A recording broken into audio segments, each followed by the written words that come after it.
Hello there.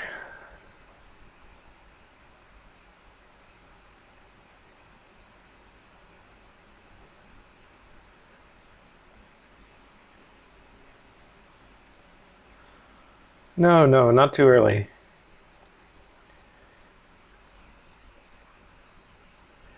Thank you for the follow. So I'm assuming most of the people that are here already are students in the class, although I'm not sure of that because most of you have different usernames.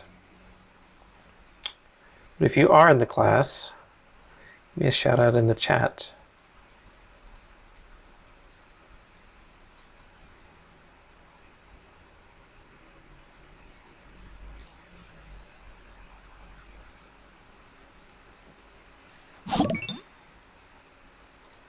Hi there, Winton. Hi, Daryl.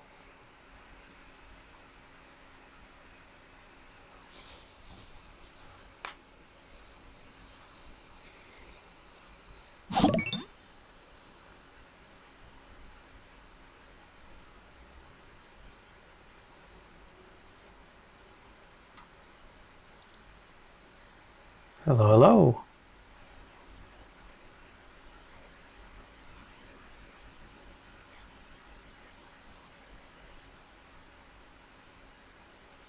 Apparently you have to follow to use the chat.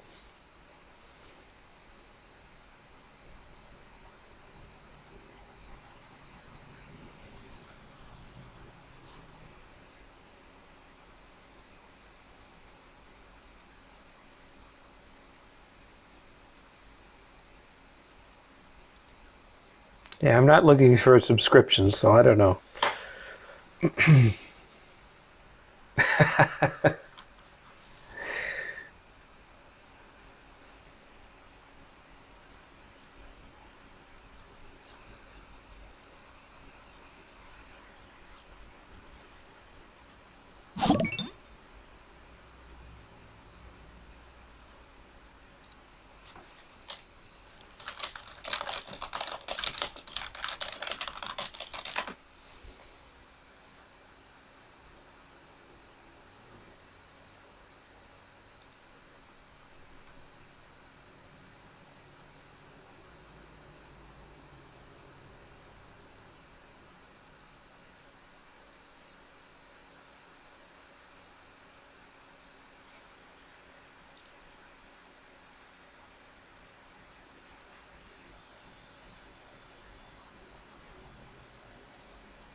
Okay, you can now chat without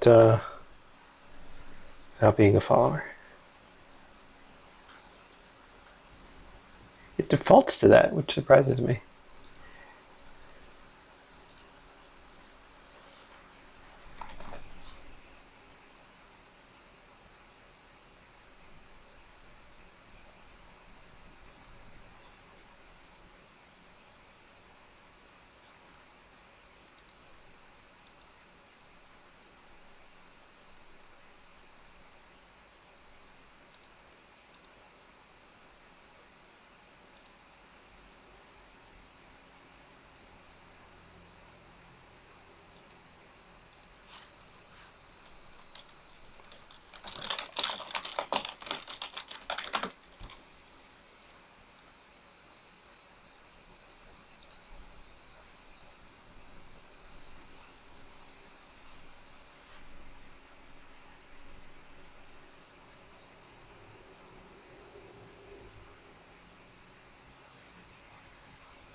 I am pretty excited about this, actually. I did not want to play any of the games because I wanted this to be effectively a blind playthrough, but I did make sure that I could start them all up last night. So we have 13 functional games.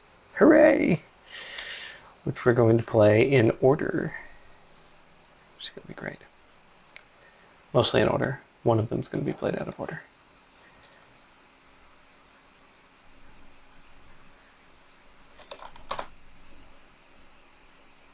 Why? Because some of the members of that team have a final and they want to see their game played.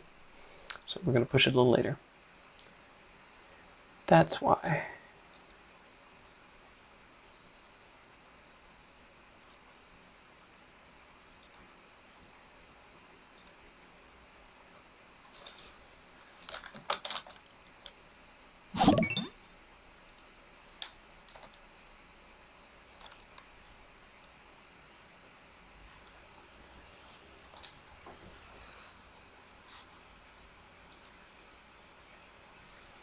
What headset is it? You know, yeah, it's an ATH M50X. And it is not a headset, actually. It is purely headphones, which is why I've got the little lapel mic here. I have a Hyper Cloud X over there that I was using. That's my normal headset. But wouldn't you know it, 2 days before I dropped it and snapped off the connector. So now I got to get my soldering iron out. Okay. All right. So, we are now a couple of minutes past 1 o'clock, which is when I said I would start, and it looks like we have stabilized at our group of 37 viewers, which is pretty cool. So, yeah, the Audio Technicas are nice. So, anyway, for those of you who may not be from the class, I'm going to give a little overview of what we're going to be doing during this stream. And if everyone's here, then this will be redundant, who's in the class. But, oh, we got a couple more people coming in. I did promote this. So this is a stream for UCF's, University of Central Florida's, capstone type class for video game programming. So this is a class that is available mostly to juniors and seniors. And it's a practical class where teams of 3 or 4 students will build a video game in the course of 1 semester, which sounds like a long time, and I think everyone here will agree is not a long time to make a game, especially if you've never made one before. So all of the games this year are made using Unity, using effectively Unity Professional Edition. Although it's open for anybody to design games however they like. But the main goals of this class are to make a fun and polished and good game. So I emphasized that throughout the year, that I wanted people to, make a game of any genre or anything they wanted, but to make a good game that was playable. Hi, Merlin. And so part of the class is also designing and using AI concepts, but we use AI in a very broad sense. So AI can be things like building the pathfinding algorithms or building behavior for enemy types. So it can be fairly simple AI, it can be complicated AI, and these games all have some aspect of AI in them, and there's also been a lot of work done making art and music and polish and things like that, all of which are great, and I think are going to make it a fun day today. Thanks for the follow, Sam's from Undertale. Okay, I can hear that voice in my head. All right, and Kimchi Moo. Alrighty, so all of these, as I mentioned, were designed for PC. I'm going to be playing them on Windows, but since they're on Unity, that most of them can be built for other systems. We did have a couple of I think one group said that they had tried to do some controller controls instead of keyboard and mouse, or in addition to keyboard and mouse, but I'm going to be using my trusty keyboard to play all day today. So stay as long as you like, comment, please help me cheer on all of the people who worked very hard to build all of these games, and without further ado, I am going to start. And of course, add questions in the chat as well. All right, so the first game that we're going to be playing today is from Team 1, and it is called Linear Release. So I asked everybody if they needed to add in a README, so I'm going to go ahead and read that first aloud. I can probably share this, but it's short, so I won't. Welcome to Linear Release, the first puzzle game made by Versatile. That's VR-satile. Any red buttons you're encountered are meant for artificially winning a puzzle, but for also losing your dignity. They aren't too hard. You're just not good enough. Hope you enjoy. That is a challenge. Thank you very much. Now I can't press any red buttons, or else I will be embarrassed. So let's go ahead and bring this up. What is the class code for the game? Of course, it is CAP 4053. Yes.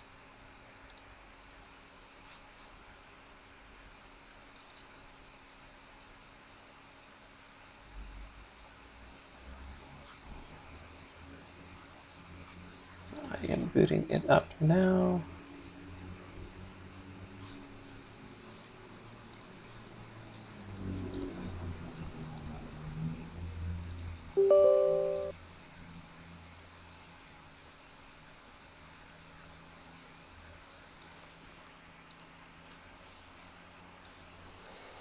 Okay.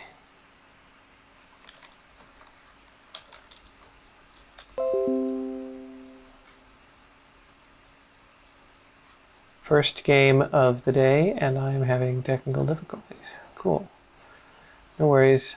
We will get it fixed.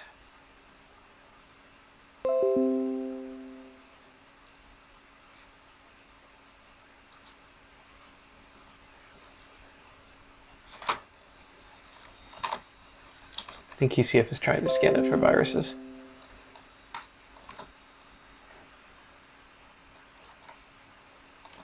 You guys didn't put any viruses in the game, did you?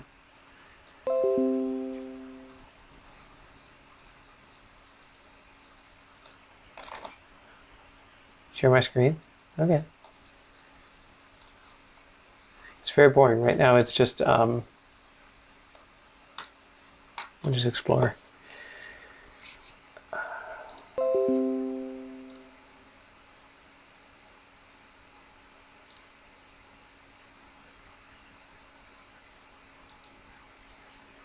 There.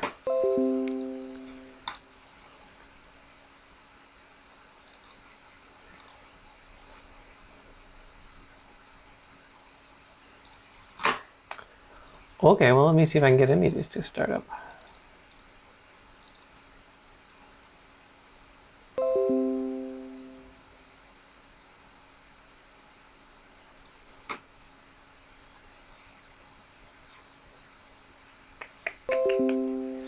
Yeah, I might want to. I literally tried all of this today.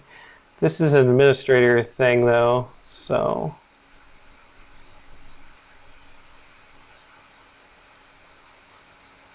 I may not be able to override it.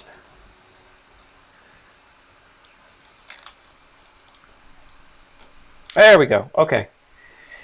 10 seconds. That was minutes. Minutes of scan. Okay. All right. So, here we are on Linear Release. Okay, so we've got some good sound. Can all of you hear the sound of the game as well as me? Yes, okay. We've got some kind of electronic music going on. All right, so I am moving around. Hi, Tahir's 108. I'm moving around using the WASD keys and my mouse, so it feels pretty standard. I guess this is my spawn room. I have a bow and arrow, and oh cool, I can shoot it. So it makes a nice stretchy sound when I pull back. Oh, I hope I don't have limited ammo. That would be bad. Okay. Alright, so... Alright, door opens. I stepped on a button. Yeah, oh good, there's controls. Okay. Oh.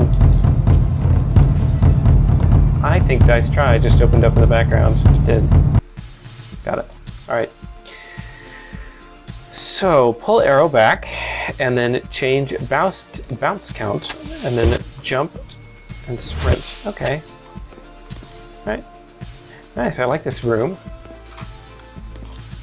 So, okay, hold, and then I get a little path where the arrow is going. And then I have 4 instances of the game open. Yes, I do. It's because of the stupid download scan. Okay. Anyway, let's see. So if I change bounce count to 1, oh, almost killed myself there. Okay. Then I get 1 bounce. And 2. Okay, this is fun. I like the little twangy noise it makes.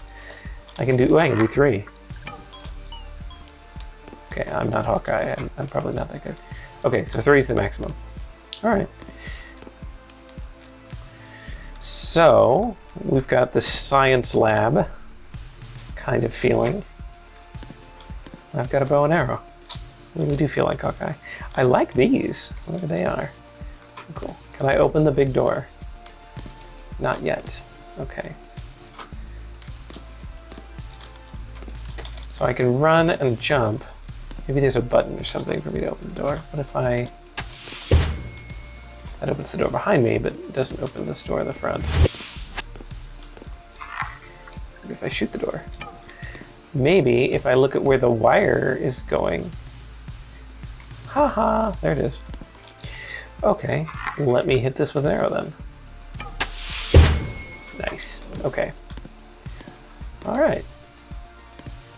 So one of the things I talked about in game development, teleport, okay, I'm on level 2.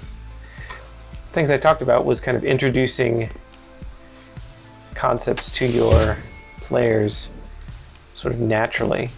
You don't often need a tutorial that's a, thank you, I am a genius for finding the power button. You don't often need like a formal tutorial if you just kind of let people figure things out as they go. Okay, so this one has, I don't know if that's meant to be clipping or if it's just decoration, but yeah, so there's no wire here, no obvious button. Let's go upstairs. All right. Aha, there's the obvious button. And I bet I can't shoot through this. Nope, I can't. Let's stick in this jello wall. Okay. Can I press the computer? Oh, this is a cool model. No. All right. So, yeah, I can't hit it from there. But I bet if I Hawkeye this, lower.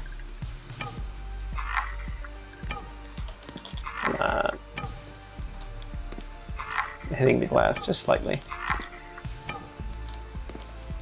I think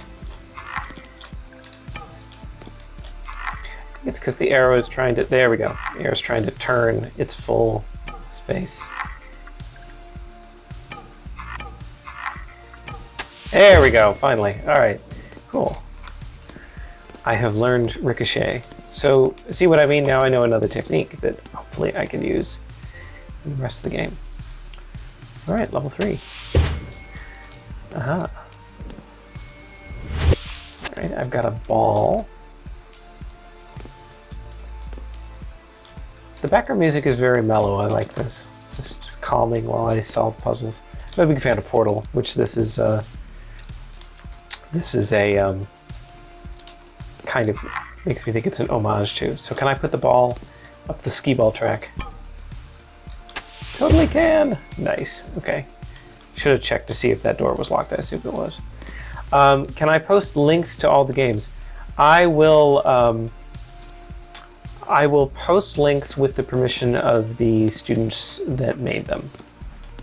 So I will be happy to do that if that's okay with them. But it is their design. So a lot of effort. This took some time, finding the models, putting all of them in this room, even if this, doesn't have anything functional to have these plants and stuff, then it's nice to have that. It gives some feeling to the game. LolX4H, LolXH4, thank you for letting me know that I can post it. If you can tell me on the class Discord when I'm not watching chat with half an eye, that will be helpful. What about if you're not in the class? Well, if you're not in the class, then you don't have a game that you post unless you've made one yourself, in which case feel free to send it to me. But like I said, I'm going to ask the people in the class. Okay, so arrows, can I pick these up? Kind of a more industrial area now. I don't know that I can pick them up, but maybe it's just indicating I'm supposed to stand here or do something here. Let's take a look. Let's go up the stairs. Ooh, very bouncy. Okay, so more of these teleport pads and some lightning there that I think would be harmful to my health. And what is that? Is that like a fan or something? Getting flashbacks to the Shadow Temple. Can I shoot this? Oh, I can. I can teleport. Okay, only to these things. Alright, so I can teleport to this platform and then... I see more stuff there through the fan. I don't think I'll be able to get through the fan though. But I could teleport over to here. Is that helpful?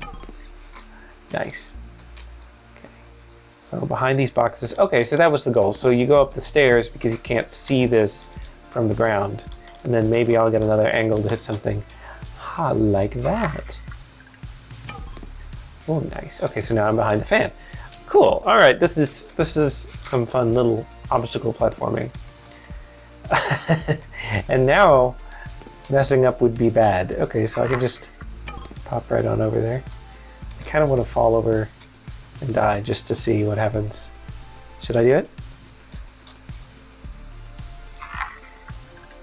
Probably reset the level. Might reset the whole game. In which case that'll put me behind. Do it. Alright, we'll see. Geronimo! Oh, okay. Well, that was nice. Okay, so I got a little zap noise, sound effect, very good. And then I got reset back to the beginning of the room, which is merciful. Forget what does Portal and things like that do? Do they? They reset you back to the beginning of the puzzle, I think, which somewhere in a similar area. So these games have been presented in class. Hello, senior soft serve. They've been presented, so I've heard about them. I've heard about the different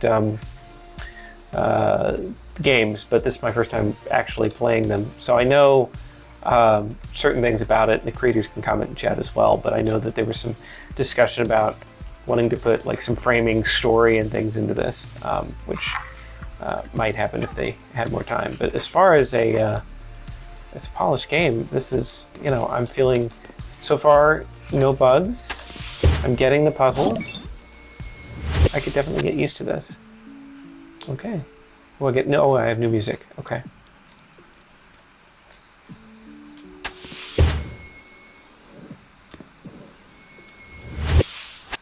Okay, this is more complicated. Okay, I was wondering when I was going to get... So you just assumed I could get through all the initial tutorial puzzles, and now this is the shame button. Okay. A number, a color, that's all you need. Spin around the circle. The adjacent color is how you proceed. Okay, and then I've got this... Is this interactable? This mobile?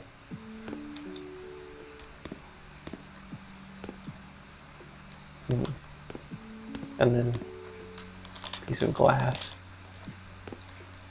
Okay, well, let's hit the button and see what happens. yellow. 2. Color. That's all you need. Spin around the circle, the adjacent color is how you proceed. So should I do yellow, red? Am I supposed to hit this? Okay, yellow, yellow, yellow.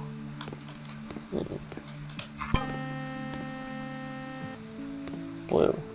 14. If he presses the skip button left him, well, I might have to. 14.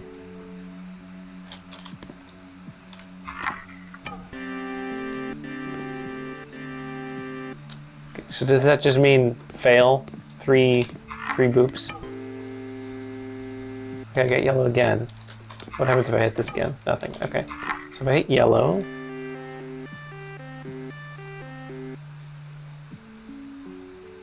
Okay. That seemed interesting. Can I hit this? No. Okay, so this is purely informational.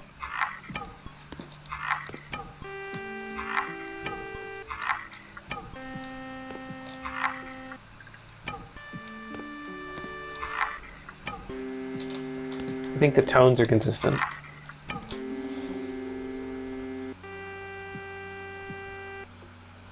Yellow, green, and then the 12.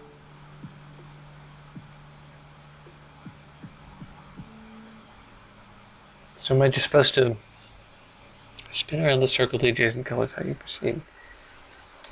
So if I just say yellow,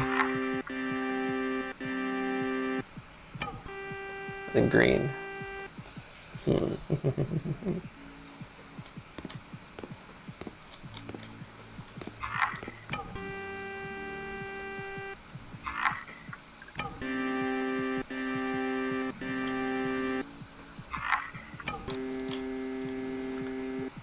So it seems like when I do the first sequence and I get yellow, and then sometimes I get this, which seems nice.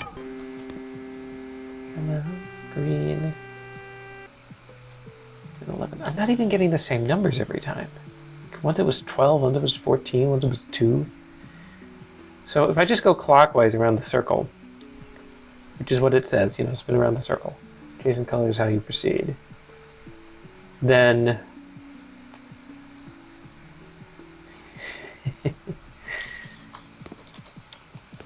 am I supposed to follow the inner wheel or the outer wheel?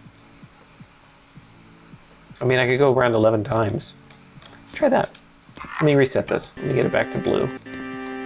Okay, so I don't know if the 3 beeps is good or bad. It probably means you got it wrong. Okay. So this says green and then 9. So if I hit green, let's start with green.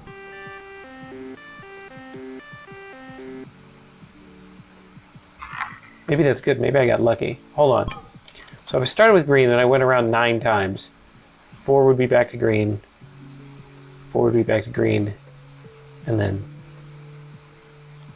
yellow on the bottom left.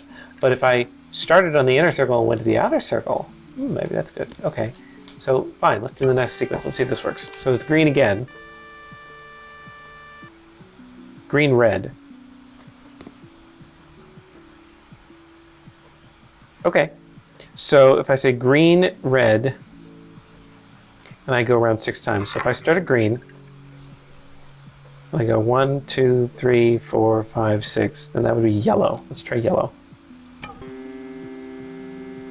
Okay, I didn't get the angry beeps this time. And now, okay, now the number changed. So maybe I'm supposed to remember that red was next. So starting with red, going around 11 times, 4, 8, 9, 10, 11, and then that'd be green. Let's try green.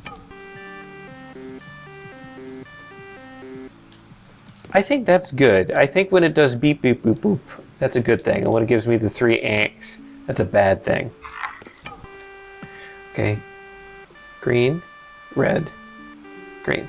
Okay, now I'm getting 3 in a row. So I think I'm making progress. I feel this is good. Green, red, green. You gotta remember that. Okay, so we'll start at green. 4, 8, 9. So it should be green again, looking at the outer wheel. Okay.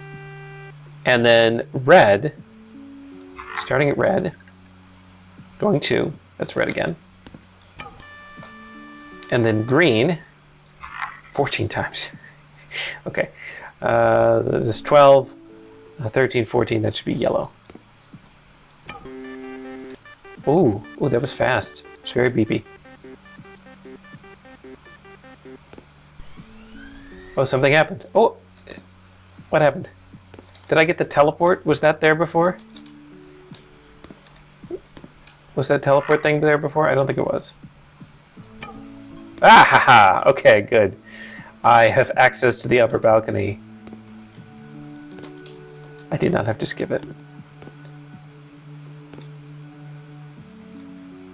Yeah, remembering the times around. Yeah, that would be a harder version of the puzzle if it told you the numbers and the color sequence and then doesn't tell you again. You just have to remember it. It's kind of like a, this kind of thing.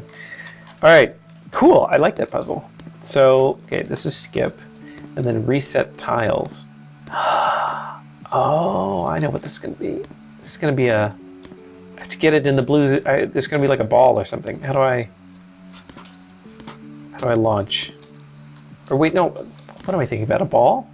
This is an arrow game. I just need to fire an arrow, right? So what if I... No. Okay. There's a ball. It needs to come out of this pipe. Okay, what happens if I just hit reset? Okay, well, they've already reset. So what if I hit this blue thing? Seems like a target.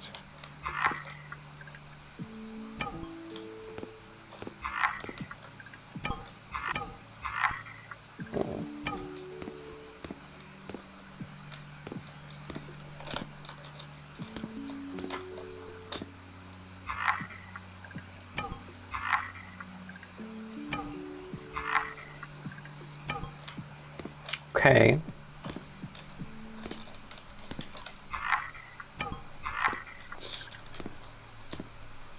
Wait. No, this isn't what happened. Maybe this teleport was here the whole time. Maybe I just missed it. Because this door was not openable previously. Haha. Okay.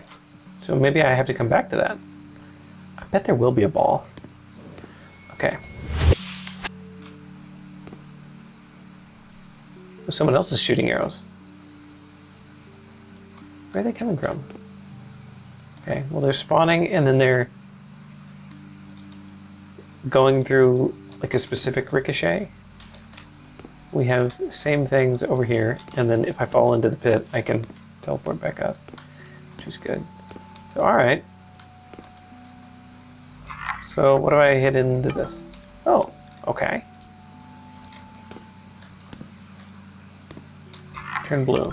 Briefly though. Do I have time to hit 2? Barely. Just 2. Okay. Different colors. Don't know if that matters. Oh, wait. It's a matching game. I saw pink before. Pink. Pink. I thought that was going to be good. What's this one? Blue. Blue. Yeah. Yellow. Yellow. Oh, wait a second. Do I have to hit them in the same shot? Oh, I do. That's what this is telling me. I have to ricochet them. Damn. Okay. All right. Okay. So, I want to hit this.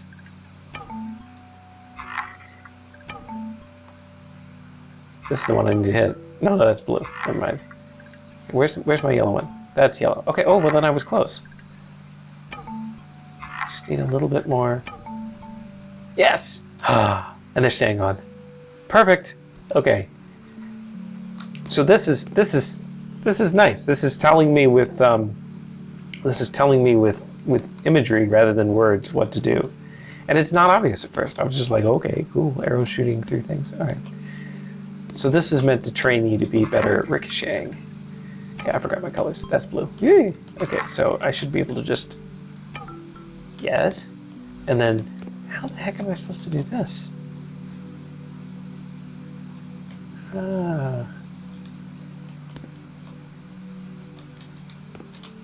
Maybe I can do a multi-ricochet. Beep, boop. Oh, that seemed good. Beep, boop. Okay.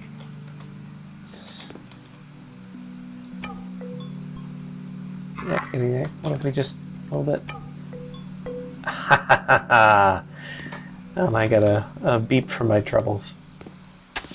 Nice. That was challenging. That's good. Okay, so now what do I got? Something in this room maybe now.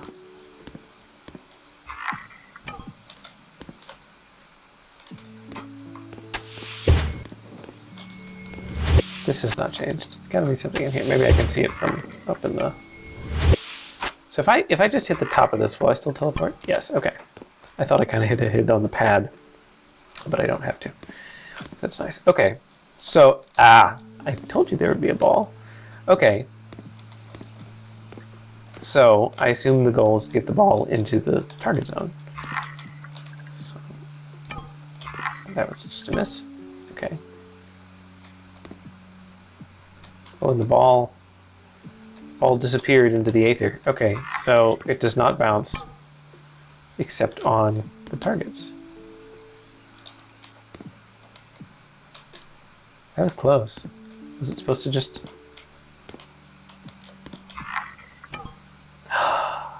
I can move these, but not with the blue things. I just have to actually hit the platforms. Okay, so the problem is, if I just get it straight into the tube, it's going to land there and it's going to kind of roll and miss. Okay, so let's kind of shift this. That's the wrong way. Whoa! Okay, so let's just get this nicely kind of aimed. That's pretty good. Not perfect. Reflective pairs is the name of the puzzle. Okay, it's cool. Cool puzzle.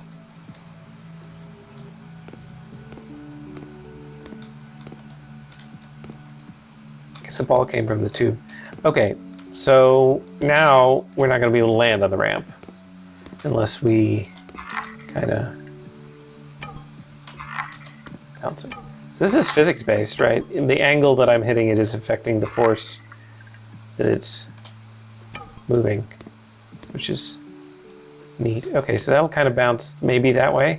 Let's try that. Then. Whoa. That's kind of, that might be enough. I can just kind of like dribble it down that way, and let's see. Let's see if I can do that.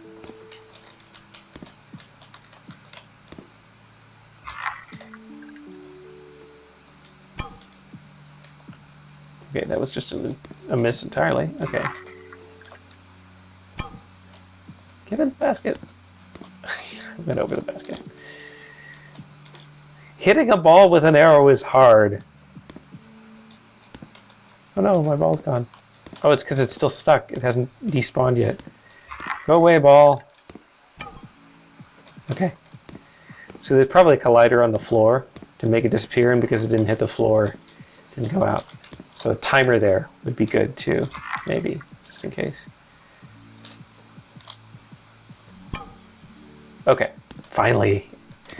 Where's it gonna go? Okay, okay, okay. Oh, so close. Okay.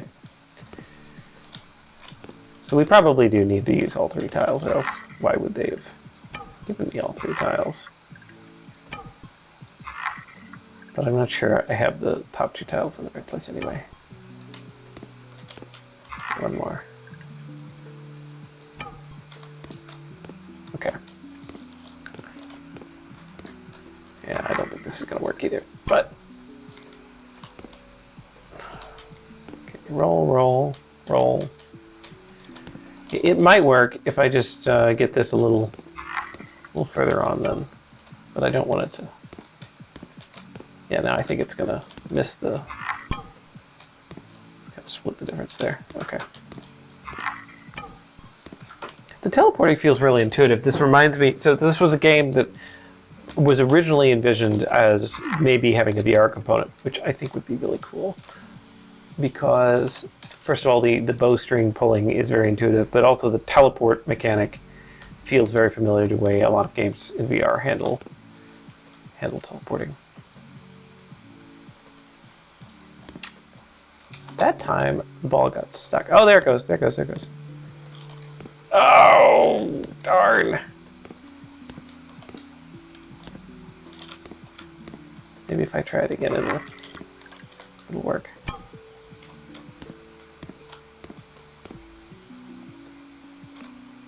So I don't know how you shape this cone thing to make it come out. There we go, okay.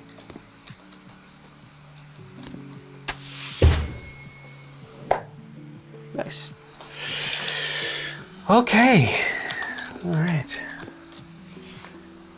So I know that there's something coming up. Ooh. There's kind of an end encounter. I don't know how many puzzles there are. But it's a mark of a good game that I'm like, I want to keep playing. Even though I have 12 more that I'm going to be playing today. All right. I won't promise that I'm going to finish everybody's game on stream, because I do want to give everybody a chance to play. But I will play them all. Okay. Oh, hello. Hello. Hello, Mr. Turrety thing. Okay, I know there's a turret somewhere in this game. I know that from the presentation. That is a cool machine. I think it's just decorative, but it's cool nonetheless. Okay, so I have 4 rooms, 3 of which looks like I can go into, and then I could go, oh, I can go down the stairs to this button. Yeah, let's not do that. Okay, let's actually do that though. Oh shit. Okay, I don't know if this is the way I'm supposed to be doing it, but I'm gonna try to. Yikes! Button. Oh no, I died. Okay. How long am I playing? Again, depends. In this case, I may need to wrap this one up pretty quickly. I guessed 20 to 30 minutes. Some of them won't take that long. Some of them may take longer. So I want to make sure I get a good view of what the game is like on stream, but I may not play it to completion. Okay, so I reached the button before I died. I don't know if that did anything, or if my death reset whatever it was.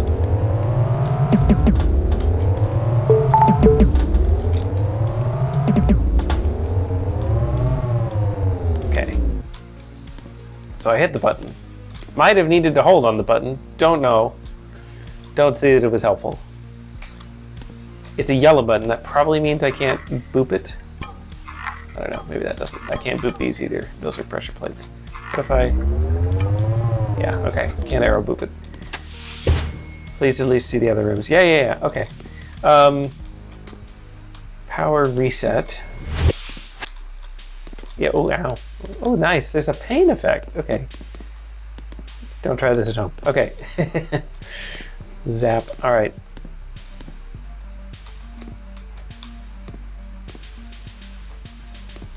Well, I would like to get through here. So what happens if I hit power reset? Presumably, since I've done nothing. Okay. I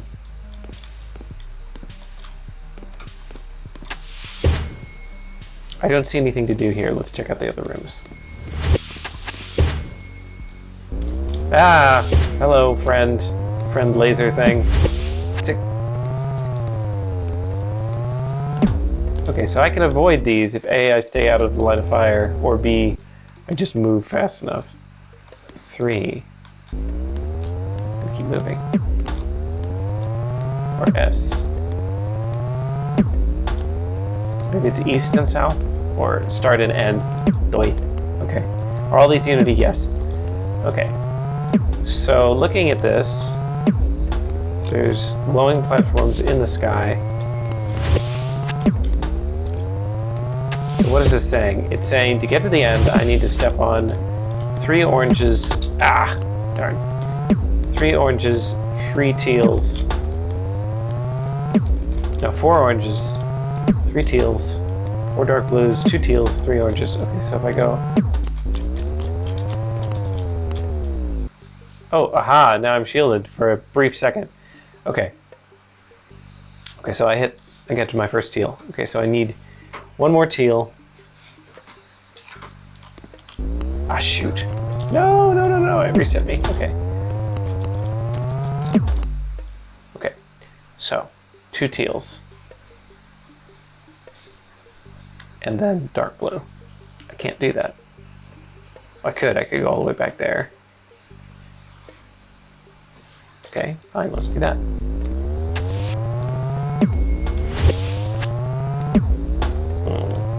One, two, three, 4.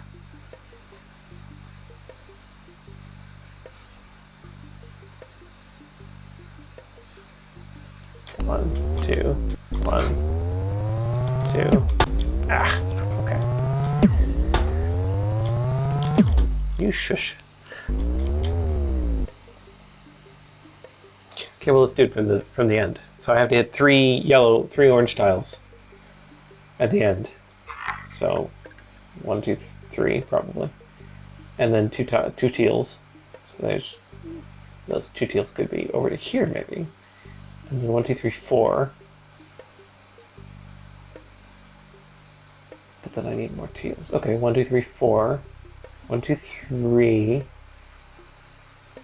Okay, I think I can do that. All right, 1, 2, 3, 4. 1, 2, 3. Shush.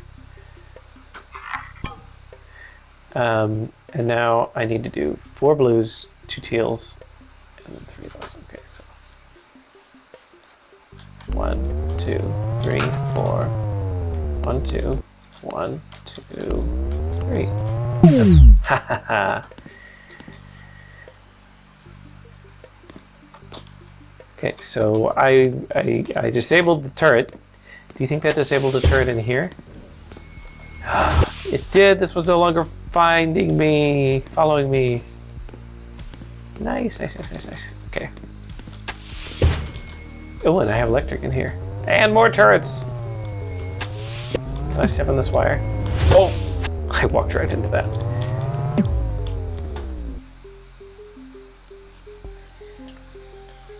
Okay. So there's an order here. This seems to be platform 2, which means platform 1 over there is the first one. I wonder if the sign is at all of them. I doubt it. Can I even get over there? There we go. All right. And I have this nice handy wall to protect me from bad people. Okay.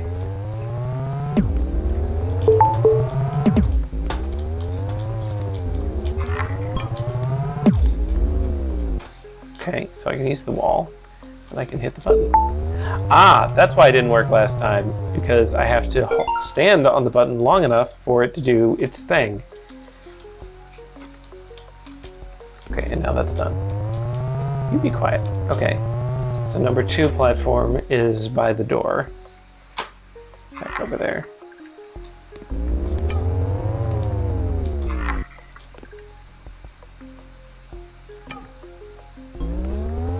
Hey, where's my button? No, it was already in the right spot. Back, get back. Okay.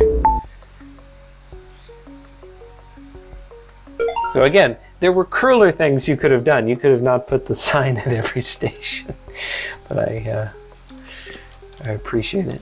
Maybe there's a Master Quest mode or something.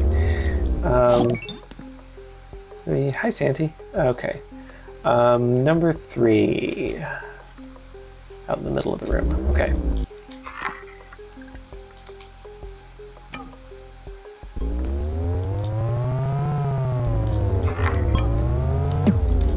Okay.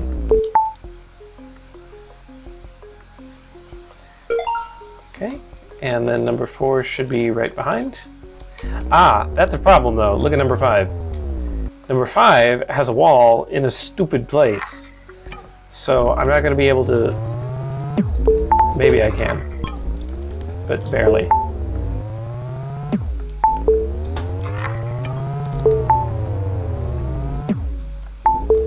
I'm getting close. Oh, perfect. So if I hadn't had that first wall in the right place as well, I would have been in trouble. After me saying that there was a marker at every place, now I realize there's not. Hey! Okay. Whew. Okay, so that was 4. So 5 is here in the corner. Okay, so anticipating.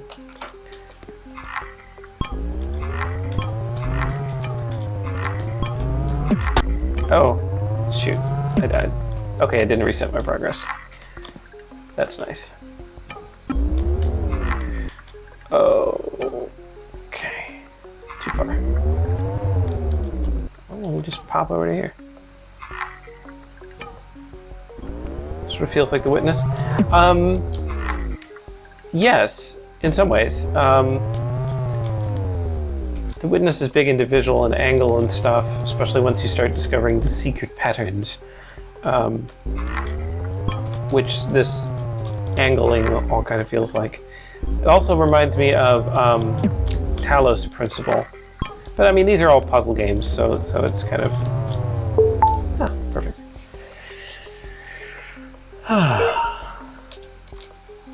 Okay. I also do not have a sign here, so we will go back here. We will hide behind my wall, and we will study. Okay, and then 6, and then... Whoa, 7 is a cluster. I don't know what that means. I mean, do they in any order? Okay, well, whatever. I need to get back to the door.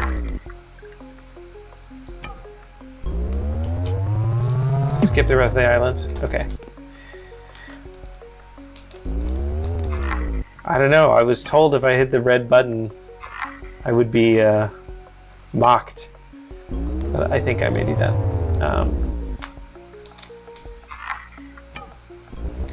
Okay, so I get how to do this puzzle, and it isn't easy. Let's skip it.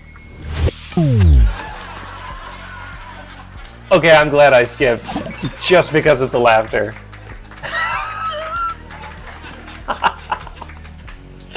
Oh gosh, the mocking, it's real. Okay, it did disable the turret though. That would have been funny if it just didn't skip it at all.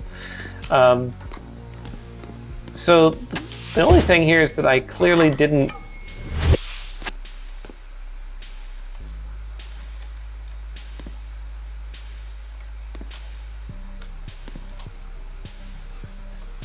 Okay, this was electrified, but when I shot through it, it became not electrified. Can I just... Oh, I actually need to open the door. Okay, but the problem here is... Oh, so when you shoot through it, it just reverses? Okay, alright. Alright, I got it.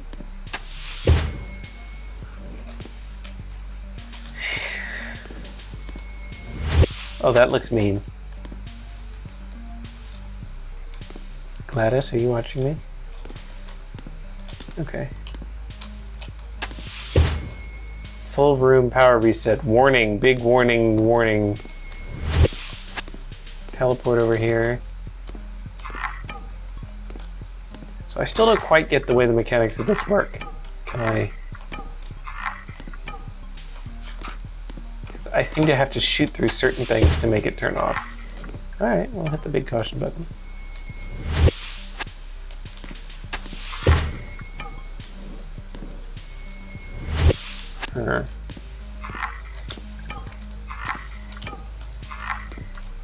Okay.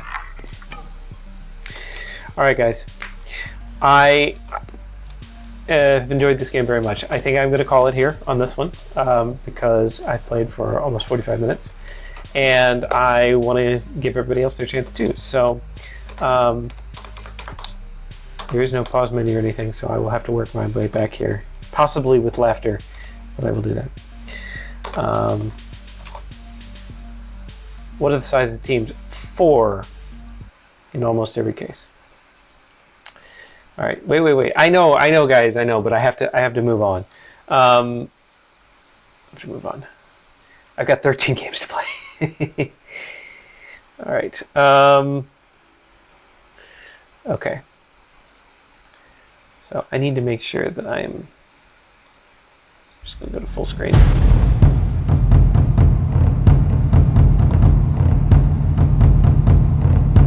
Okay.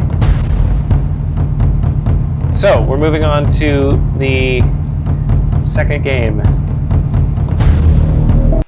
And it's not capturing. I'll just switch back to monitor 1. Okay. Okay, now you can see, right? Nice.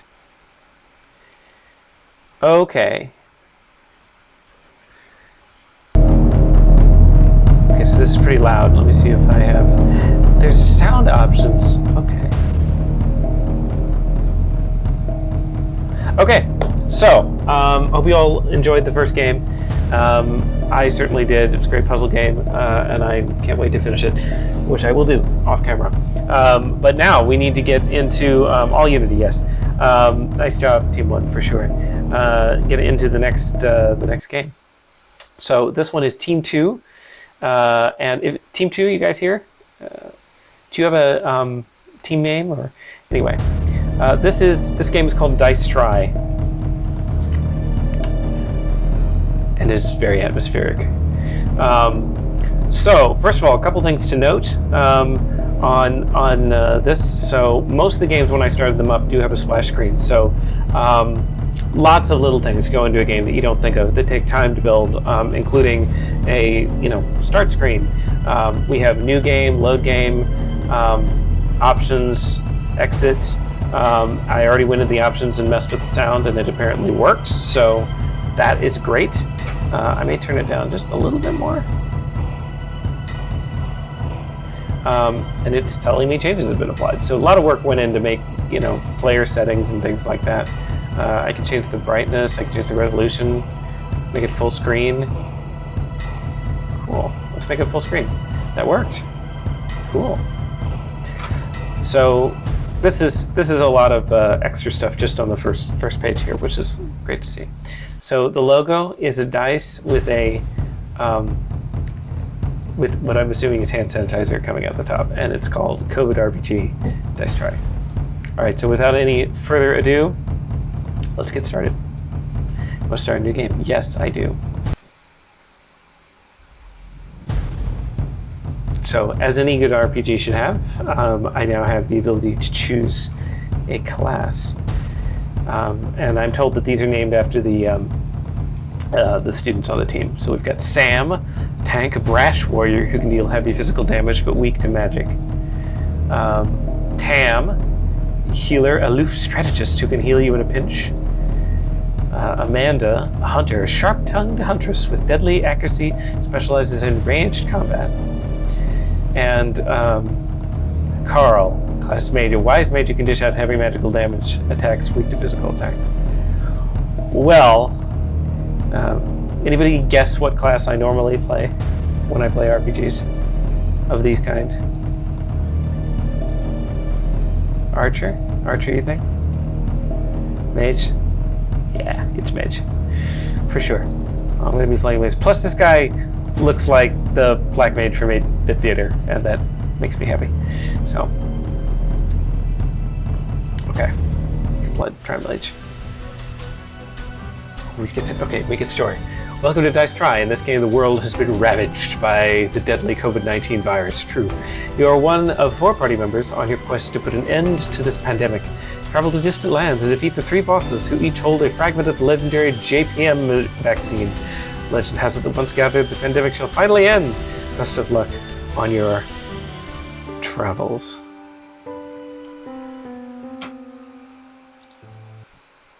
Okay. Oh, this is very retro. I like this. Okay. Please press enter to continue. I can follow instructions. So we're in this forest because we're after McAlpin for the J&J X, right? All we gotta do is clear the enemies first to make him come out. Hint, hint. Indeed, the king of the bald beasts holds one of the 3 key vaccines to end COVID-19. Huh? Luckily for us, I can take down winged foes easily, and Carl can handle the beasts with ease. Huh? Shame there aren't many human enemies here, as COVID turned most of them into beasts. Sam could easily floor them. Okay, so it's telling me which characters are good against which things. Nice. Oh, okay, and I'm here. Okay. So I can move with the arrow keys. I can also move with WASD, which is good because that's what I tried first. Pause. Cool. What a nice screen. Okay. Can you maybe move the cam to the top right? Possibly. It's covering the dialogue, right? It's going to cover something, I think, wherever I am, but let me... I don't need to be as big as I am anyway. How's that? Good? All right. Anyway, so we've got music. Oh, we've got this cool plot screen. Sam, Tam, Amanda, and Carl, all level 1, same health. In level percent, I don't know what that is. MP. And then these, I'm assuming 3 bosses, probably. They're all holding a different symbol. I'm currently... Oh, so I can switch. Oh, now I'm Amanda. Nice. Oh, I've got knives. So the sprite flips when I move. That took some doing. Oh, and there's even a rear on it. Switch back to our mage. Okay. Click to interact. Okay. So can I interact with the sparrow? I cannot. It's telling me what to do. I'm being intentionally obstinate. Move. Okay. Hey, you.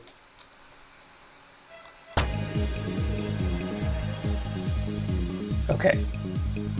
This is a throwback. Okay. So we're playing Final Fantasy. I like the music, by the way.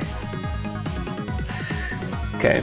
So we've got little box creatures. Your move. I've got attack, mage, spell, inventory, and run. Well, I'm the mage. Here I am. Let's try mage spell. Okay. So I can double hit or hit? Sure. Okay. Let's try double hit. Double hit sounds good. Then I click on them here to pick. Dead. Immediately annihilated. Great. Alright. Still my move. Let's try an attack. Will you roll? Will you roll? Roll the dice or skip the dice? I will roll the dice. Standard attack and standard attack. Okay. So the thing here is I have like basic attacks. Maybe basic magic attacks. But then I can roll the dice and I might get something good. I'm assuming that means I can roll the dice and I might get something bad as well. Alright. So I got some stuff. Not sure what all this stuff is. Maybe levels. Maybe XP. Alright. Let's see. We're level... Oh, now we're level 100. Okay. We level up very quickly, it seems. It's also a save function, which tells me it works. Could be a map. No map, though. Okay. I have more HP and more MP. Snake. Die, snake thing. Okay. I want to see what happens if I roll, if I keep rolling. I want to get something bad. Standard attack and a double attack. 143 damage. Okay. Let's try what this is, whatever this is. Okay. So, that's a bug, the level in the pause menu. Okay. So, a lot of interesting sprites here, a lot of animations. I like the little dice thing. I have a 3 here. Not sure what that means. Maybe I can only use the dice a certain amount of times. I don't have any inventory. Can I run? Or I can pass. Okay. Okay.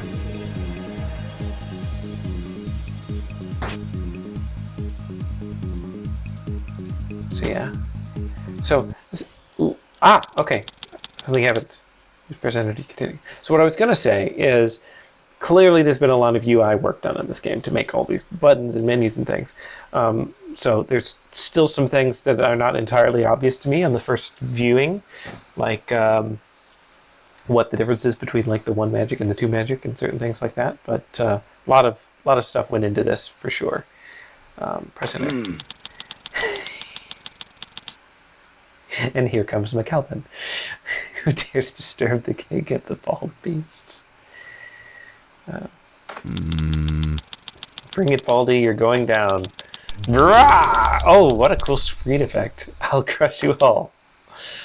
Okay. I'm assuming he showed up somewhere. Oh, there. Ooh. A fire mage. Okay. And he's got little minions. Okay, so it looks like I'm Amanda at the moment now. Okay. I will roll the dice. Double attack. Okay. Let's get rid of the ads. 237. I probably should have just focused that on the boss. Okay. And then let's magic this goo. So I seem to get a lot of moves. I will roll the dice. How about something bad? I get doubles. Okay. Alright. Please press enter. Tell us, Baldy. Hand over the JHA and he'll tell us where the Modernivax is. Oh, he's got a death sound. The Modernivax can be found at Monty's Mega Mauler to crush you all. Faint. Apparently getting stabbed didn't kill him. Just fainted. Okay, so this guy was pathing towards me, by the way. There's some interesting technique there. So he was definitely chasing me. Alright. So I seem to get 3 rolls per battle. Standard attack, reduced attack. Okay, so I got a debuff. So it's not always good.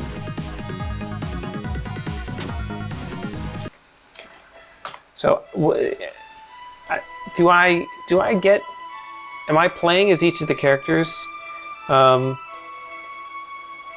in every battle? Is when I choose a character, is that just kind of to pick the avatar that I get on the overworld? Not sure. Anyway, that's nice. I know there's a lot of RPGs that do that. So I'm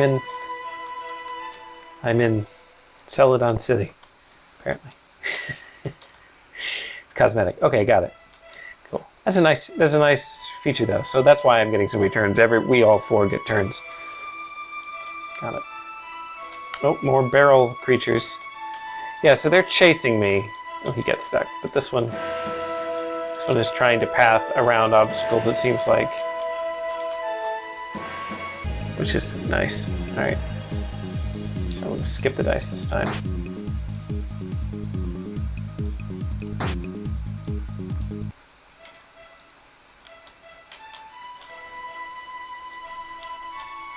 So there's some audio transitions. We obviously have battle music that happens at certain times and non-battle music that happens. Got these cool maps. Oh, he's running away. Was that because I killed his friends? Come back! I must destroy you. Okay. This music really is jamming. Okay. So there's some implications here, and that might be in a longer version of this game, right? That certain characters are better at certain classes of enemies, but they have kind of individualized stats and things. So even if that's not in there, the framework for it is. Where did you get this art of these people? This hisses. Tell me, what is system software? Huh? How about you hand over the Moderna vaccine, you crooked store manager? Wrong answer! You fail! The grin really makes it, I think, on his character portrait. So the nice thing about an RPG is once you build all this infrastructure into it, you can do a lot of level design with a team. Oh, he's like a snake thing. Fire snake with teeth, and with snakes as his assistants.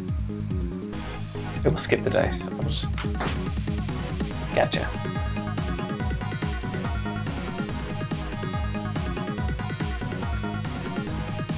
Can I run from this battle, I wonder? So I don't have any items and things.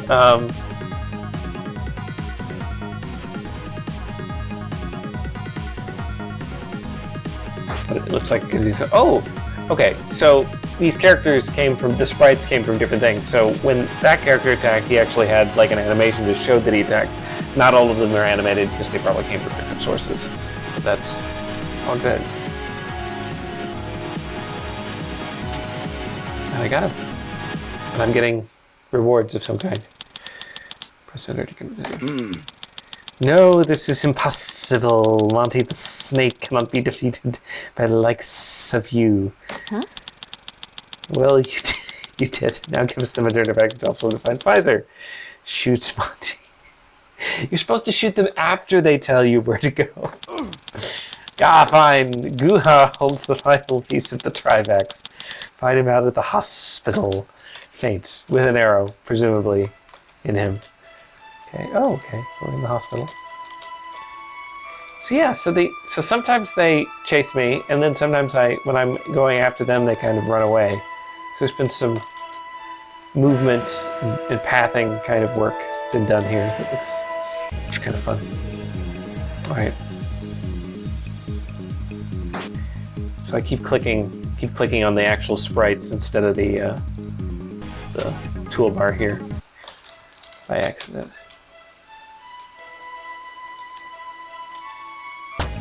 There's a dead guy up on the up on one of these beds. Are you okay? So I haven't actually needed to click to interact with anything. Maybe I'm missing it, but I just kind of walk onto them and then boom. Speedrun potential? That's true. So one of the hardest things to do without playtesting, and these are all what I call sort of alpha games, or, alpha release if that, just because of the time that it's taken to build them, which has been very short, is balancing.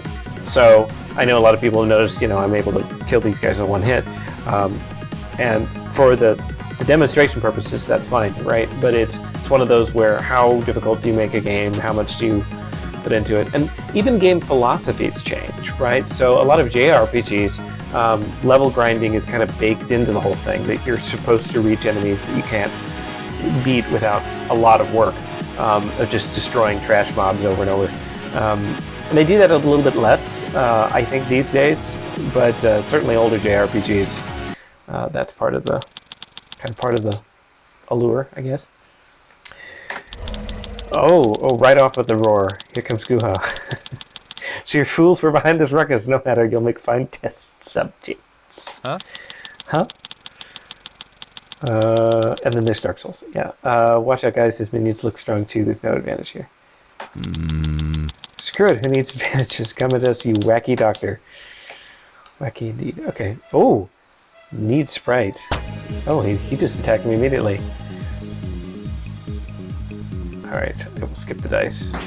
We'll get rid of these dudes. And then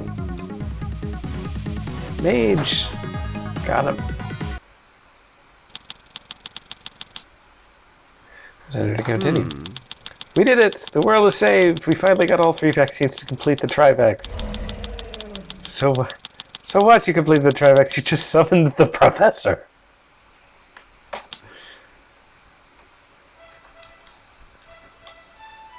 I'm in a classroom.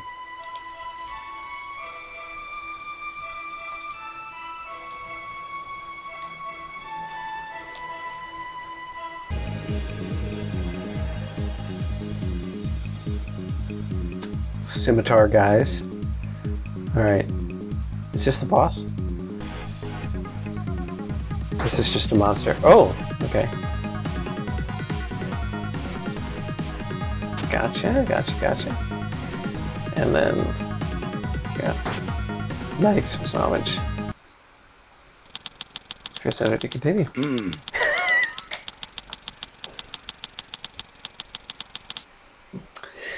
There you go. What a bad, nasty boss to put at the end of your game. Mel, such strength. You are all worthy inheritors of this world. I bestow upon you the Trivax. Okay. Gives the Trivax. You do. You have earned it. Finally, the world is saved, but how do we use this? Well, that's all, folks. Thank you for playing Dice Try. Until next time. Alright. Oh, and there's an ending screen! Oh, yay! And we have that tinny 8-bit music that I so love. And then I can replay. So I had an ending state here. That is my only choice. I must replay. Okay. Alright. So, yeah. Great game. Great RPG. Really a throwback. Really reminded me and paid homage to lots and lots of games that are RPG space. And funny. Lots of humor in this one. I appreciate that I was the final boss. You know, probably bodes poorly for how you think of me in my reviews, but I appreciate that. Grudge match, Dr. Fauci versus me. So very good, yeah. And I know what people are saying about, is there, content and balance and stuff. But again, for displaying the mechanics of this did a lot of work clearly went into building all of these different pieces and saving and loading and music changes and sound effects, floating numbers when you stab the enemies. So one of the questions I ask people in the class is, so if you had 6 more months, what would you do to improve this? But honestly, 1 more month could add a ton of content to a game like this where you've built all the infrastructure, which is great. Okay, all right, so moving right along, we're going to be going to game 3, which is Paradise Union. So I'm probably going to have to wait for this one to scan. Nope, apparently this one is not a virus.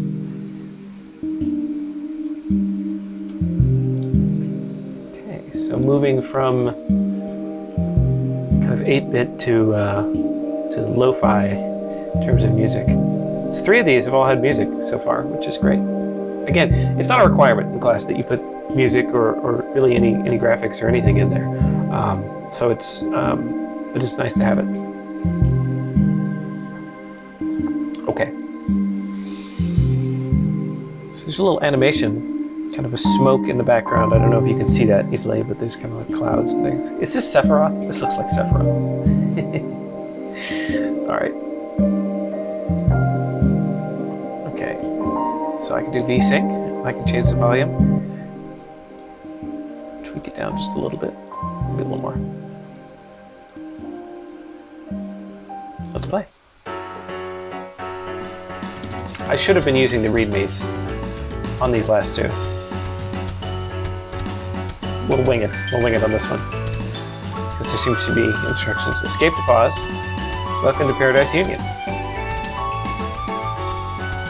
So it's called Paradise Union, and I appear to be an angel, complete with a little animated halo.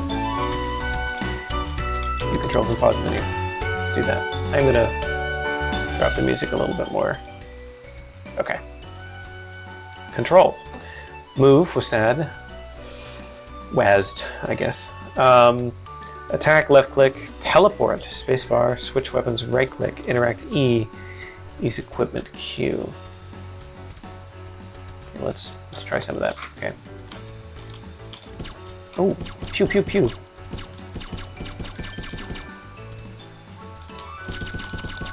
Okay, this is fun. Oh, I have ammo. I do have ammo. Okay, I can run out, but it seems to recharge, so that's good. And then I can switch to the purple orb by right-clicking. What's the purple orb do? Oh, it's kind of AoE within melee range kind of thing. And it does not appear to use ammo, so if I'm out of... Okay, right. And then space. Okay, so this screen jerking is me teleporting. Kind of like a dash, I guess. Does it teleport in the direction of the cursor? No, it teleports in the direction of movement. Okay, got it. And what else did I have? I had interact and I had use equipment. Do I have any equipment? I just used something. I used the X. Q. Okay. Watch out, these hurt. Okay. Space to blink dash with no. Can I fall in the hole? I can! I lose 1 health. Okay. So, this is a tutorial. Beat a boss to unlock these pedestal things, I guess. Just levels by standing on the teleporter. Okay. Alright. Got Beast Boy over here trying to attack me. Pew, pew. And I get currency. Oh, crap, okay. Let's try this melee. Oh, it's got a knockback, that's helpful. So lots of different types of enemies here. We've got goblins, sword guy, some projectile mages. Wow. Let me see if I can out-projectile them. They have a sufficient amount of health. Can't one-shot any of these. Okay, so one thing I know was presented in this game is that there's like an overheal mechanic, so you can see my health in the bottom left. And I think that comes from gathering the purple currency, which I believe is called souls in this game. Oh, I can push stuff! Ooh. Push. Okay. Neat. Oh, okay. So I need 75 gems to open it. It tells me. Thank you. Alright, yes, I want to open the chest. Did I get anything for that? I don't know. But I opened it, and that's what's important. You know, is it really the treasure at the end, or is it the treasure we found along the way? Apparently there was supposed to be an item up here there. Is it an item that I need? Reset. Anyway, let's wander through.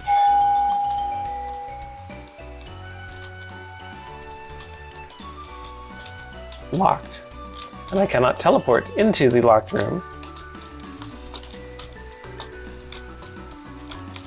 Can I teleport over walls? No. Okay, so that's important to note.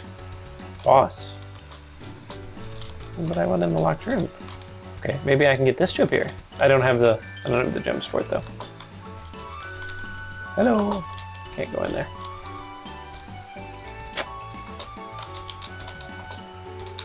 Okay.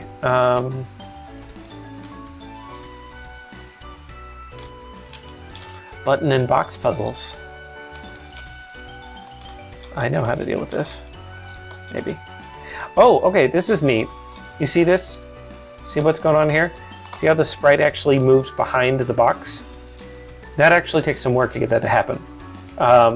So normally when you're dealing with a game that's not fully top-down, I mean this is a top-down style, but it's got this ability where we're kind of looking at things at an angle. So with perspective, it means that I actually need to be able to go into this wall a little bit, which it can, 3/4 view, yeah. So I can move behind this wall, which is what you would expect to happen because I haven't walked up to it. My character hasn't walked up to it, but I'm correctly clipping behind the wall, which takes some time to get to happen. A lot of early 2D games didn't do this. So if you look at like the original Pokemon, like Pokemon Green, Red, Blue, etc., you just can't, straight up can't do this. the Pokemarts and the buildings, you hit the roof line and then you just can't move into them. So that's a nice touch, very nice touch. Okay, can I read this? No, okay. So, I don't have enough souls to open that either. What happens if I try and open it? Okay, I paid the remainder in health. But this gives me a dash upgrade. Okay, so I can dash faster now. That's nice. It's on a shorter cooldown. Let's see. Okay, let's summon the boss. Because I don't think I have enough health to pay for whatever that is. Ooh, we get boss music. I love boss music. Oh, and there's spikes. Okay, so I've got a boss health bar. Oh, shoot. Okay. I should actually try fighting. Yee! Okay.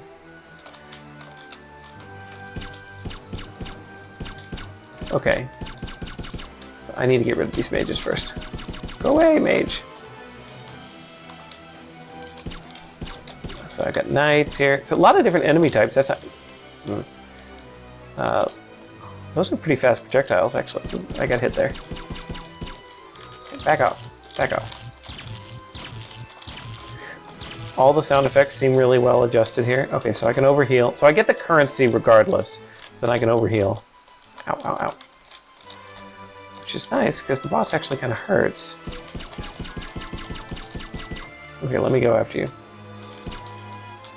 The name of the boss was presented. I think her name is Bubble Lass, which is appropriate. Because she is indeed firing bubbles. Can I hit them? No, I can't. Okay. Gotcha.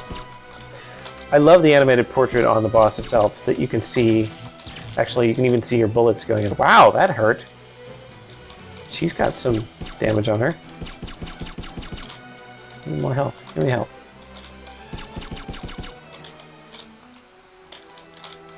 Ouch. Okay. Oh, she teleports. That's very rude. Okay, so I feel like the challenge of this is pretty pretty good, actually, because having not played this before... Oh, and the pickups do disappear given enough time. Having not played this before, right, I'm taking quite a bit of damage. Got down to 25 at one point, almost died. A lot of ads. So that's a good challenge for somebody who's played a lot of games but hasn't played this game before. And if I keep trying to melee her, I'm going to die. Yee. So I should have left some of the ads so that I could heal off of there. Okay, so it's a burst of 3 bubbles, so I should be able... Okay, and then the teleport. I should be able to dodge that. But they are pretty fast. So she's aiming at me. It's not just random. Oh, she summoned more ads. Okay. I need your health. Give me the health. I could be dashing more, but...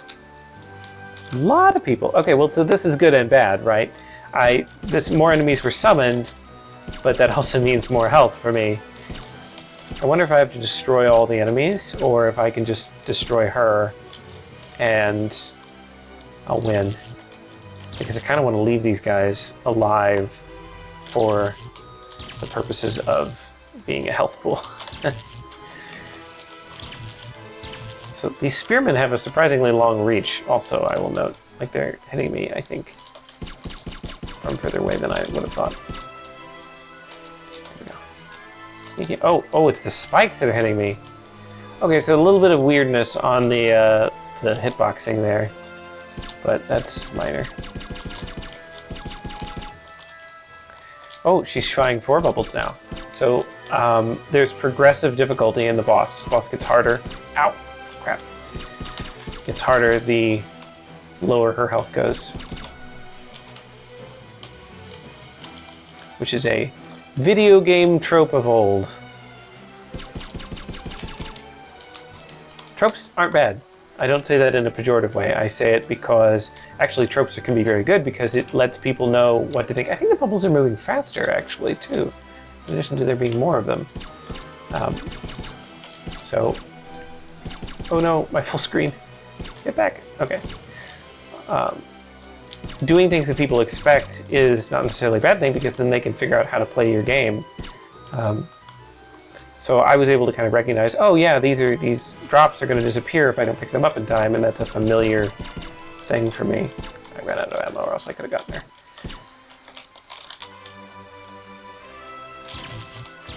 Yeah, okay, got her. Oh, I can pick up a power. I picked up bubble. Too limiting. I don't know that the game. I don't know that I think that the ammo is too limiting. I think it's actually really good because it stops you from just getting into one place and then spamming the same attack. It actually makes it feel like you do need to switch between the two attack modes, which is good. Can I try my special ability? Ah, ooh, it's a burst attack. Nice. I wonder how much damage that does. So yeah. Sometimes frustration, as it were, oh, it does quite a bit of damage, is a good thing, right? Because it keeps you engaged, keeps you trying new things. Okay, so an interesting thing to note is that as the health, the overheal drains, it actually does go into my currency. So picking up currency doesn't harm me. Oh, this one's free. All stats up. Nice. And then I fell into a pit because I am dumb. Okay. All right, let's move on to level 2.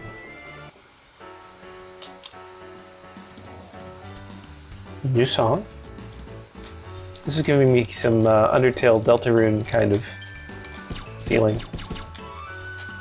Ah. I cannot kill the ghosts.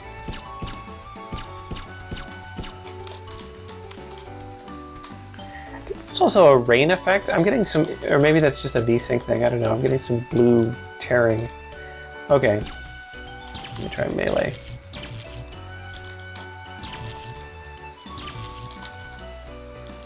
Oh, they have a slow. When I get too close to them, they slow me. Aha, okay. So when I dash, it exposes them for a minute. So that's like a multi-state enemy. That's neat. So enemies you have to do something other than just shoot. It's cool.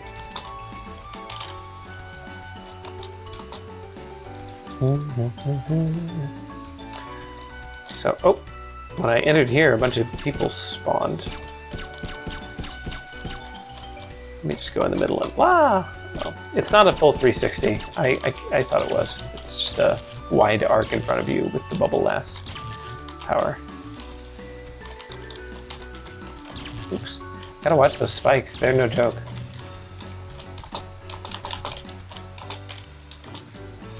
So I know that when the team presented, they mentioned that they had like tweaked the dash a little to whether there was like a delay or an animation or something. So it's very responsive now, which I like. I don't know that an animation would have necessarily been bad though, because it is the screen, the camera jerking like with it really quickly is kind of jarring, but all in all, I think it's pretty good. So this game, the controls on this game feel very smooth, right? Like I feel like I'm able to switch weapons and fire projectiles in a really nice way. Button. Button. Oh, there's another button. Third button. Okay. It didn't work. I might be able to open the chest from this side, but I'm going to try and do it properly. So maybe there's an order of the buttons. Button 1, button 2.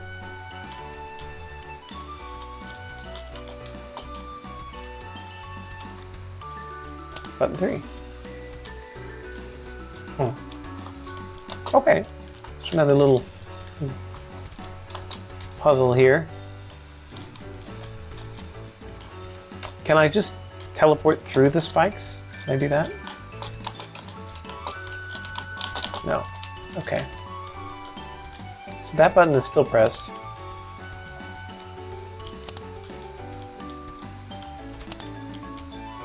So maybe it's one of these where each of them depresses, the buttons depresses it in a different way.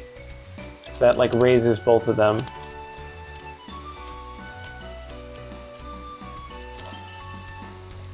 Because I assume I need to get them all three pressed. Okay. Alright, so then that's going to raise, that does top and left. So if I do this again, then that ought to do...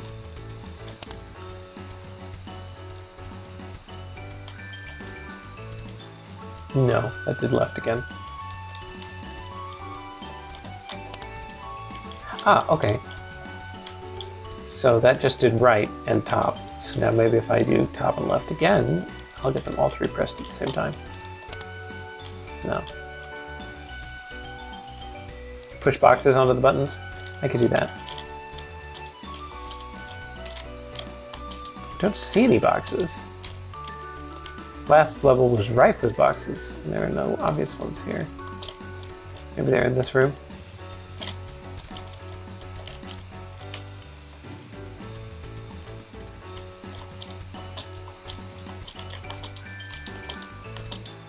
I don't actually see anything pushable. Oh, I can fall in a bit though. So if I go up here, across this, oh! Crap. Is this a boss already? Got like a lance. And it's protected by all these skulls. I can't shoot through them. I can find a...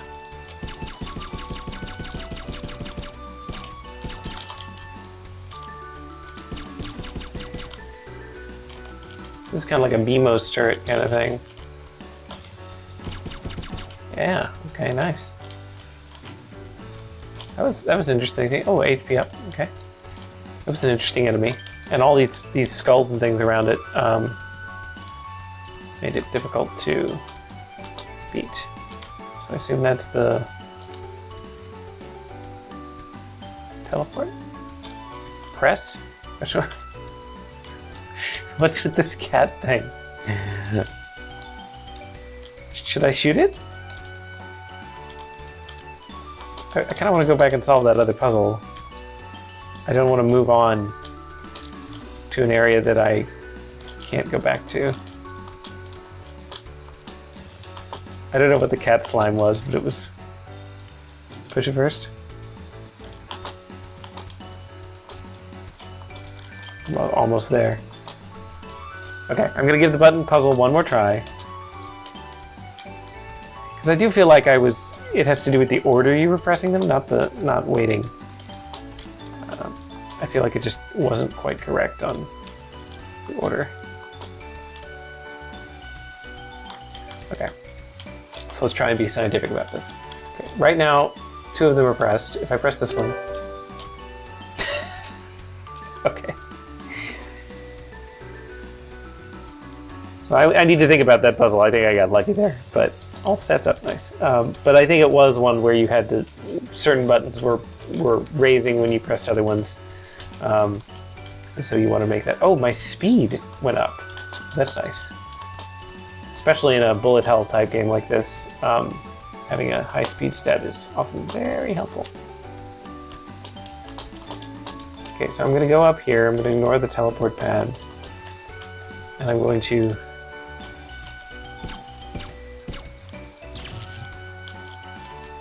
Don't be greedy.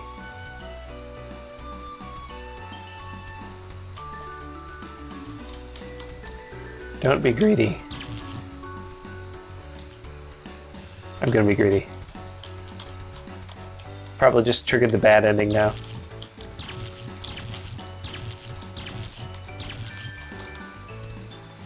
Oh. Press again. Good luck. The thing is getting bigger. The cat is just growing.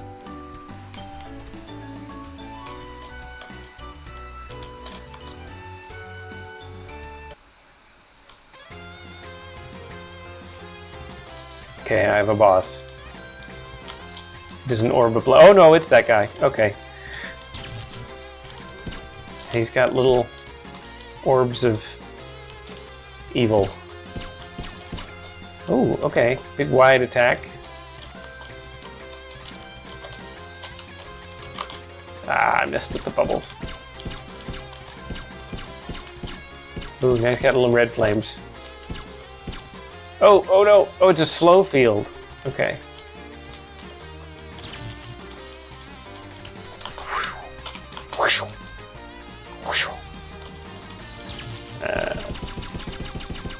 Get my hits in while I can. Do these ever go away? Or is he just going to cover the field in blackness and dark power? Probably. So I should finish him off quickly. Ouch! Bubble! Oh, the bubbles have knockback. They've just been killing everything, so I didn't notice that before. Go away. Blah. Probably got him in his critical mode now. Yeah, I'm about to die. I need to recollect my health. So that's another thing. We've got like the Sonic style. I can recollect the rings to an extent. But I can't normally get them all back, which is a good balancing technique. Thank you for playing. Okay. What catastrophe. Alright. So another really strong submission there. On this one, really in particular, the mechanics and the movement felt really clean, right? I felt like I was able to move around and fire the bullets and do things. Yeah, I think people are mentioning that so I should go back. I should replay the game, or before I quit, I should have done that. Synthetic Echoes. Anyway, I'm sure I missed some stuff. I'm sure I missed some things on some pedestals and some Easter eggs. I don't know if what I did with the button was bad. Probably was, but I think maybe it would have made an item appear. So I'll check that out again. But certainly, a game like this leaves a lot of, lots of different ways to play, lots of secrets that you can put into it, or secret paths or things like that in the puzzles, which is nice. And two really well done bosses that felt really kind of punchy and good. All right, so great job, Team 3 with Paradise Union. It's a lot of fun. Okay, so next one is actually going to read the README this time. Okay, this one's fairly long.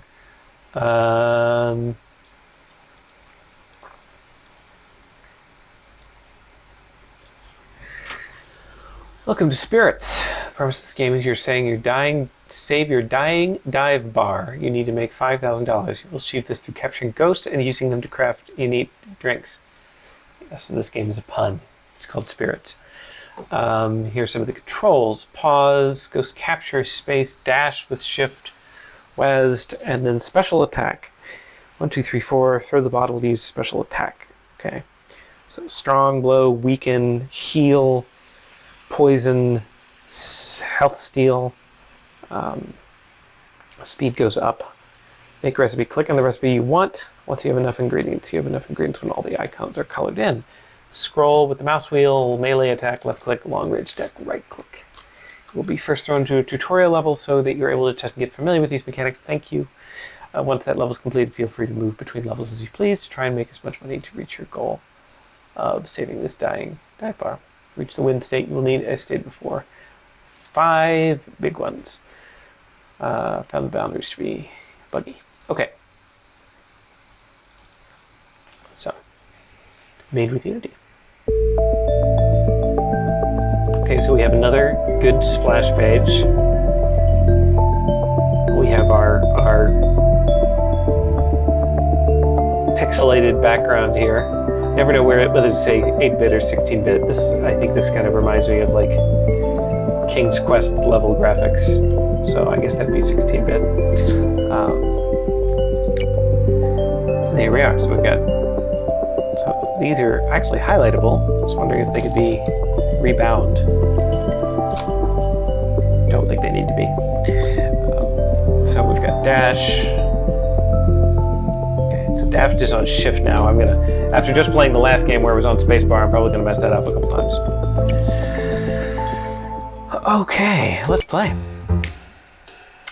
Another overdue warning from the bank. Oh, there's a whole intro.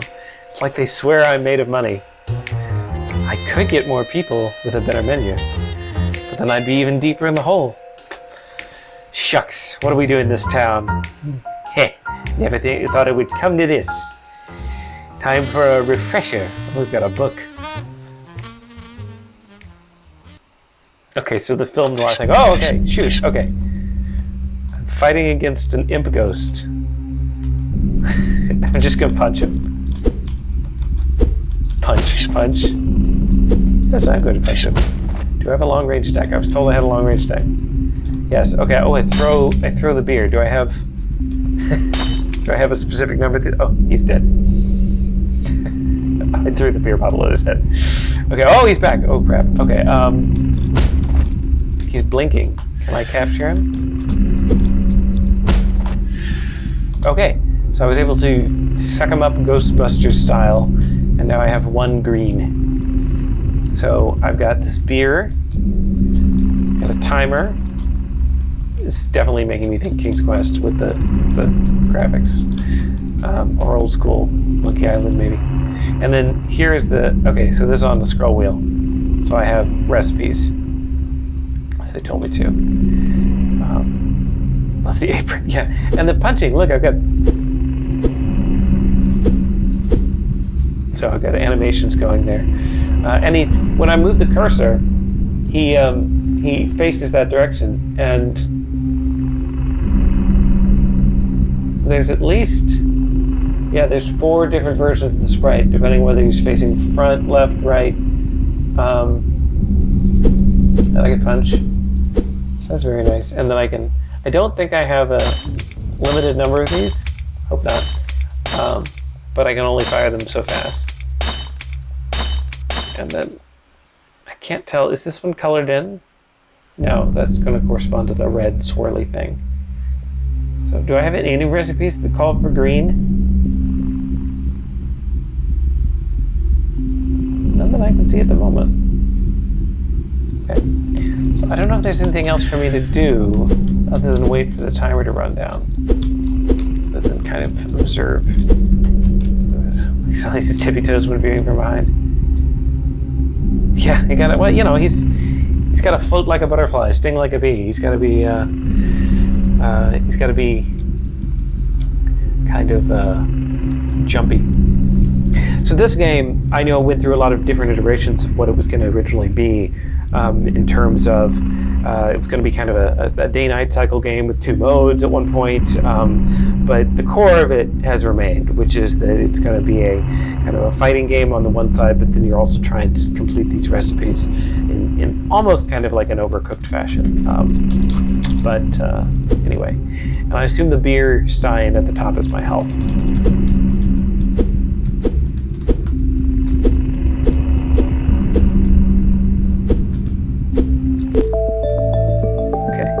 Captured 1 spirit, no recipes. 30. I have 30 monies. Excellent. I like when I have monies. I need 5,000. Okay, let's go to the map.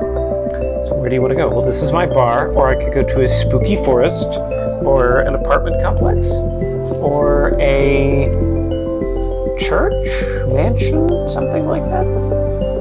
Okay. Well, if we're hunting ghosts, spirits, let's go to the spooky forest.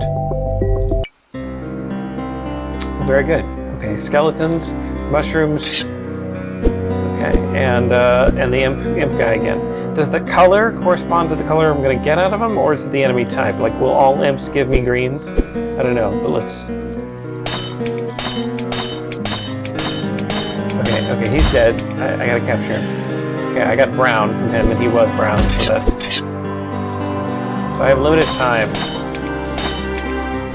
Punch. Okay. I get these. So I have these special attacks, which I assume I can only use once I have the appropriate bottle, but I also need to do the recipes, so that's kind of a difficulty. I have to prioritize whether I'm going to use them. Okay, I just gotta... Oh, I tried to capture him. Come back. Oh no, he came back alive too quickly. Let me get this Hourman thing. Okay, let's try special attack number 1. Oh, that was like a... I don't remember what all the special attacks do. It was maybe an AoE? Okay, I definitely need to be capturing more ghosts more quickly. Okay, so they're all tracking me, so can I complete this recipe? Yeah, let's do that. Okay, I completed a recipe. I don't know what it did. I've got 6 of these. Oh, that was a heal. Heal is good. I needed a heal. Okay, so the mushroom guys give me healing potions. Possibly. Only if I hit them. Okay, this is good. I have to hit them down enough, and then... Oh, there's a green guy there. And then make sure that I heal. Okay. I just completed another recipe. He's... Oh, he's got a fire attack. Oh, shoot, I'm wasting all my heals.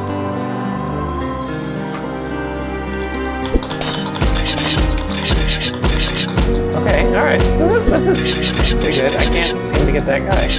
Also seems to be some people crowding at the bottom of the screen. I also note that a lot of the time these guys do get back up, which does not bode well for me. I'm going to complete some of these recipes because I feel like I have to get money, so I don't know how much money I'm getting out of it. So I can take a lot of punishment, especially when I get the heal going here.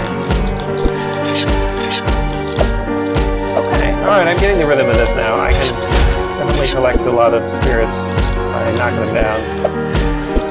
But they do get back up sometimes. Gotta keep an eye on my health. See if I can finish some of the recipes. Wish I had like a little ding noise or something when I completed a recipe. It's a little hard to tell, but I'm getting there. Can I keep these? Oh, I don't know. Okay. So, yeah, the music's good. Can the beer be upgraded to Molotov cocktails? Well, kind of, yeah. So I can either use the spirits I capture to make drinks, or I can use it for special abilities, which I don't remember what the hell do, but I remember the red one heals me, so that's nice. One thing I might be able to do in a version of this with a tutorial is to kind of introduce the special abilities one at a time, so you get familiar with them, because it is hard to remember them all. But yeah, so that's good. So I made money. I made 840 money, presumably from the 6 recipes I did. So that's pretty good. So let's go check out the next map. Ooh, it is a mansion. Okay, and I did not keep all of my stuff from last time, so it's use them or lose them. Okay, so I'm gonna get a green this time. Come on, I have to be pretty close to suck up the ghosts. Oh no, maybe I got a pale blue, not a green. No. Oh, here they come. They're surrounding me. Oh, I gotta get this kind of like karate guy. So I'm wondering if there's a stun when I hit him, or if I'm able to. Oh, let's complete that recipe. Because I feel like sometimes I'm able to keep them from attacking me. And I don't know what that did. I tried to throw a 2, I think. Is there a pause menu? There is. Okay. I don't want to quit. Control. Special attacks. Okay, so the special attacks were listed in the README, I think. Strong blow, weaken, health. 3 is heal. Oh, I was health steal that I was getting. Hi, Kriya. And then 6 is speed, and then 4 is poison. Okay, got it. Okay, so unfortunately, it looks like I reset the game by going to the main menu. I was just trying to check the trolls. But it's okay.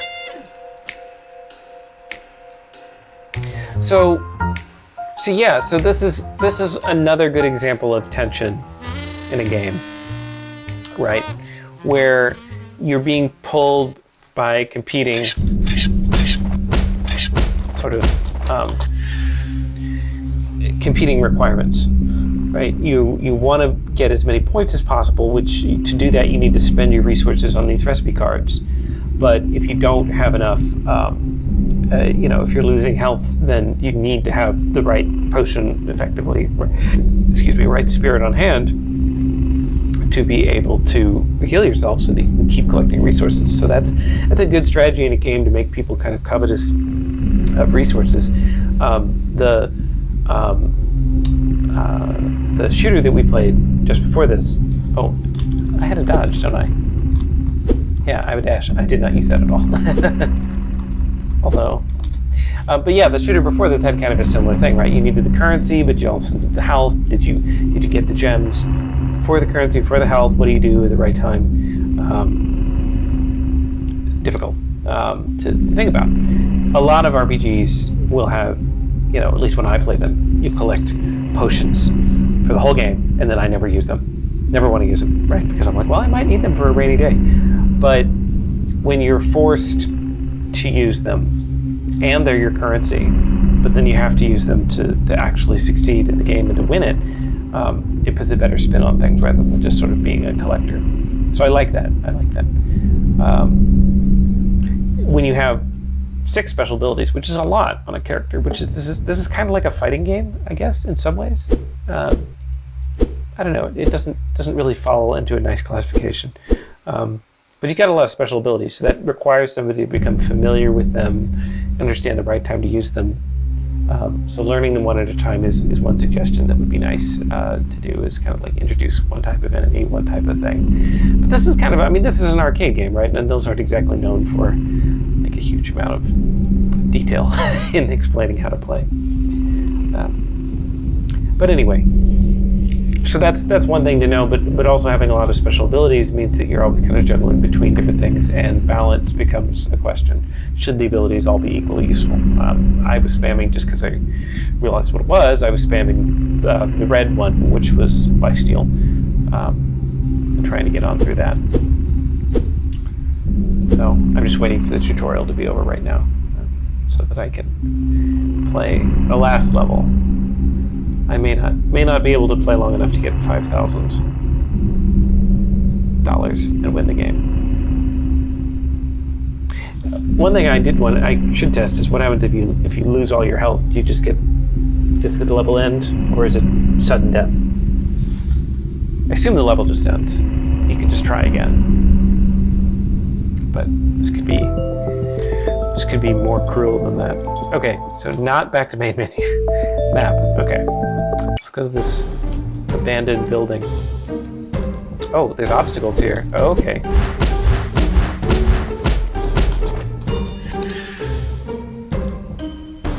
So these guys just give me like the strong attack, which is nice.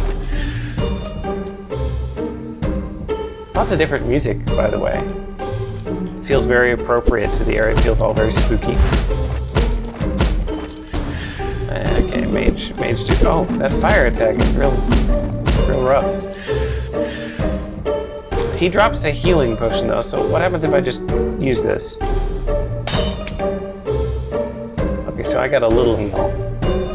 Not a lot. The lifesteal seems better, so that's what I'm talking about, like balance. Like, I should be doing recipes that require things that I think are less valuable. But that's part of the challenge too, right? Is you want to force people to make that decision. So I don't know if this is intentional. This recipe seems a lot easier. This level seems a lot easier. I know that the team mentioned that there was some benefit to going to certain levels, that they would get more difficult, I think, if you went to them over and over. So turn in a recipe there. Okay.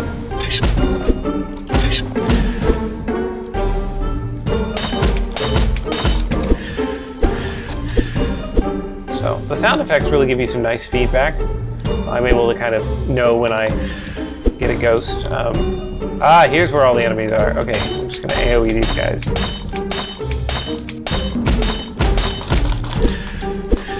Ooh, I'm about to die. So let's use that, and then give myself a heal. So they do not appear to be the red enemies here. I don't know if that's intentional or coincidental, but it means that there's not... I don't have the ability to do lifesteal.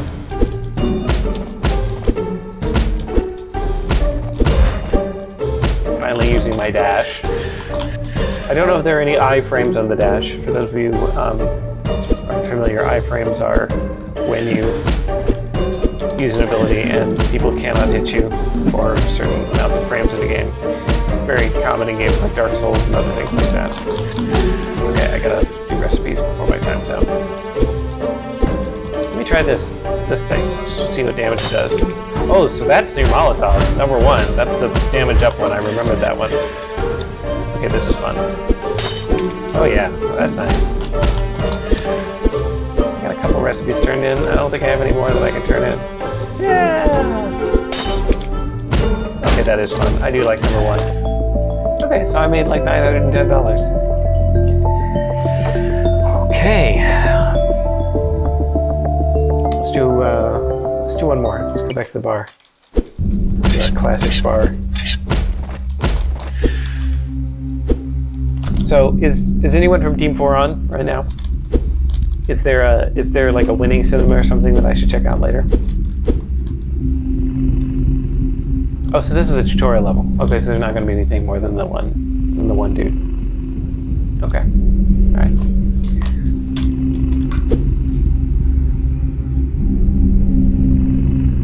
Chat's quiet. I've been talking too much, I think. Okay. Well, with that in mind, what time is it? Almost 3. Okay. I am going to quit this. We're going to move on. Leave a level like this early when it's done. Yeah, but this is the tutorial level, right, Alex? So, and most of the time you want to stay as long as possible. Anyway, we are going to skip 5 until I'm told otherwise, because that's the one that I was supposed to delay.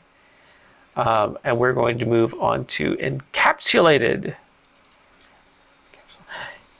Hey, ASCII art. Gotta love it. Okay, encapsulated by Fawcett Games. Controls, keyboard, mouse only. Okay, charge throw, release throw. Okay, pick up throwable with right click, reload with right click.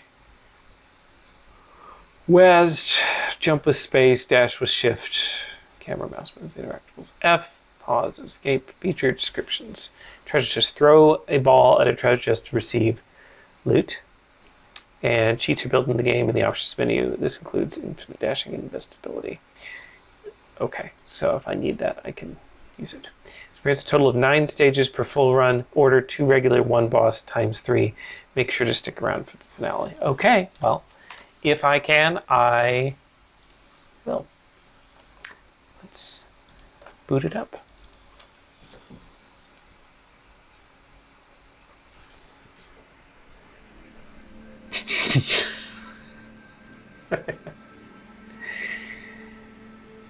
Throwable wheels tab. Okay, thanks guys.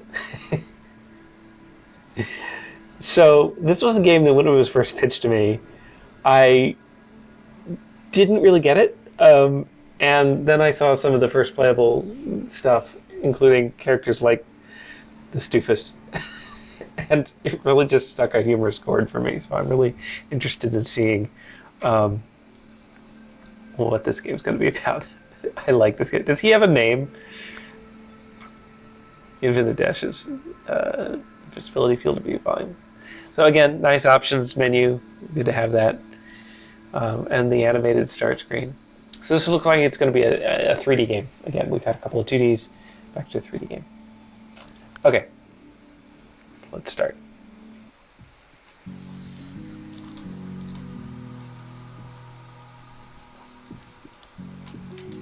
Okay, so we are here in space, and I have a red ball. Okay, so see, they didn't need to tell me in the readme. Yeah, I mean, I'm glad you did, but I get this. Throw a ball to open chest. So, okay, charging. Do I have a finite amount of these? Maybe.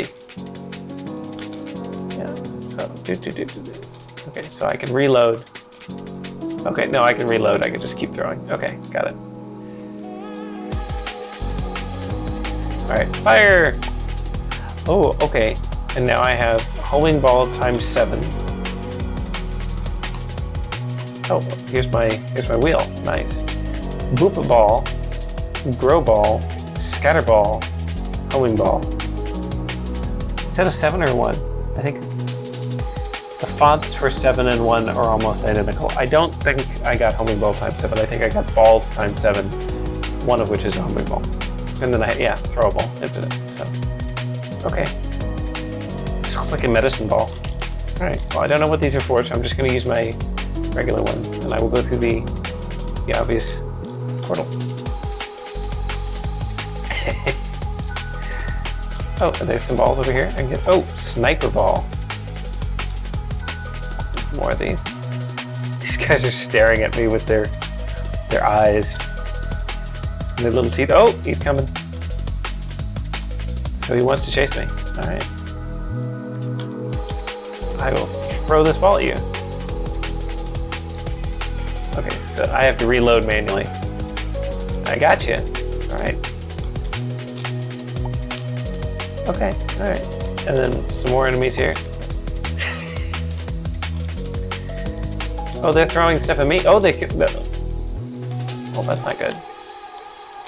Here, boop. Get him a boop ball. Oh, nice! I can knock him away.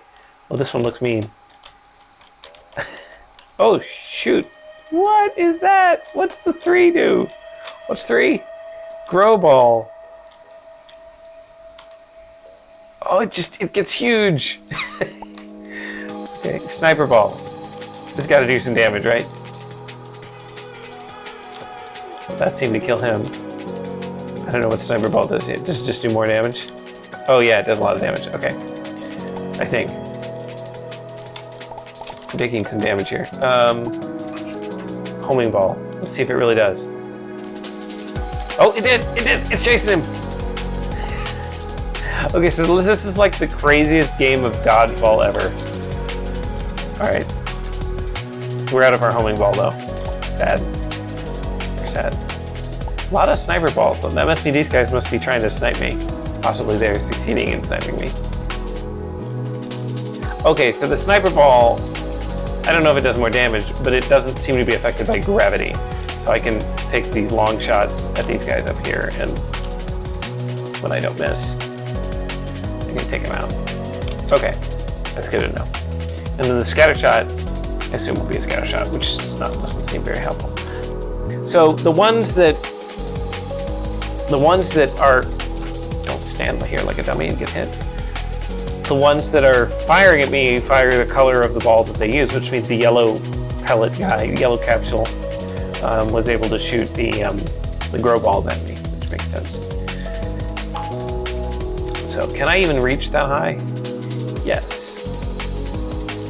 Yes, I can. So did he take more damage because it was a harder throw? I wonder. If I had just given like a really weak throw, but it still hit him, would it have been done damage?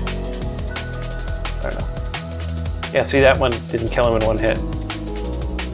Taking 3. I don't know. I don't know. Anyway, oh, he's sniping me. Yeah. Says he took more damage that time, maybe because it was hitting him at a faster speed. If so, that's cool.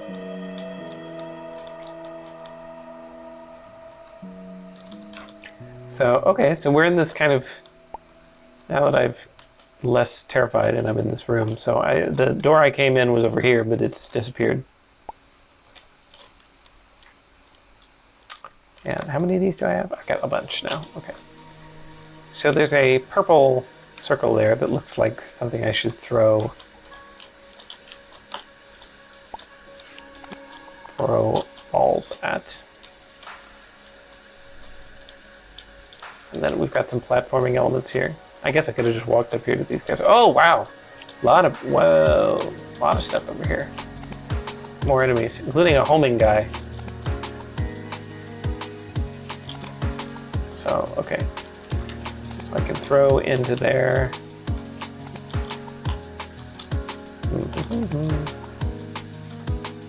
Oh, I have the dash, which is kind of a zoop. Maybe I can use it to make bigger jumps. So what happens if I hit the circle?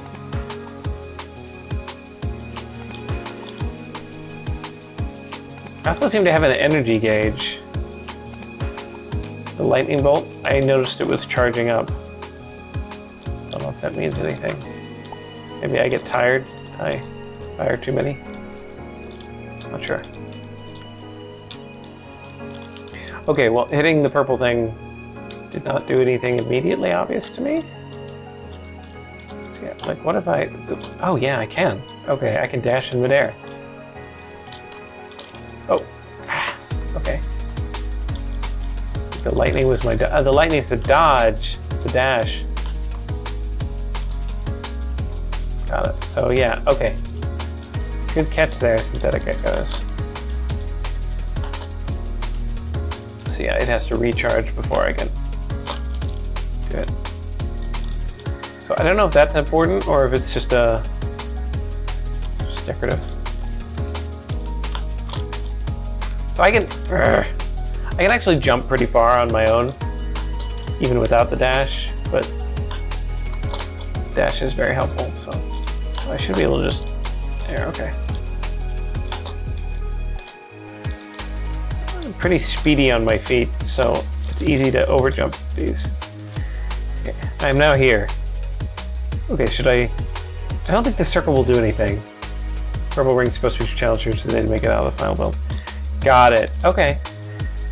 What about this? Can I do something with this?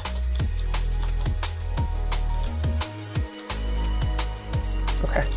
All right. So this is something that was talked about with the original designers, that there was going to be maybe some challenge rooms, some extra hard areas with different types of things, which is neat. And so you can see a platform like this. Has anybody? I died. Has anybody played Superland? This kind of aesthetically has that kind of cartoony feel, and that's a game that has a lot of hidden secrets, little areas that you're supposed to find stuff in the corners, which is fun. A lot of the fun of a game like this comes from the exploration, which is nice. Okay, homing dude and the grow ball dude. I want to take out the homing dude first, I think. Crap. Oh, he's got a lot of health. Oh, crap. Go away. Yes, I knocked him down with the boot ball. That was intentional. Shit. Okay. I just want everyone to notice that the capsules have little butts. This guy's gonna kill me, probably. Yeah, okay. Okay, I need to get used to the delay on the grow ball.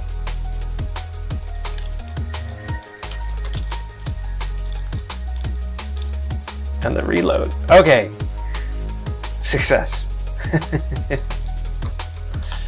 Okay, so now maybe we can get this guy.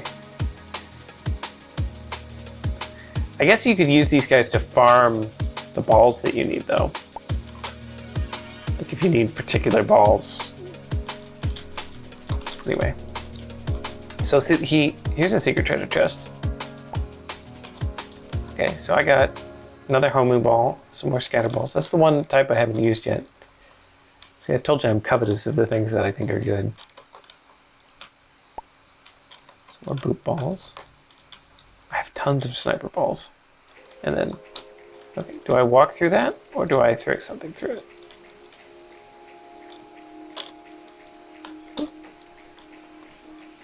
Okay. Oh, now this really reminds me of Superland. Okay, so we've got find the red cipher to open the gates. Oh, there's dogs. Oh, cool. There's dog capsule things. I need health. That's what I need. Red cipher.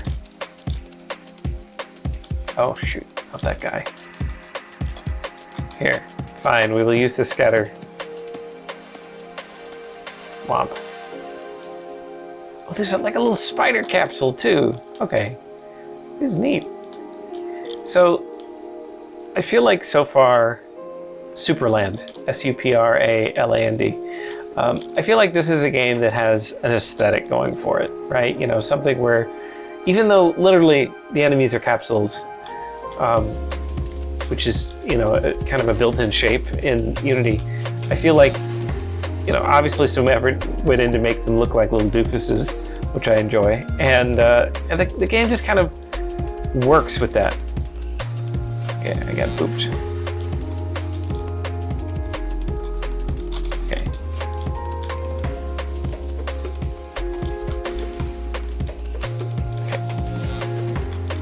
The throw is... Did he dodge me intentionally? I'm almost dead now.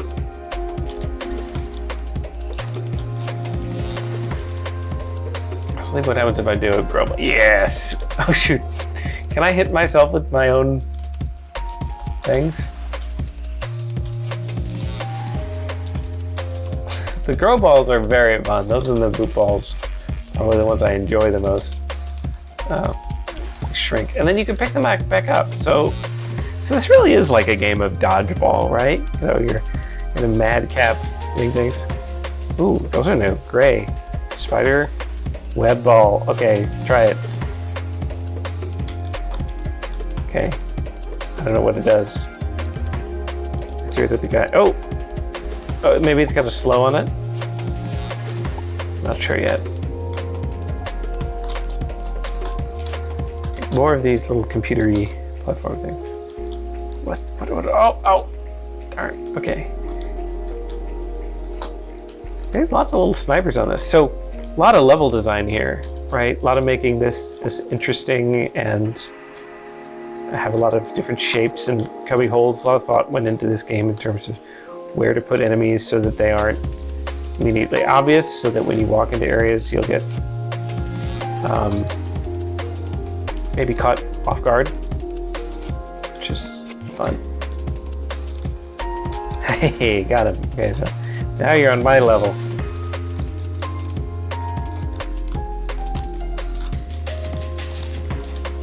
Okay. I am probably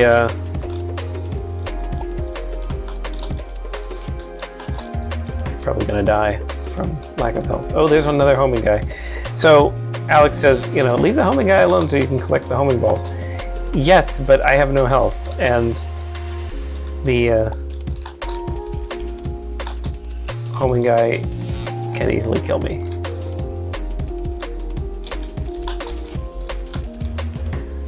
So I'll just take my one homing ball and feel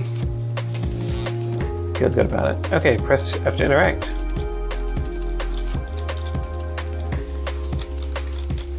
Press F to pay respects. Oh, there it is. So I toggle, and it turns this red. Maybe it was already red. It's red to start, and then I was supposed to get rid of it. Yeah, it's a shield. Okay. So, turn off my giant shield. We got a lot of enemies here. So I still don't know what the web ball does. Oh no, the dog killed me. Okay, so there's a lose state. And I go back to the beginning. So I didn't do very well in this game. But I'm going to give it one more little speedrun try here. Is this anything? See if I can get a little further this time. So I'm going to just kind of ignore these guys. More or less. And then, yes, as was said, I can turn on invincibility if I have to. Oh. Of course, I might I don't know, if I do that, I might get laughed at again.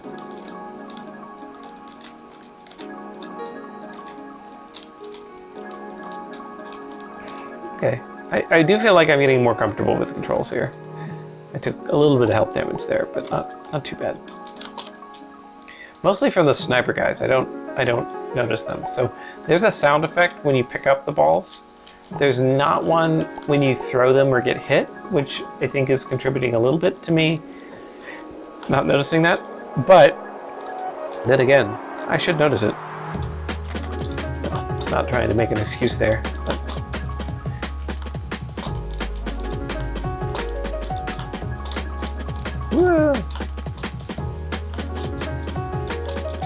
I like where the challenge rooms are hidden, though. They feel good there. So what kind of pathing are these guys using? Just like a nav mesh kind of thing? To chase me around?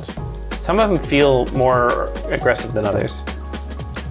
And I feel like they're dodging me in ways that are... Maybe I'm imagining it.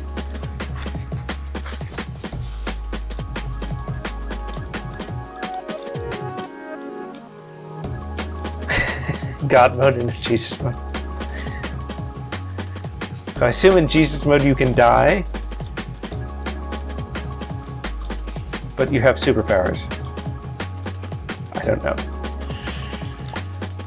Anyway.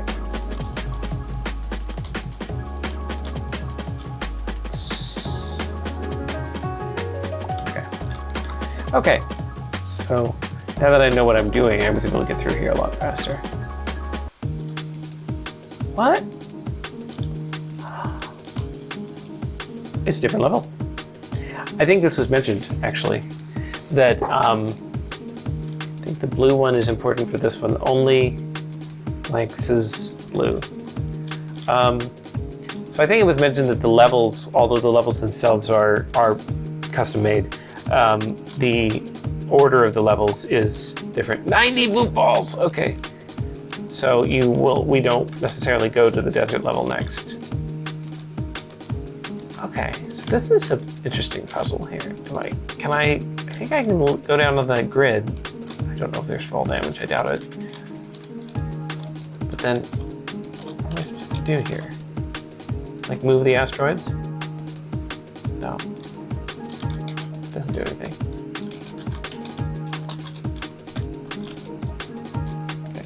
I fell. Oh, it's a boss! What is him? He's boopable? I assume he's a boss. Yeah, fall into the acid. Oh, okay, now he's angry. Oh crap, he knocked me into the acid. Okay, this guy's... Oh, so okay, that's cool. He's like... smacking at me. Okay, so when I hit him in the head, didn't do much. So he's got like a shockwave attack. Okay. Okay. It's kind of hard to beat. He's got like I did do some damage to him.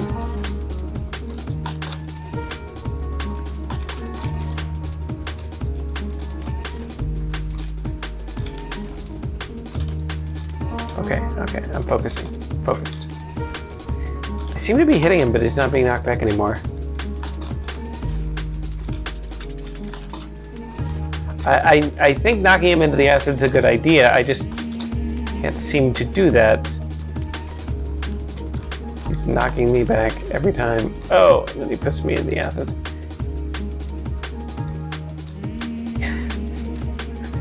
Capsule with the butt again. Okay. So he hasn't noticed me. I've snuck up on him. Okay, so that definitely does some damage. So I think the thing is when he's aggroed,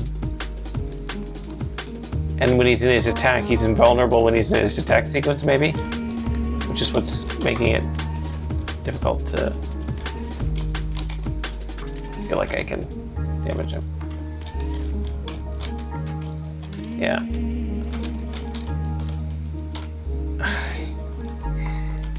Yeah, just knocking him down doesn't really seem to do anything. I have to actually knock him into the acid.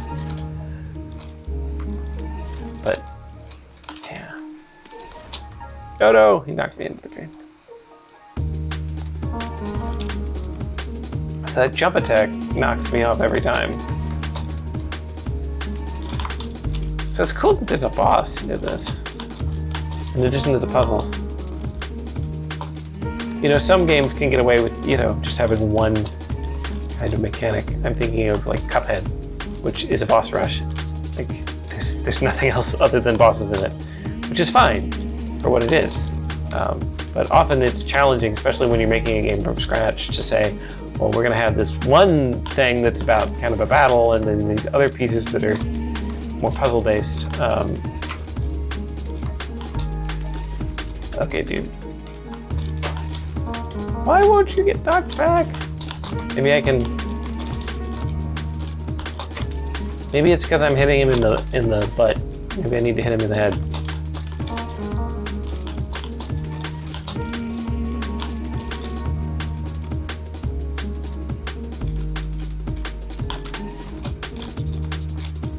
Okay. I'm realizing that I can dash to get back on the platform sometimes. Come on.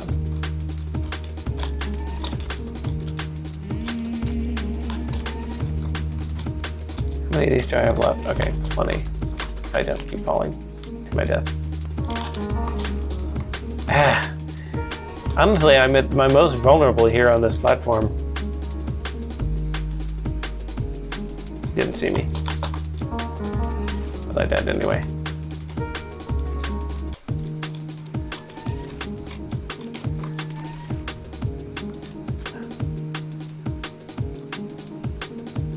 Yes! Okay. Hooray!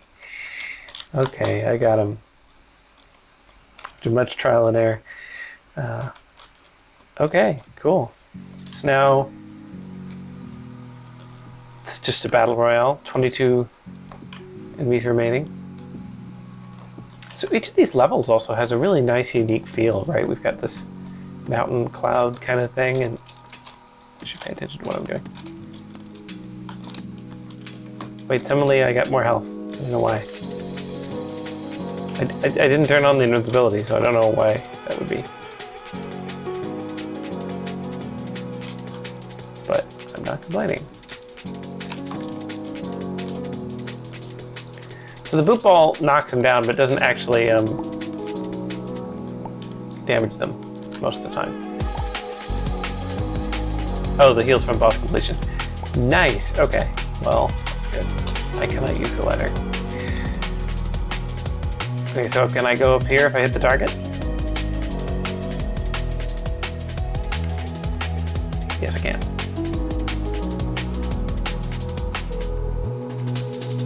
So the different wall types feel good. Ooh, these dog things. That's what killed me the first time. Dog capsule. Kind of a weird room.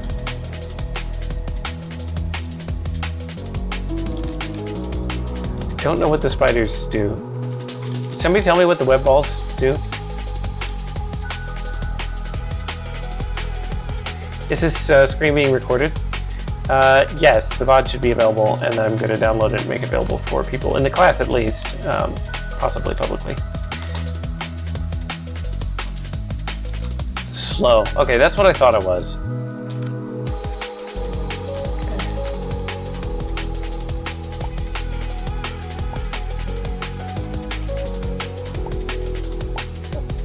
This room is messing with me because it's like the lighting is all one color. Okay. Hello, Yandi0929. I just like the little monobrow on these things. They're so serious. Oh, gun. Is it the gun room? I guess it's the gun room. Okay, so this one's up there. Let's just try sniping it. There we go. Sniped. Ah! Oh no, no, don't knock me off, don't knock me off. Crap, crap, crap, crap, crap, crap. I need the slow or something.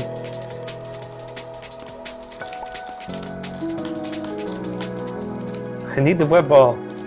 Slow down. Okay. Oh crap, I knocked one off. Is that gonna count as a kill? Because I just knocked him into space. I think it did. Oh, and then I fell into space. Wait. There's a giant one in the desert.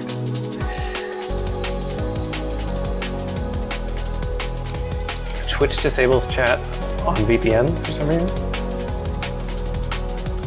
I don't know what it means. Is there chat that I'm missing? Oh, yeah. Or it's just your chat was not going through. Anyway, the ancient capsule in the desert is, oh, okay. Well, sorry about that for your chat not loading, but I'm glad it wasn't something on my end. Yeah, where can I see that? There's a giant ancient capsule being. There he is. It's just fun.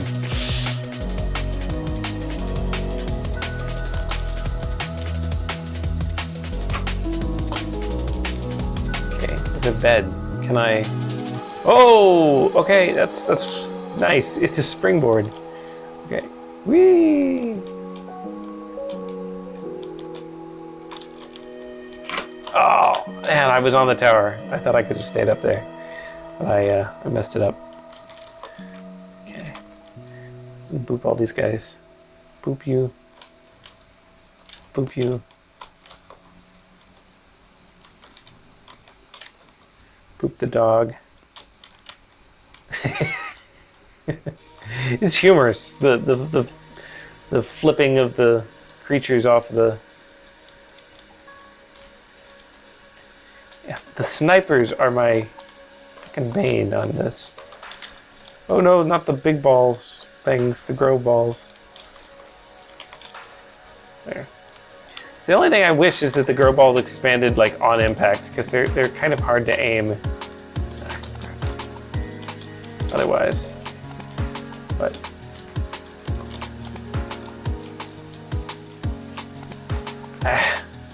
okay, I lost almost all my health doing that. Oops. So it says there's 2 enemies remaining. One of them is there. What is my range? Can I just...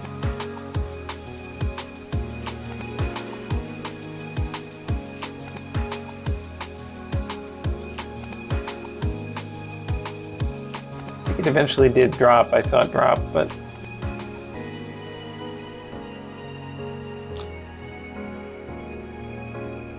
Yes, I hit him. I did damage. Ah, shoot.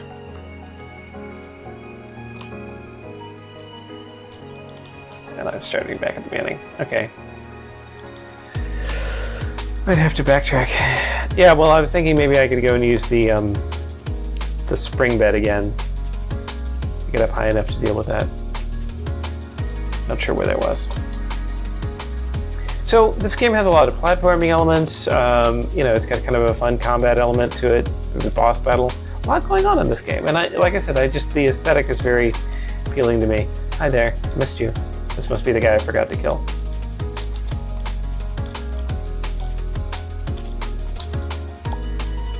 Enemies remaining 1. So, I mean, I see that one guy. I assume he counts, the pink guy over there. Yeah, I'm not quite able to get there in time. I need a tower or something? I mean, I could probably snipe this guy with enough care, but...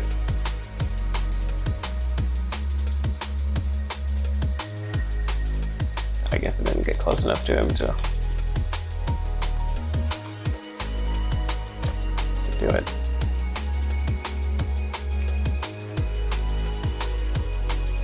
Make sure so there's a little bit of a bias on where you, looks like the balls kind of come from the right side of your character, so I'm kind of adjusting to,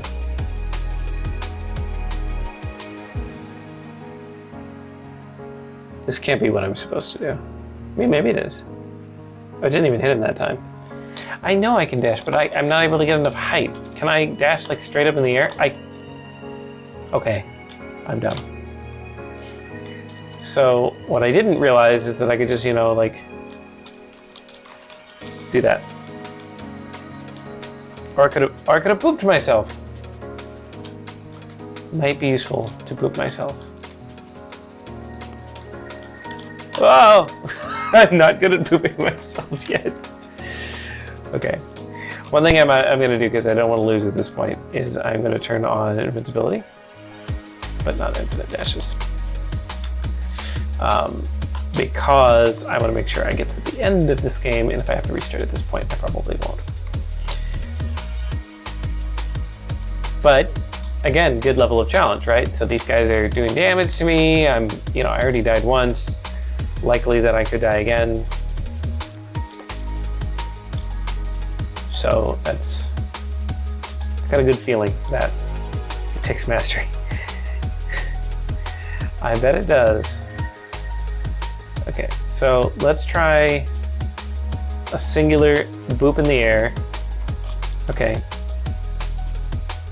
The trouble is it throws me off sideways also, but I think I'm getting it now. Okay, so I'll do a boop and then a dash. I got it. As your designers playing your game, I'm sure you've gotten really good at this. Looks like it could work like rocket jumping in Team Fortress 2. Possibly. So yeah, I'm basically doing that and then dashing, and then nice. Okay. Now I must get the last guy here. Ah! Where'd he go? Where'd he go? Did I get him? I must have got him with the girl ball. Okay. And then the portal opens. Okay, so there's a lot of content to this game. Am I correct in saying that there are 9 levels? I haven't even gotten back to the desert one yet. So I've done 3. The initial one, the floating platforms one, and the boss. Yeah, well, I assume I knocked it off the platform with the girl ball. But yeah. So are we looking at 9 levels? Something like this. Let's try girl ball here. Yeah, that was good. Okay. 9 levels. That is awesome. That's a lot of content built for this. Did he knock my ball away with a sniper shot? Can the balls intersect? I assume they can. Ah!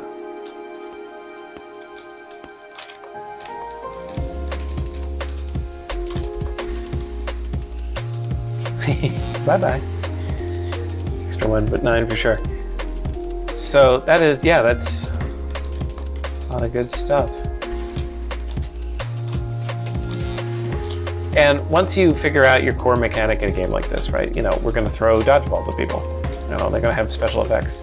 Then it becomes a nice thing where you can come up with more levels to add. So spiders shoot projectiles. The dogs just kind of chase you and do contact damage, I think.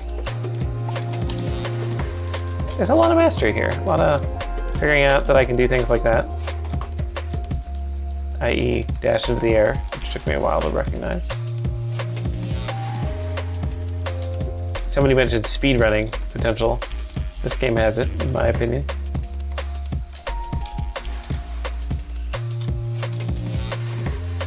We're kind of on a water world. So that's the portal. It's so scary when those guys come up to you. Jeez.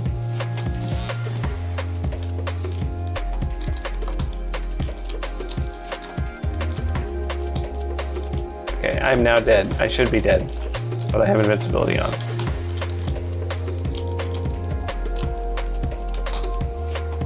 Okay, so this is going to turn on some blue thing,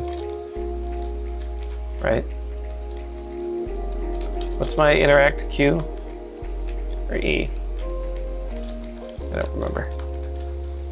-2 health. Yeah, I've got invincibility on.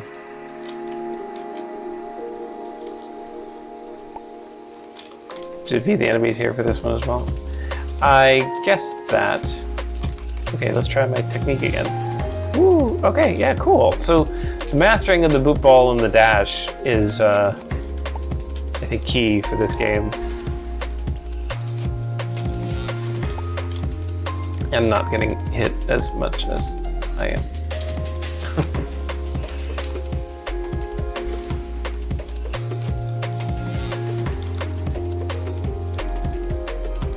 Goes F. Oh yeah, to pay respects. Okay. The portal's open, but what does this do? It should do something! What does it do? I don't see. Just the interact on this level, isn't it? But the nice thing is, right, the cue of that was an interactable, it was intended to be an interactable, is in. So I got that. Cutscene that shows what this would be a nice addition. Maybe 3x down equals attack.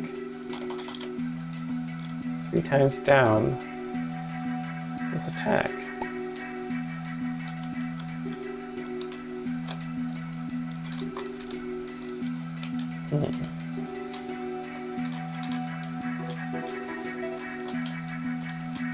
Oh, oh, another boss!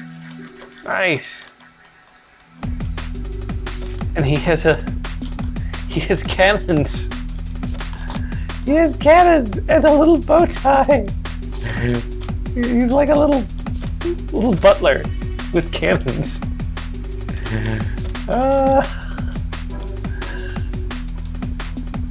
Okay, so what do I got here?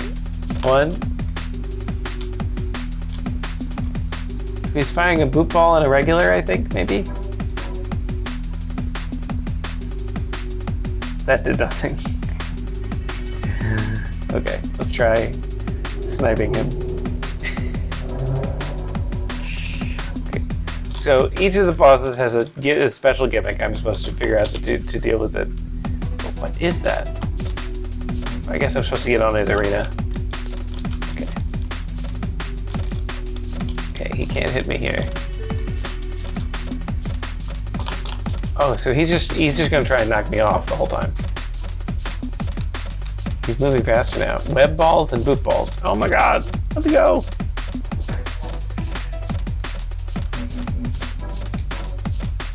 Okay, what do I do? Can I knock him off his perch with a grow ball maybe? Nope, he just knocked that away. Okay. Can I slow him? I mean, I'm getting slow balls here, webs. Because he's kind of... Slowing would be nice. I want to enable infinite dashes for this one. 3xv attack? I don't know. So this guy doesn't seem to actually hurt me. I mean, I know I'm infinite health, but the knocking of me off definitely does, so. I thought it did. I was at -8, now I'm at -13. I assumed that's what did it. Not.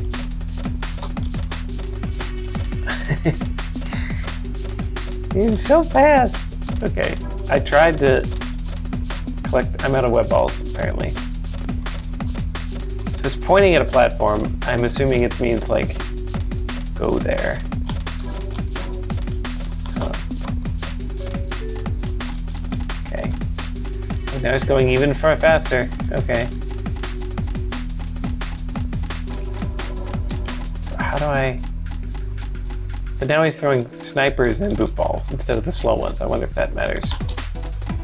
The snipers actually hurt me.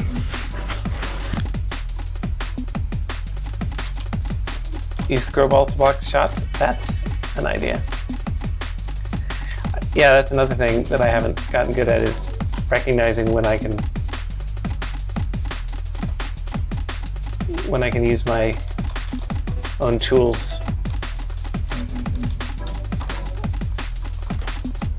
Okay, alright, I kind of managed that for a second. Oh gosh. is challenging. It's good. I'm not even sure I could beat this. I'm not sure I can beat this with infinite health.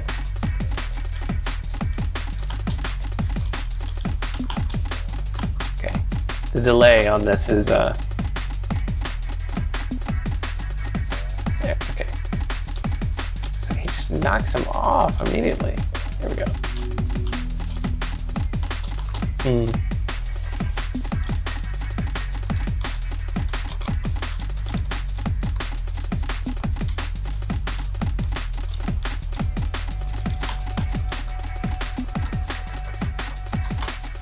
Oh! Okay. Alright, so I'm now out of grow balls, and he doesn't seem to be shooting them. So that's a problem. How fast can I shoot?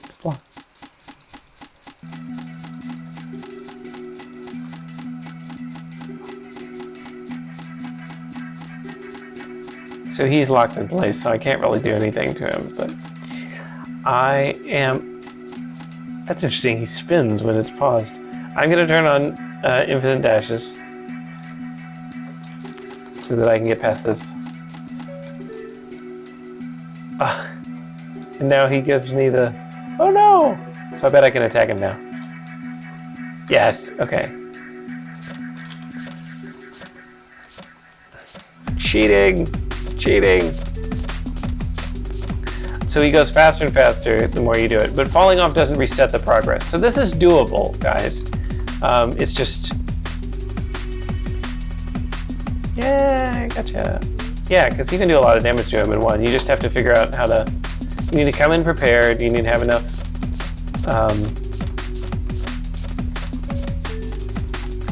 you need to have enough grow balls to actually win. And apparently you need at least 82 more health than I had.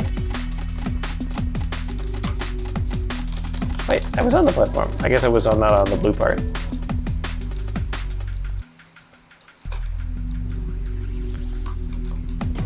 Having the green balls also let me do a lot more damage to him really quickly. So that's nice. So yeah, this is another game where I would say having levels early on that introduce you to the balls one at a time could be helpful. Oh shoot, I missed my window to damage him. No!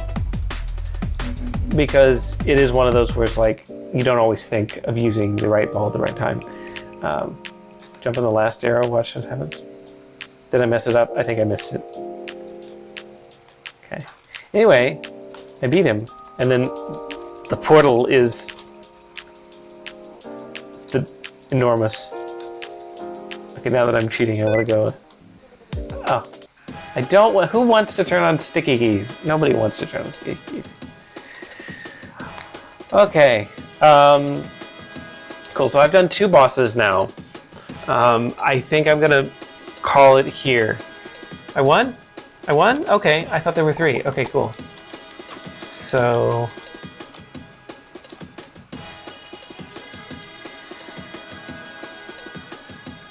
Yeah, but there's more levels, right? So you've got to like jump through here and yeah. These are all really cool. So there's like 3 more levels. One of them's the desert level that I messed up, and 1 more boss.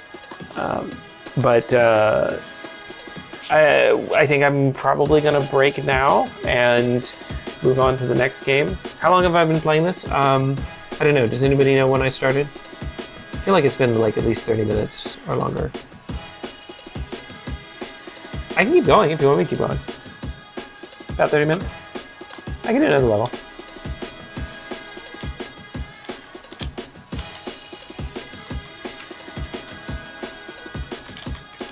$45 minutes actually. Yeah, I thought it had been a while, so we got like a bunch more to go, and I do want to finish before midnight. So, but great things on this game.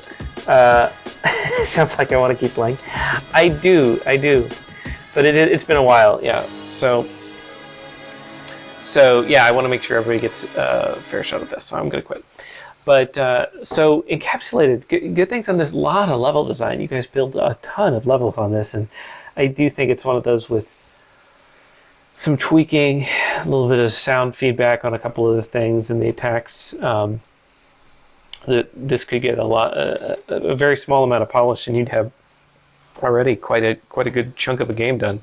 And it's just fun, right? This one seems kind of quirky and kind of interested. Synthetic Echoes says that he's interested in playing it. So anyway, okay. All right. I'm actually going to set a timer. Just so I know. Like I said, I'm playing these to give them each a good kind of showing. But I'm going to set a timer just so I know how long I am playing them. So that we don't go too long on any one game. So we've done 5 out of 13. So there's 8 to go. So if I do each of those for about 30 minutes, then we're still looking at like 4 hours of streaming. So we'll see what we do. Sorry, I cannot do 45 for all of these. Anyway, I will probably do one more, and then I may take like a 15-minute break, or 5-minute break, and then I may be back. Okay, I will be back. But for now, I'm going to do Blood Surge. So Blood Surge has no README, so we're just going to jump right in.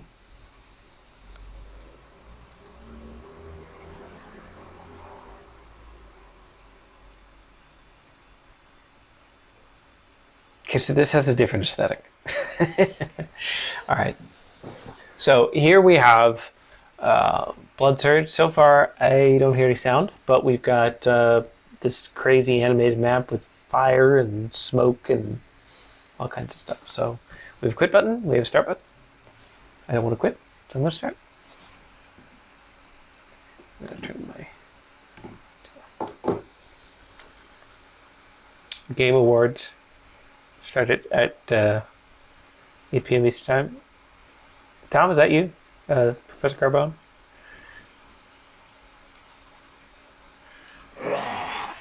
Ooh, zombie noises. Hey there. Okay. Alright, what do I have here?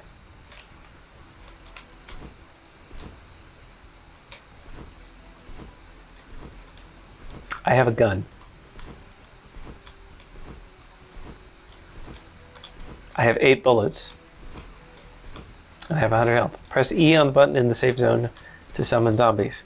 Well, why would I want to do that? That is a great point. So yeah, the Game Awards are starting tonight at 8 p.m. Eastern. So perfect segue. Thank you for that suggestion.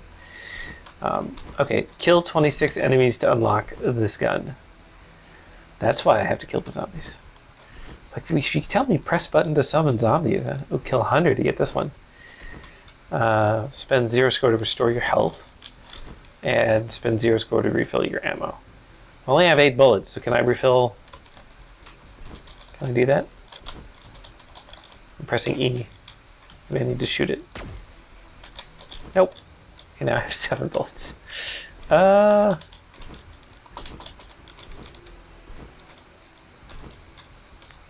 Well, I don't know how to get my ammo. So this is another 3D game. We've got some dramatic music in the background. It seems like shift gives me a little bit of a faster movement speed. And no jumping. It's just shifting and moving around. Okay, well, we're going to try and... Maybe the 8 in the mag. That's possible. We're going to try and go out with this. Okay. Zombies, where are you? It's smoky. Hard to see.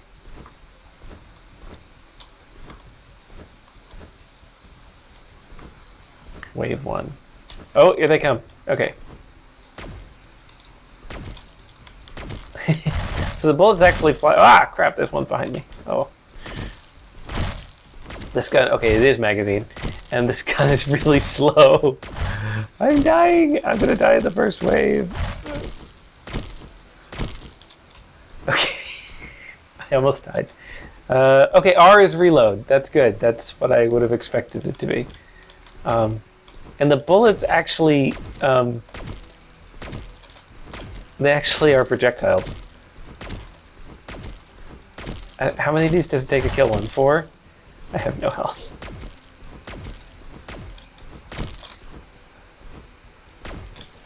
I need a better gun. Help. They're gonna come from behind me. Okay, so atmosphere-wise, you know, this is very terrifying. The smoke does a good job of hiding the zombies until it is too late. So I know the team here talked about like their strategy with the bullets, whether they were going to use a hit scan or kind of a projectile-based thing. So we have projectiles going. Can I get health? Yes. Okay, that is good. I'm just going to have full health. Waste all of my points. Okay. So, did I reset it to wave 1 when I came in here? Maybe. Anyway, I'm now in wave 2. Only 6 points to my name.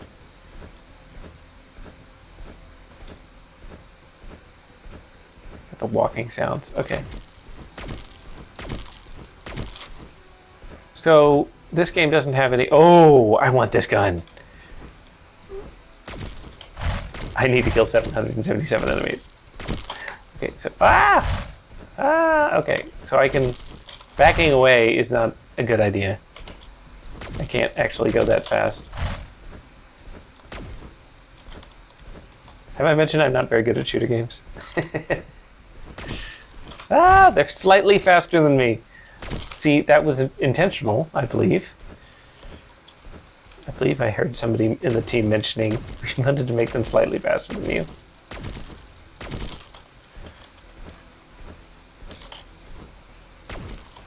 Here comes another one. I have 20 now. Surely I ought to be able to get some upgrade of a gun. Ugh. Oh, I'm dead. I scored 22. That was terrible. Okay, I have to try again. That's bad. Okay. So, when you die, it resets your progress. I just killed 2 in one shot. Ricochet with the ricochet.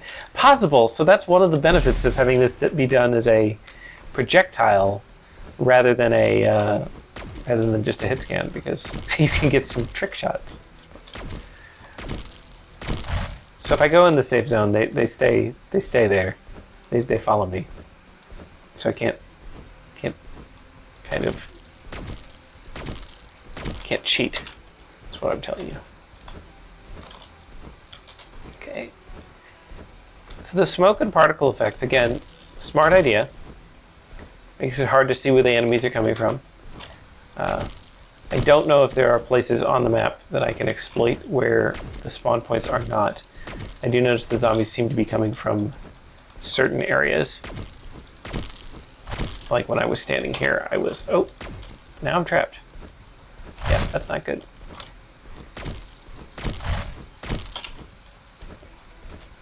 When I was standing there, I didn't notice any spawning behind me, which is possibly a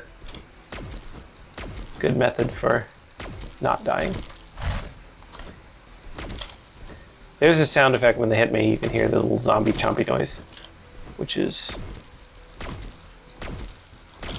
concerning. Hey, a power-up! Health! Yes!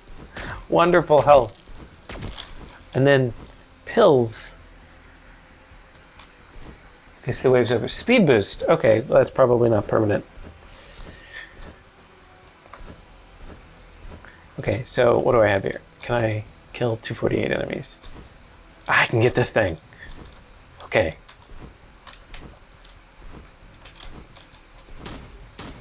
Okay, definitely faster. I don't know if it does any more damage, but it's faster. So it's 4 squares of restoring health. I'm gonna risk it. I'm gonna not do that. Did I summon? Yep. Okay. How many bullets did it take me to kill? Oh, the last was 3 or 4. I'm not sure. Whatever. I think it takes 3 kill them now. 2 or 3. But the fire rate is much better. I gotta kind of encourage my character to move a little faster. It's like, these are zombies, and you have a gun. Like, you're taking a very leisurely stroll here. Oh, the reload takes a long time, though, on this gun. Just noticed that. Ah! So yeah, so this was doing a good job of maybe putting zombies where I'm not expecting them. Which is nice. Anyway, so there's in a game, an FPS type game like this, you're expecting certain things. You're expecting there to be a manual reload, right? And I didn't even think before I pressed R, so that's meeting the expectations of the genre, which is good. You can fire up into the air if you're still reloading. I just noticed. So the bullets fly away and then despawn, I'm guessing, after a short delay. Yeah, but they can ricochet around, possibly hit more zombies in so doing. So another thing that would be possible to check as a metric in this, I don't know if the team is doing so, but it would be, oh, I gotta go back to the safe zone, would be to check accuracy to see how many of these I'm hitting. The zombies don't really react when you hit them with a bullet. So there's a lot of sort of counting internally that I'm doing badly, trying to see how many bullets they've taken.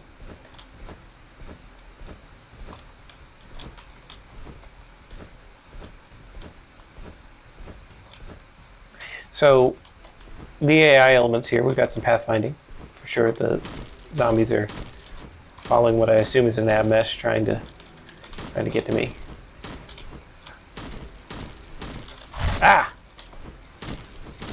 So one of them did come from that hallway this time. To my behind me and to the right. Anyway, so they are for certain navigating to find me.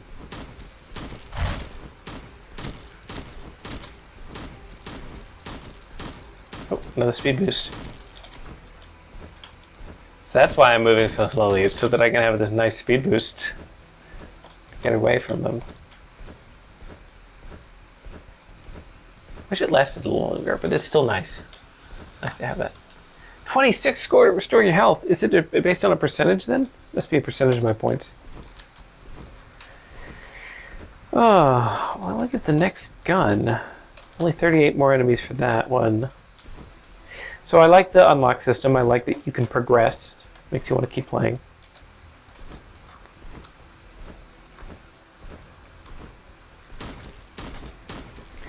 Okay, I take it back. I said there wasn't an indication that the do you hit the zombie? That's not actually the case. There's a sound effect. Kind of a crunching noise that seems to happen. But the zombies themselves do not animate. Oh, he spawned right in front of me. Eee. Okay. So I'm wondering if the spawn points rotate or if they're following a certain pattern or if it's some randomness there. I think some of that was mentioned in one of the presentations, but I don't recall at the moment.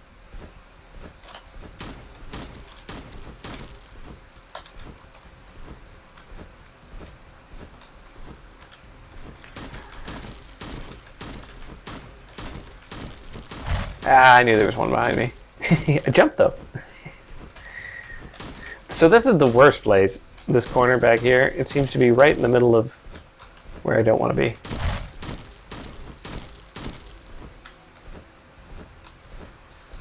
So I know there's no win state in this. I mean, there's a, you know, it's a go deal drop endless mode kind of thing. But like I said, the idea of unlocking new weapons is kind of what keeps you going, plus a high score. There, had one straggler. Anybody here play Arizona Sunshine? That's the zombie game that comes to mind when I'm thinking of this kind of thing. It's a VR game. Did I get enough for the new gun? This one. I don't know my guns. 20 more. Okay. Yeah, Arizona Sunshine is, takes... Oh, we have a new enemy type. Oh, shoot. Oh, he's got a knife on his hand. That's not good. He's got a lot of health. Ah, it does 15 damage. Oh, gosh. This is something out of Doom. Oh, no, he's going to kill me. I died. Okay, I did not expect that. Did one more round. I gotta build my way back up to the basic gun. I hate this gun. That's good. Your first gun you should hate. But yeah, so a lot of games. Oh, I don't know if a lot of games, but certainly having an endless mode is not an unusual thing. Although often you'll have something else to go with it, whether it's a single-player campaign or a multiplayer kind of match or something like that. But adding on endless modes to maps is not an uncommon thing to do, where it's just you and the high score. Probably it's honestly the most traditional way of doing a game. I mean, arcade games, you played until you pretty much played until you died, and you could just keep going up high score. I guess you could eventually 9999999 your score, and that would be good enough. But oh no! So I can jump off of the platforms. I should be exploiting that. They cannot.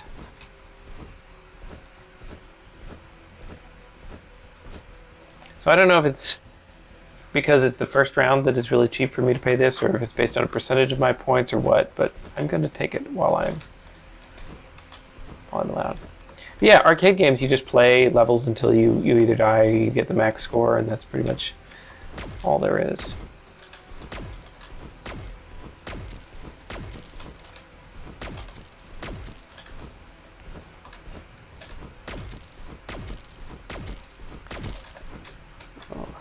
Is this going to despawn? Because if it's not, then I'm going to keep it. We'll risk it. Because I think it heals for 50.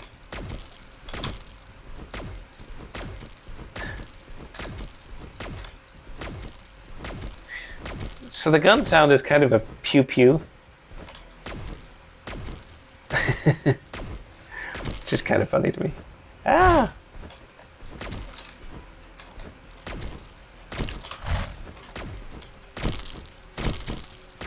Kind of makes me feel like I'm using like an airsoft gun or something to fight the zombies. That's a premise right there. It's like you get to fight zombies, but you only get toy weaponry. Wait, the reason I brought up Arizona Sunshine, other than just that it's a zombie game and an AR game, VR game. Oh, and my power up did disappear. Is because it has an endless mode. It made me think of this.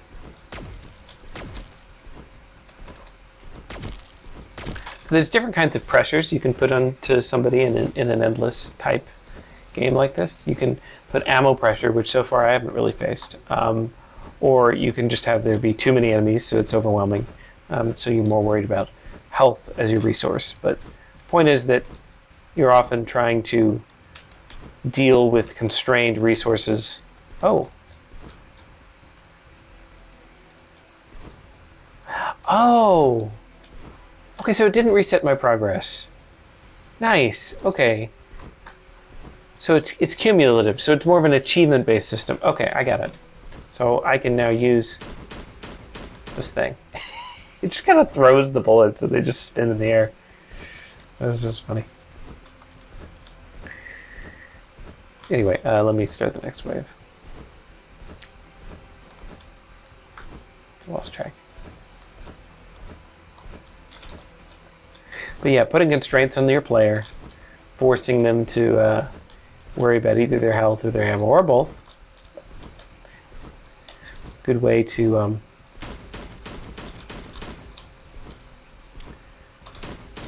apply pressure. I think it was the Sid Meier quote I said earlier at the beginning of class where I was saying that, paraphrasing, he said something like, games are a series of interesting puzzles, or interesting decisions, or something like that. And that's true in my estimation, right? And even if they're not a puzzle game, the puzzle here is, when do I move backwards? When do I look behind me? When do I prioritize my ammo? Do I prioritize my health? What's the right thing to do?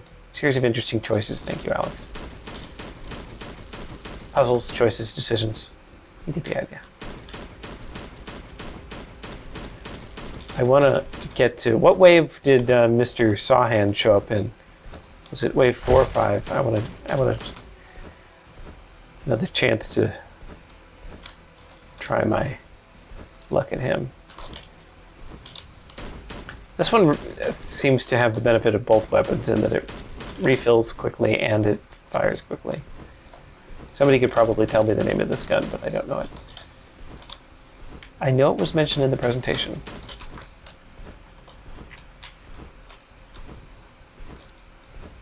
I believe a lot of the playtesting that this team did was on sort of adjusting the speed of the weapons and the reload, and a lot of nice, useful levers that were defensively programmed in to be configurable, which is good.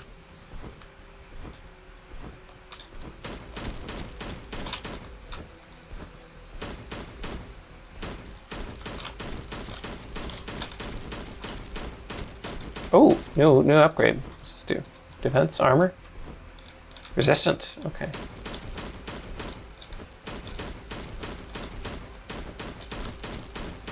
Yeah, the speed boost is definitely noticeable.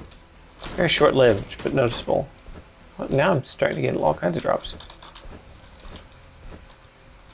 Okay, I think it was wave 5. Wave 5 is a good wave for a boss, don't you think?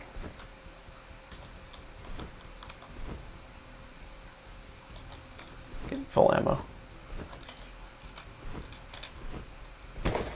Okay. Oh no, he's got a gun too, and he's in my safe zone.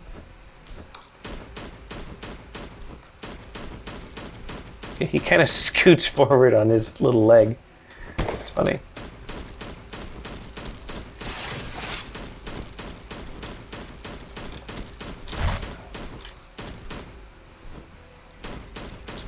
Okay, so I'm going to try and abuse the system here and leap down before he gets a chance. Yeah, so the zombies can't do that. So the nav mesh, there's a parameter you can set for height. Oh, crap. And if it's not high enough, then you can't, you can leap off, but the entities that are using the nav mesh cannot leap off. Which, maybe the zombies have weak knees. Maybe that's a good reason. Okay, I think I got the big guy. I think I saw him. Ah, health, yes. Oh, I got a super health back or something. I got 200 health now. Okay. So wave 5 was definitely a difficulty spike. I don't know how many. That guy was a bullet sponge that had the saw for his hands. And ammo. Yeah, I don't think I could have won that level without exploiting the jump off of the thing there.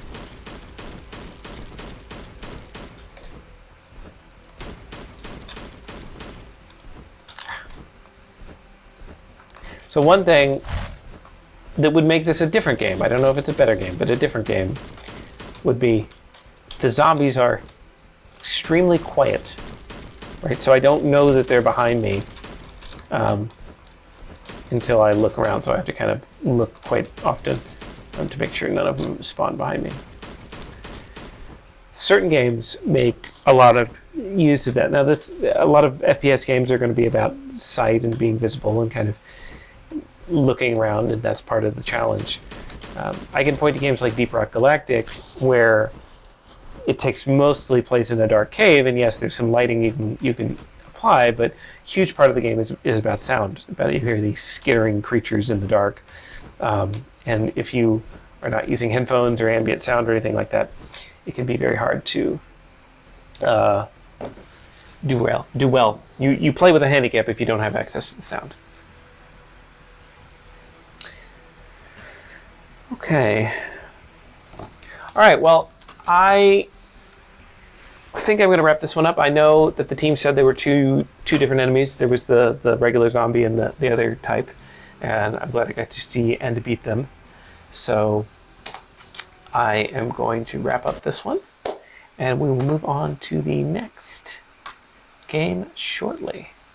So yeah, so nice 3D game. Definitely some pathfinding, some interesting things in there that were done. Some enemy types, some chasing things. You got some different attacks on the boss monster that he was trying to attack melee range, and he had a ranged attack, and he was using both of them in different scenarios. So that was interesting. Certainly, I think a longer version of this game might have some of the polished things I mentioned, like the sound of the zombies, and some reaction when they get hit in a little bit of a different way, and then maybe more level design. So more than just the one area, which I'm starting to get familiar with. But all in all, good example of the zombie shooter genre. This next one is going to be Biogenesis. So we are going to start that up. Just 1 second. All right.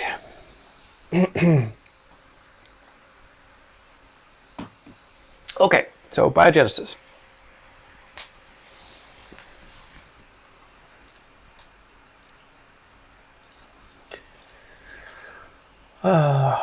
Okay, so I have jump, move left, move right, projectile, melee attack, and pause. Power-ups come in upgrade rooms. Controls for said upgrade will be shown then. Go to main. To get the menu, go to scene start. Go to scene start. Hopefully it will just start on me. Okay. All right. Biogenesis.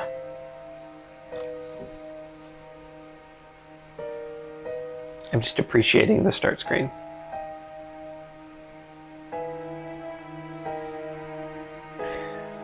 This one has some aesthetics that are kind of like some cyberpunk kind of deal here. And a piano track. It's nice. Okay, let's start. Doo-doo. The year is 20... The Earth is under siege by an alien invader known as the Swarm. Always a swarm. Made up of a collective of advanced alien races, the Swarm seek to conquer all organic life in the universe. They are the greatest threat humanity has ever encountered. I hope they're not led by Karrakin. Okay, facing insurmountable odds, humanity was nearly eradicated by their initial onslaught. The remaining world governments formed the Sovereign, a coalition united by the desire to take back Earth and end the Swarm's reign, as they should. Despite their best efforts, things have taken a turn for the worst, and every day humanity marches closer to extinction. In desperate bid for survival, the Sovereign tasked Sakura Cybernetics with developing a weapon capable of wiping out the Swarm and winning the war. The solution was the Autonomous Defensive Assessment Model, internally referred to as Project Adam. Born from the fusing reverse-engineered Swarm technology with the human body, Adam is humanity's last chance at driving away the alien threat so that humanity may live to see another day. With an impossible mission ahead of him, Adam sets out for Tartarus, the core installation built by the Swarm when they first arrived, serving as the Swarm's central hub. Destroying Tartarus and the leadership within will be critical to defeating them. Okay, cool. Alright, so I am a samurai dude. And I've got move, jump. Nice sprite here. The cape animates. And some neat detail work here. When he's falling, you get a different sprite than when he's jumping, so you can kind of see that gravity going back and forth. We've got our health here. We've got an energy bar of some kind, and I've got a swoopy slash, which I can do in midair, left or right. And then I think it said projectile was E. Yeah. Oh, cool. I've got Hadouken. Okay. Did I miss anything else in the README? I don't think so. Let's pause. Nice. Okay. Samurai or Ronin? Well, I think that would depend on whether or not he has friends. Okay, let's go. Oh, okay. All right. Okay, so we've got little goblins. Alien goblins. All right. Well, I managed to kill that one. Can I go down this ladder? I can. Oh, I kind of fly up and down it. Nice. Okay. Whoa! All right, nice. So, can I? Oh, so he chases me when I get on his level, and then he doesn't know where I am at. Okay. Can I sneak behind him? Yes! Nice! Ha ha ha ha. Okay, so I'm gonna do some ninja stuff here. Okay, I probably shouldn't have taken that health pickup, but okay. Okay. Now the dude here. Okay, let me. Oh, he got me. Okay, Hadouken. Oh, the Hadouken does a lot of damage. Okay, so that seems to recharge on a timer, my Hadouken. Okay, but I can just sneak up behind this guy and wow, got him. I got health. Nice. Okay, can I go off the edge of the screen? Yes, I can. Okay. Oh, all right. This is a bigger map. So I like the backgrounds here. Very future cyberpunky. Am I gonna fall into? I might. I don't have any sort of dash or anything, do I? Can I? Oh, I did. I fell into a new scene. Okay, so this has got Metroidvania written all over it for me, right? We've got platforming. We've got kind of a grid-based move left, right kind of thing into different scenes. Probably some interesting work went on in the background to make those transitions nice. Okay. I don't know if I can fall to my doom. Can I go left and right on any scene? Yeah. Okay. So this is a whole map kind of thing.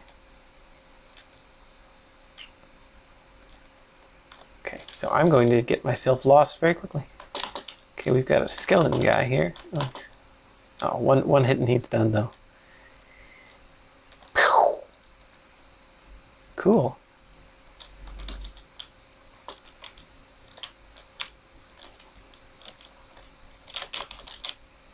So is that just because I was hitting the platform, or can I run over here? Yeah. Okay. I was thinking I had like a hover, but that seems to be something that's... Oh, I know what it is. You jump for a certain amount of time, so you kind of hover if it's... No? I don't know. I don't know what that is. Well, whatever. It's cool. Don't know if it's intentional, but it's cool.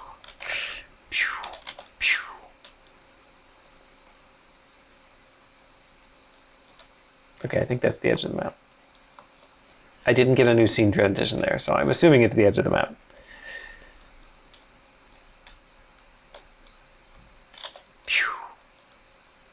Kind of missed the music. There was nice music on the beginning, but I don't hear any now. Which is too bad. But I can see that.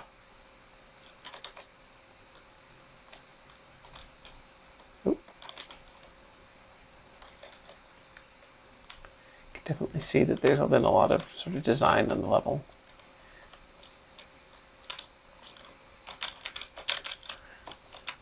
Okay, so I may be in trouble. I may have jumped into a pit that I cannot get out of. Can I go down further? No. Can I do like a wall cling or something? I don't see that either.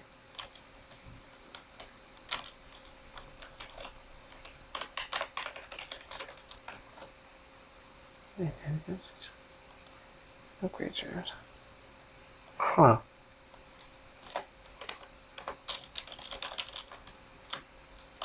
Okay, am I missing something? Is anybody from this team on?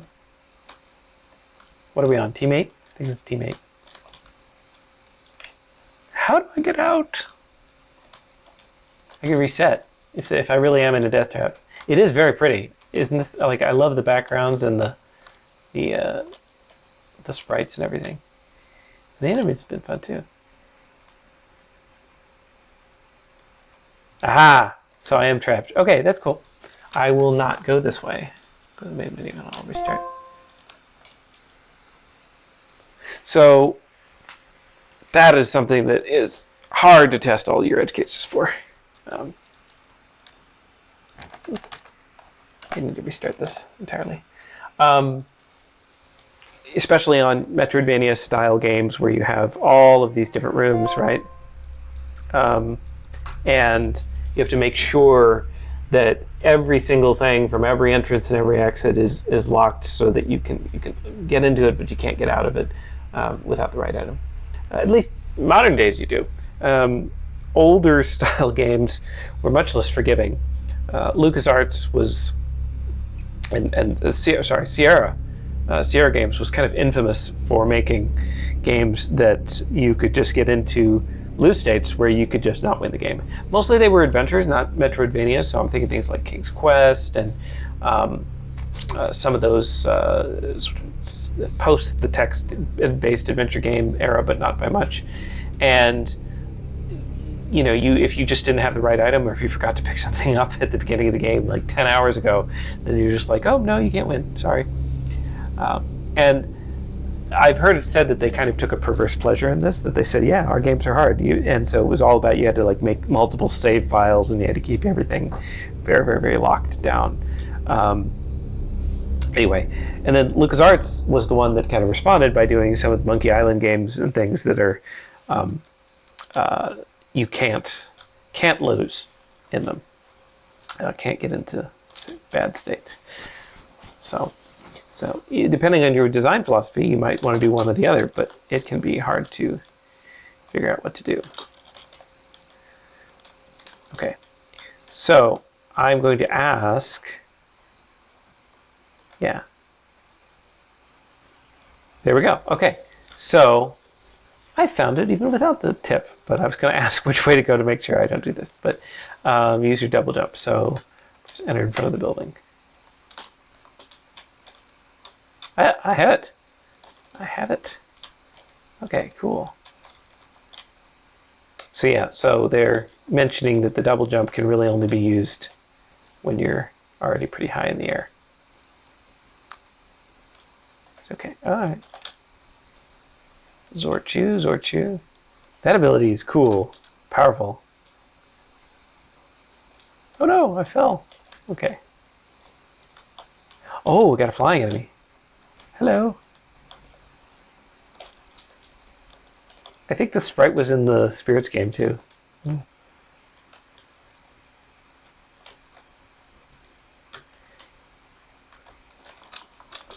Yeah, I shouldn't have said no lose states, Alex. Minimal lose states. Okay. Myst, actually, the Myst series is pretty much the same way. You can lose, but only near the end. Oh, we got a mushroom, dude. Okay, what's he do? Oh, he shoots projectiles. It is hard to tell on the on the foreground background, but the foreground's a little bit brighter, so I can normally tell. Oh, he just keeps attacking. I thought he had a 2 burst. Oh no! I'm dying badly.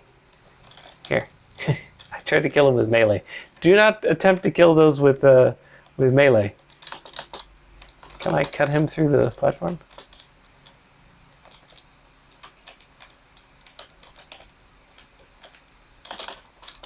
Gotcha. I need health. Okay. Whooshah! Whooshah!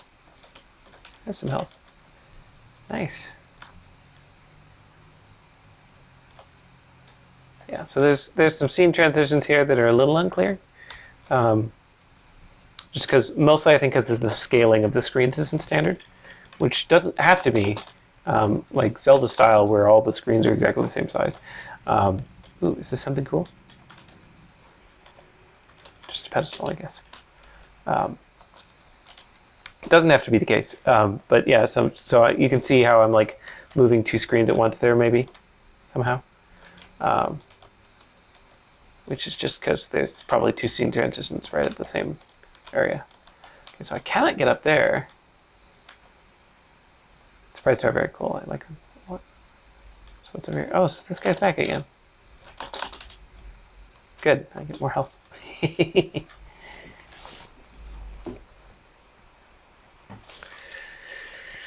Okay. So yeah. So I think the thing here is it's teleporting me to this side of the room. When I come in from here, it teleports me all the way to the right side instead of the left side. Just find a terminal room to activate the boss room, but ran out of time. Got it. Okay. So am I in another dead end? Then I think perhaps because I don't see how I can get out of here.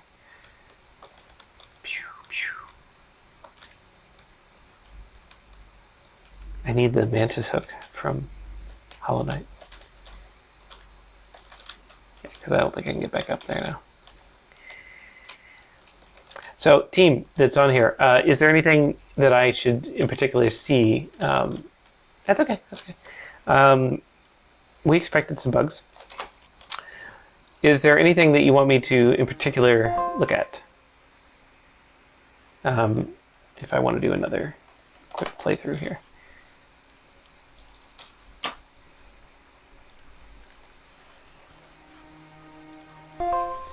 Well, while it's loading. So there's the double jump, which we saw. So we were able to see an update of like getting an ability and then using that ability.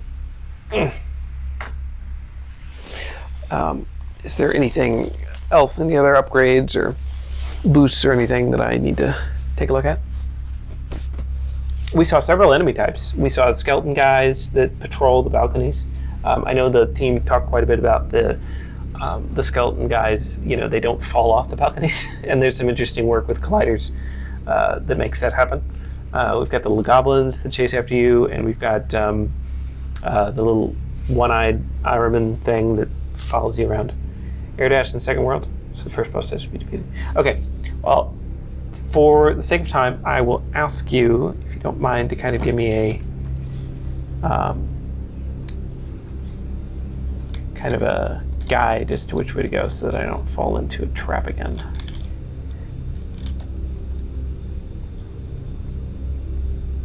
Tartarus.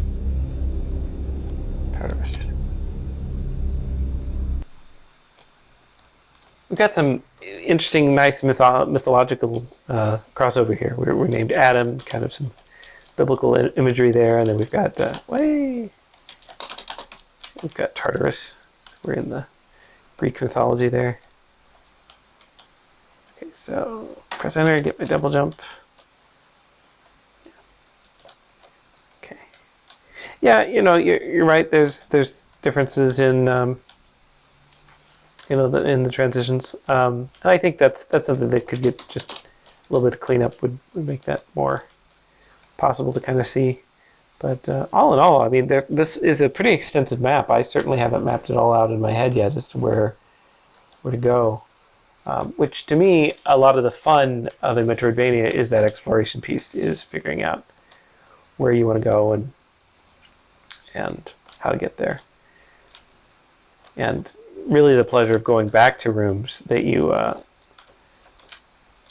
have maybe not seen before, and then finding a new path forward. Right to the room with all the ladders and down. Okay. I did not do that. Oh no! Shoot. Just died. Do I still have my double jump? Okay. And that guy. The floor that drops down like he did in the first playthrough. Okay, but then I have to get to the room where I got trapped the first time. Maybe. Okay, so I can't transition back up out of there. Can I get there from here? Ooh, he's got like a spin attack. That's neat. Well, okay, so here I am. I'm back in the first room. Oh, now I'm back here. Okay.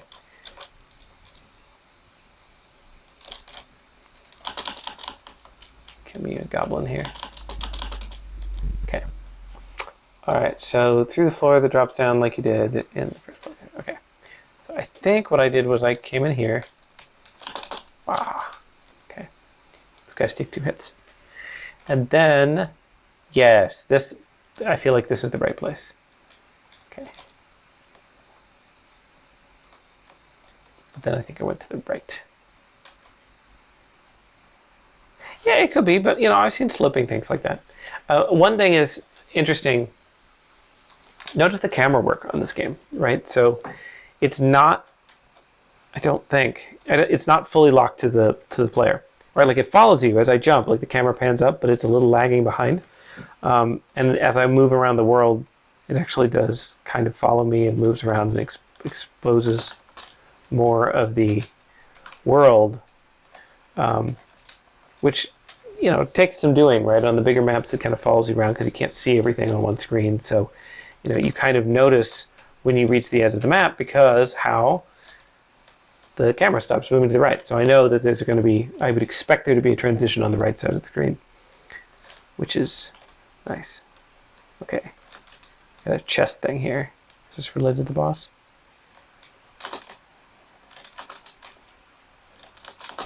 Okay, got him. The bottom floor and to the right. Okay, so I think that is this way.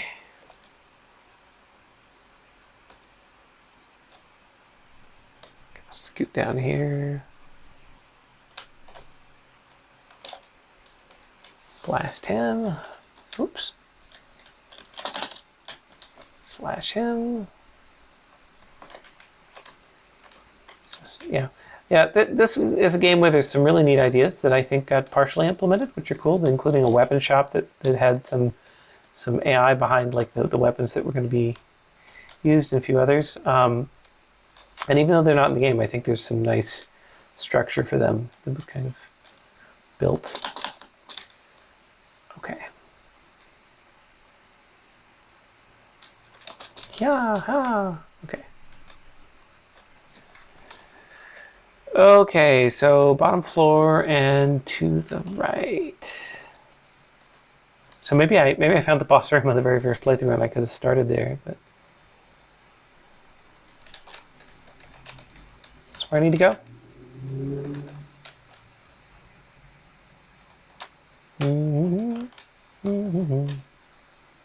Anybody?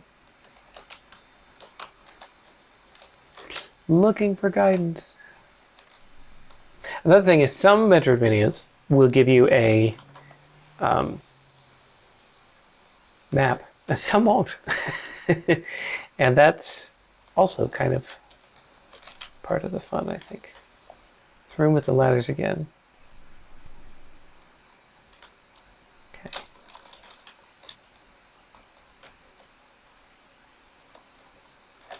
Don't know that I can get back to the room with the ladders. It's okay.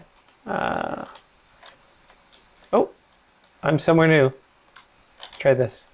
This was the sloping room. There's another chest. Let's try up here. Nope. Okay.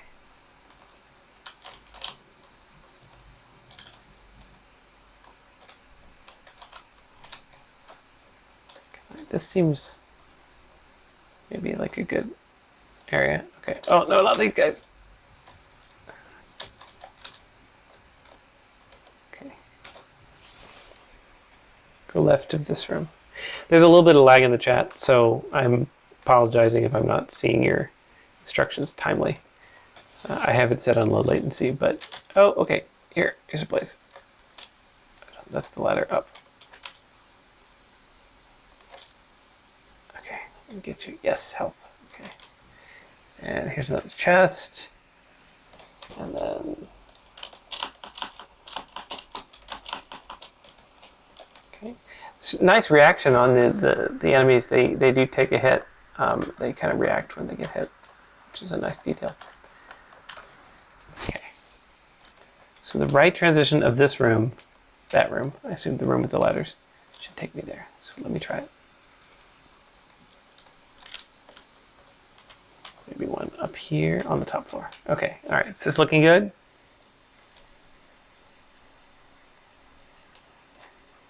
And then I get up here. The flying dudes. Okay, do you want me to keep going right? Keep going right.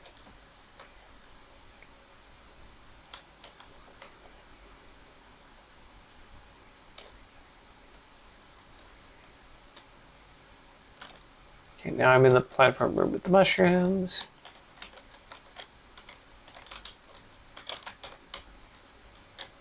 way too much damage from these guys. Okay. I keep climbing. I don't want to die. Not yet. I'm so close. Okay. Oh no! Oh, darn. Okay, good. I just restarted the same room.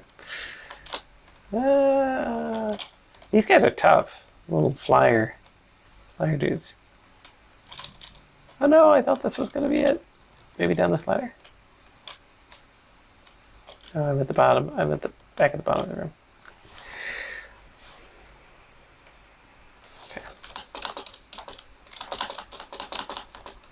These guys seem to have a lot of health. It's weird. Maybe they can only be hit by the projectiles? Not sure. I seem to have only been able to kill them using the projectiles. Okay. Alright, well, I think I'm going to move on. But definitely a lot of interesting things in this game. I love the art style. I love a lot of what's happening here. There's some interesting enemies.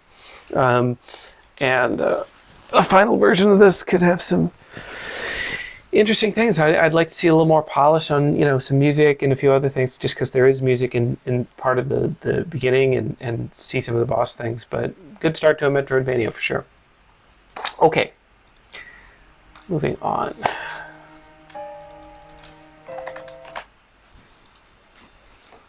Okay. So for those of you who are still here or who have joined recently, it was mentioned that the Game Awards are tonight, which are starting at 8. So I'm going to be trying to wrap up before 8 is my goal. And I think we're making good progress there. I've got teams 9, 10, 11, 12, 13, and 5. So 6 more. I'm having fun. Are you guys having fun? This is really a pleasure to be able to see everybody's work over the semester and look at the different games. Okay. Hello, and thank you for playing Glass Cannon. We are Team 9. And we're proud to present this game to you. Good. There are 3 levels in the game: easy, medium, and hard. Please play them in order. If you find yourself stuck on one of the levels and cannot move on the main, please hold down 1, 2, and 3 at the same time to unlock all of the levels. Other than that, enjoy the game. Thanks for teaching. Yeah. My pleasure.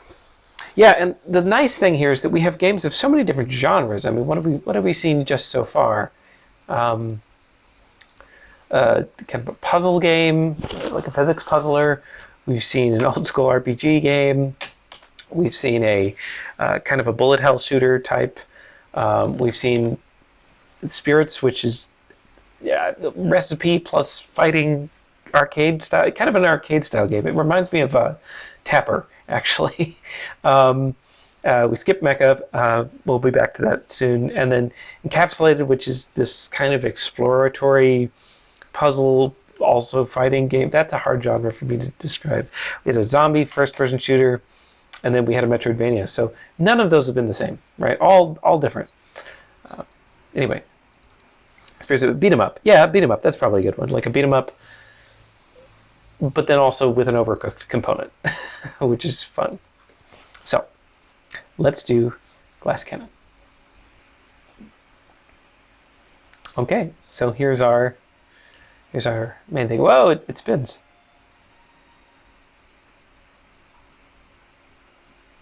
Okay, so I move it and the cannon actually spins with the mouse. That's fun. Interactive main menu. There's a soundtrack here. I think it's Final Fantasy 12. Oh, so when I click it shoots. Oh, fun. Graphics Ultra, yeah, cool.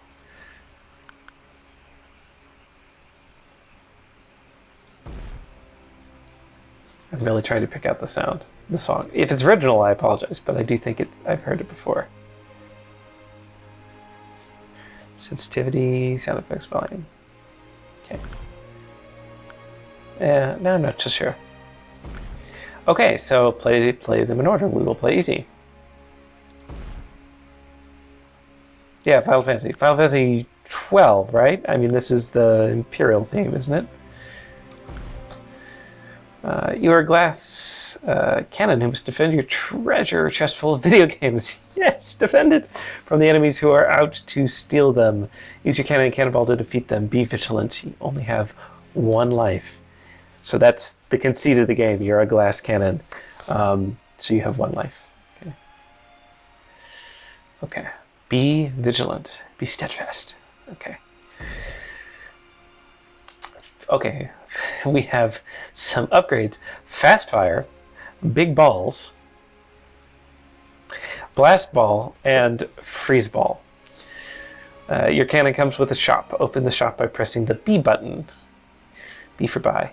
1, 2, 3, and 4 number keys use your power-ups. They will be useful in your fight to protect your video games. Okay.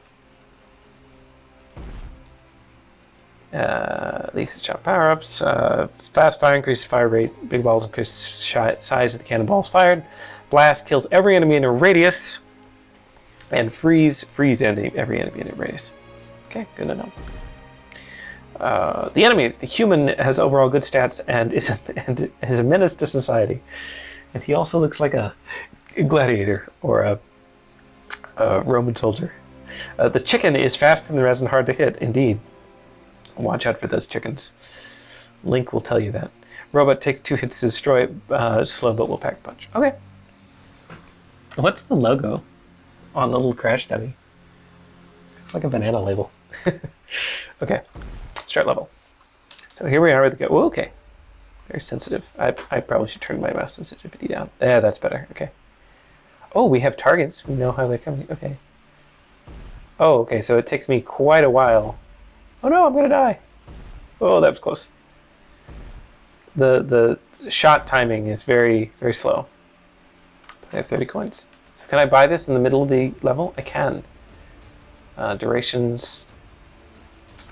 Okay. Okay. I don't really have enough money for everything I need. Yeah, the humor on this one too. Okay, alright. So the targeting, that's something I didn't see in any of the presentations, was like telling me the distance. So for those of you in the class, one of the things that was talked about in this was a particular way in which the enemies moved. So I'm curious if those who don't know what I'm talking about will catch it. I'm going to buy one of these, I think.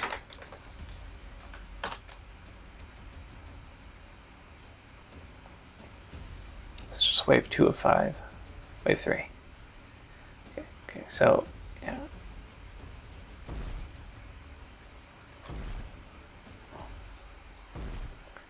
So the cannonballs. Okay. Oh, shoot. Oh no! I died! Oh, and it shatters! Oh, great! Level lost. Try again. Okay. Cool. So I stumbled there. I was trying to use my power-up and I forgot the number for it. Because I think I used the number keys, yeah?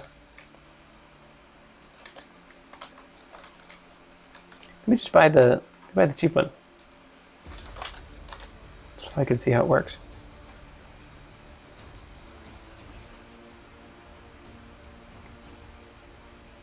Fire departments. There's a whole little city here. Okay, so let's try. Okay, yeah, so they're going flying. There's something cathartic about just watching these guys get flung across the world. Okay, so that was actually a pretty good power-up, and for only 10 coins, that was a pretty good buy. But I do want to get the blast ball. I'm curious about that one.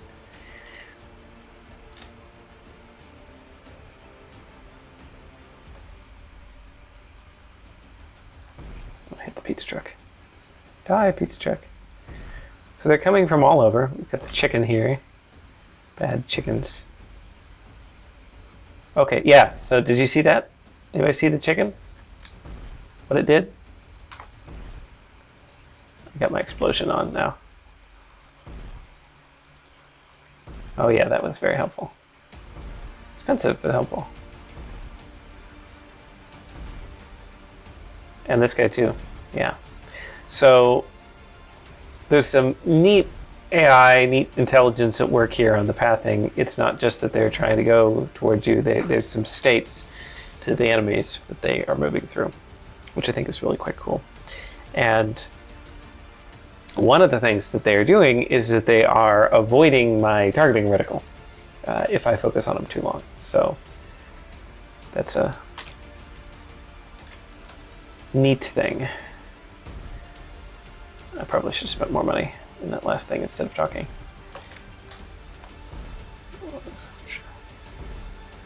Oh no, I tried the freeze ball. No, I need frozen. One. Ah, shoot, wrong button. No, no, no, no.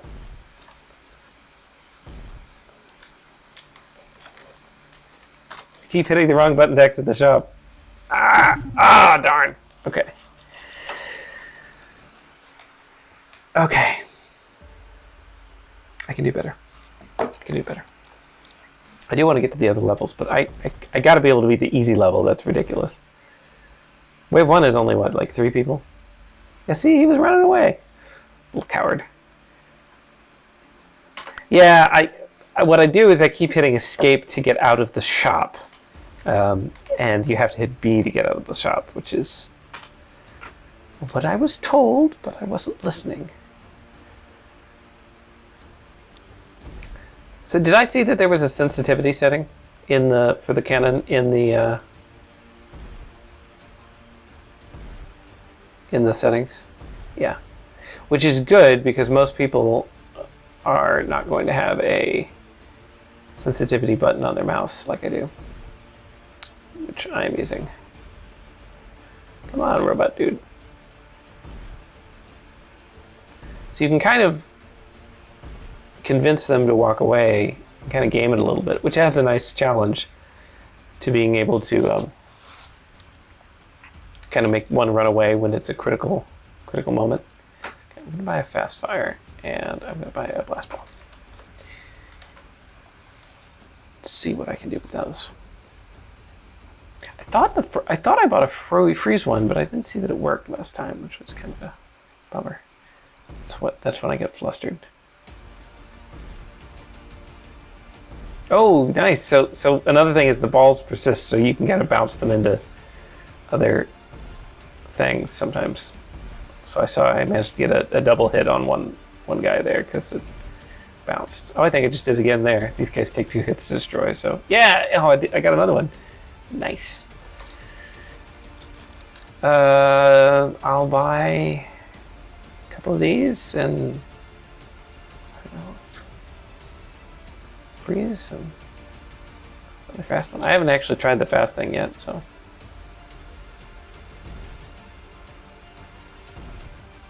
let's try fast thing right now. Oh, that is much faster. That's a good like emergency help. Can you combine power-ups, I wonder? Can I do the explosion and and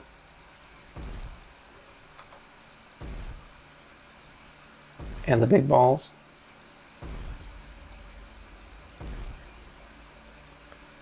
Only one at a time. Okay. That'd be a cool thing to add in, right? Because you could do... Well, yeah, the big ball killed him there at the end. Nice. Okay. All right. So I really like the explosion. That's worth it. Fast. The big ones are bad. I mean, for as cheap as they are, they're pretty good. I don't know if I need my coins for something more useful later, but I'm going to try the freeze ball now. Oh, okay. So they do stop. I just didn't notice because there's no like color change or anything. No.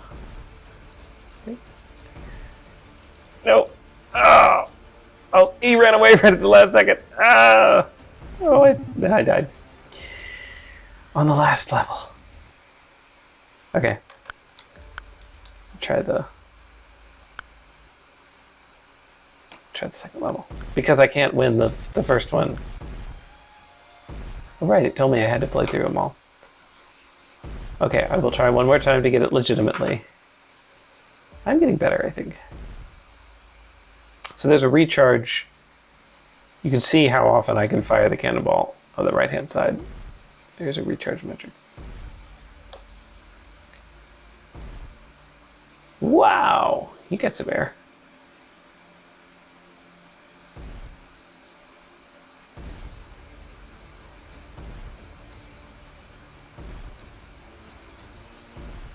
Okay.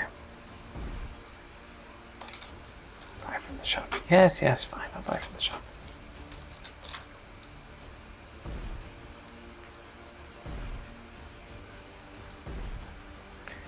So there's a little trick I'm realizing to hitting in front of the ground in front of them, because the ball persists, and then you can kind of smack it into them occasionally. I don't know if that hits my accuracy score. Probably makes my accuracy work.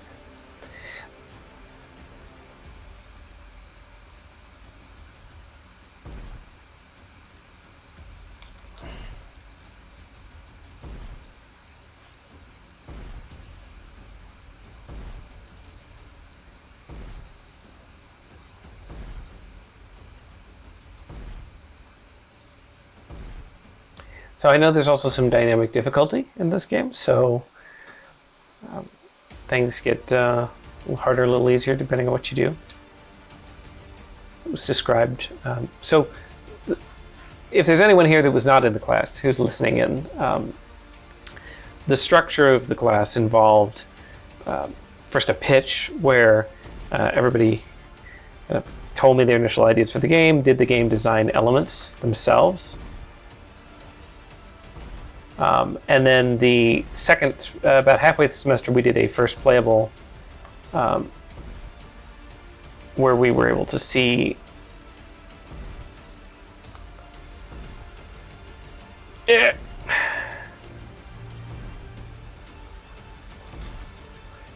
we were able to see sort of the initial stirrings of the game, as it were. And then we got to hear a final presentation, which was less about showing the entire game and more about doing, clutch. It was fine. It's no problem. There was never any danger there. But it was about kind of talking about the AI elements in the areas where there was interesting pieces. So it was less about me seeing the whole game. So I know certain things about the way the AI was designed, but honestly, most of these games, all of these games, I never played before today. So, oh, this is the perfect spot for explosions. Except I don't have the explosions anymore. So one thing I've run into is each of these power-ups lasts for 7 to 12 seconds. But you cannot, I've tried, you cannot add another one on top or even replace the one you have. So, yay, I win. If you don't have the right one at the right time, you can't override it. Yeah, so definitely there's dynamic difficulty in this. All right, let's try medium level. Unlocked level 2, you can now swivel the cannon 360. Oh dear. But be careful, enemies can come at you in all directions now. Is that an enemy? This is just a snake. Not an enemy. I didn't keep any of my power-ups. In some ways, this is more like bowling than a cannon.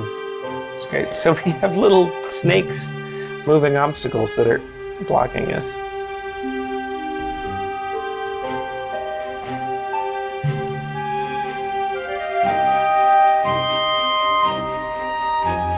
Buy from the shop. I will buy from the shop. I don't have very much money though.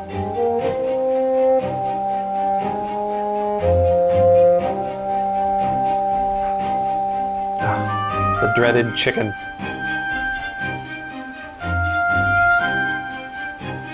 Okay, another guy coming from there. Another chicken.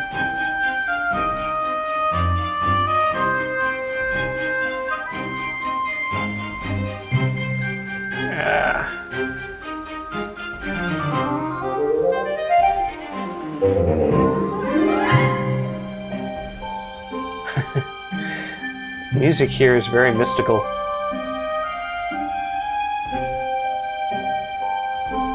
suppose I am trying to protect them from desecrating my sacred grove.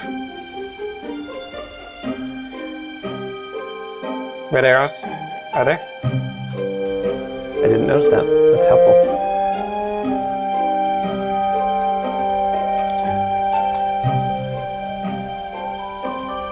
Okay. I mean, there's targeting reticles. There are red arrows.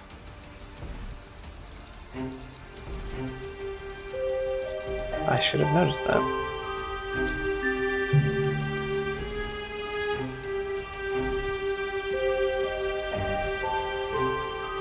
Which is good, I don't have to swivel the whole time. Oh, he's running away in fear. Yes, fear me!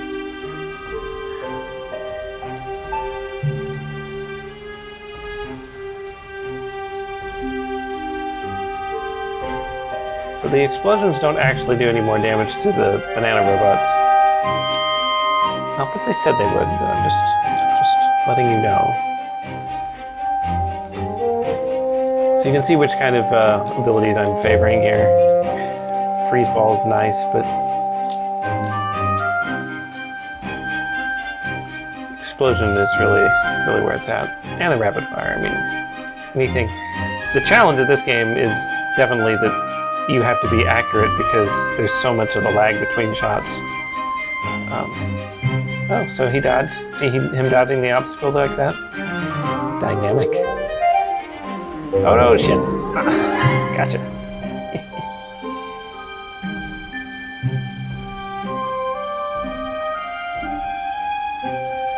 Okay. So yeah, I do have to really check on this. The red arrows with the distances is so helpful. Like on the last level, probably not critical. But in this level, I need that desperately. Oh, yeah, okay, so I feared him. And I got him with the bounce. Yeah, the music's a bit loud, yes. I think that was probably my settings. Yeah. There. It was quiet on the main menu, so that's why I had it. So let me... There. That should be a little better. Blast ball does more damage to tank enemies? Oh, it does! Okay, good.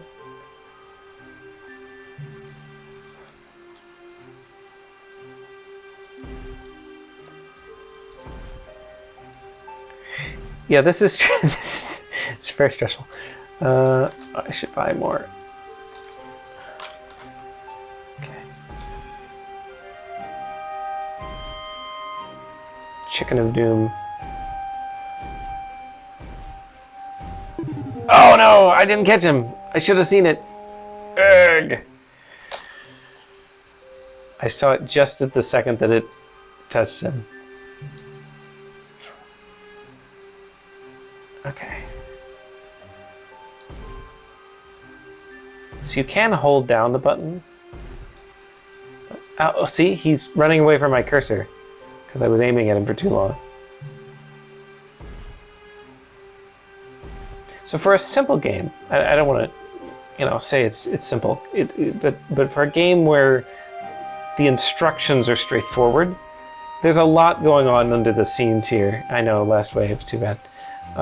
There's the difficulty scaling, right? There's the power-ups. There's the little UI things like the radar, which we've all said is nice. It's not a radar, but the little indicators on the side of the screen.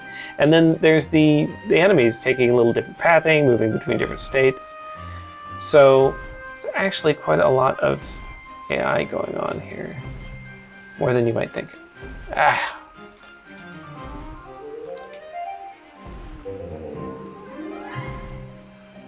Okay, I am messing up badly.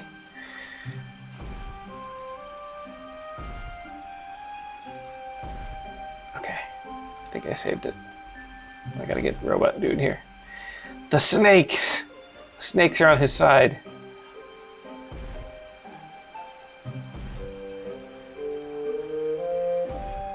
Got him. Okay. Gonna get a rapid fire.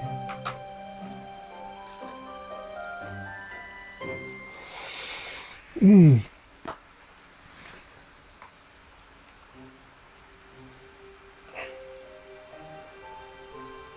feel like I'm getting music from another source. I'm wondering if I have another window open in the background.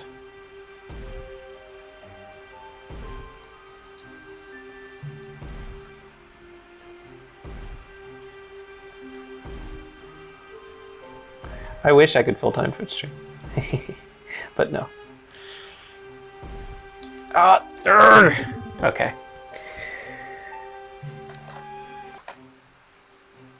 Alright, how much time have I been on this game? Time for one more chance. I want to get to the 3rd level. If I don't do it on this try, I'm gonna cheat and unlock it.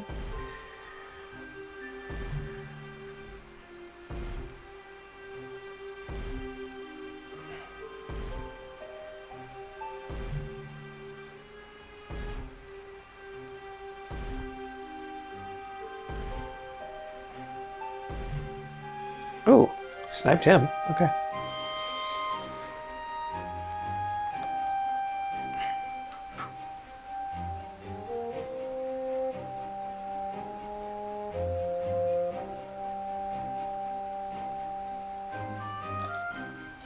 Can I buy 1 blast ball? So another thing with the dynamic difficulty is that it affects, I assume, since it's changing the amount of enemies there are, it's affecting the extent to which I have money to buy more upgrades. It's kind of doubly damning.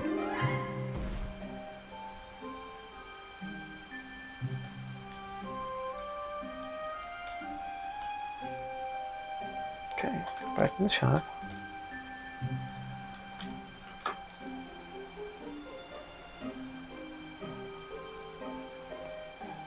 Okay. What I like on regarding the Twitch stream comments, what is really cool for me is that I've been able to see, even though I haven't played these explicitly, I've been able to see these evolve over the course of the semester. So, you know, you have more interest, I think, in a game that has that you've seen develop, which to me is quite fun. So I like the games class, not just the streaming part of it. I like being able to see that happen. Get 2 of those. Oh, I don't have enough money. Haha. Psych.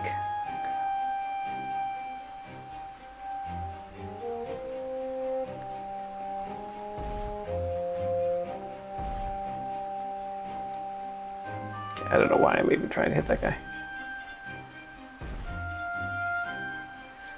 The chickens are the ones that you gotta watch out for. They sneak up on you. Like that guy! Oh! I said it!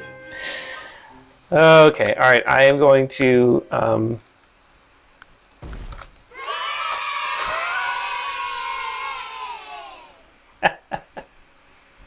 Okay, the Easter eggs of this are great.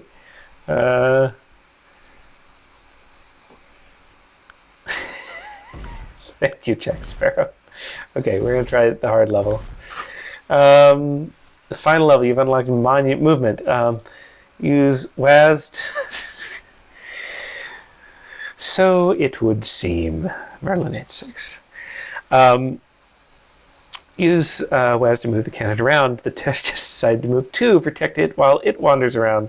Be careful, if you touch any enemies, you will shatter. If I touch any enemies, or if the chest does. Either way. Okay. This is ridiculous. Now we have sand snakes. I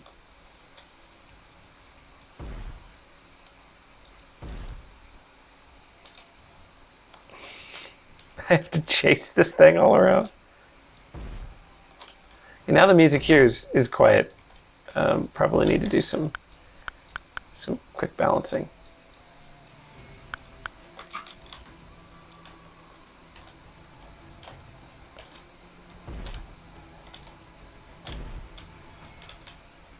Okay, so if I get hit or the chest gets hit, I die.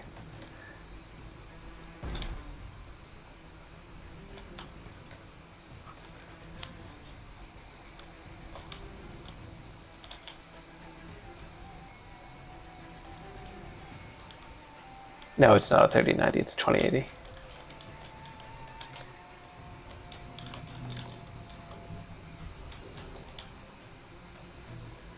Do they even have 3090s that work on laptops? I'm not sure.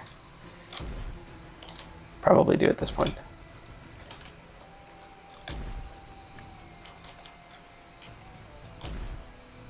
Also got to realize there's not a ton of models here. Die, chicken. I should not be attacking the cuckoos. That never ends well. Oh, come back here!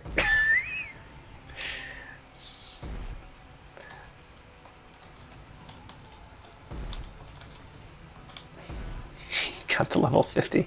There's only 3 levels. Come back here, you. Okay, this is fun. The chest has a mind of its own. Is it randomly deciding where to go?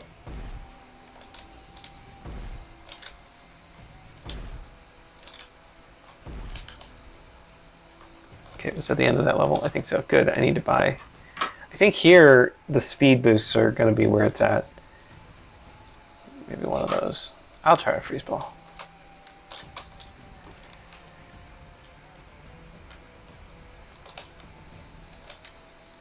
Okay, wave 3.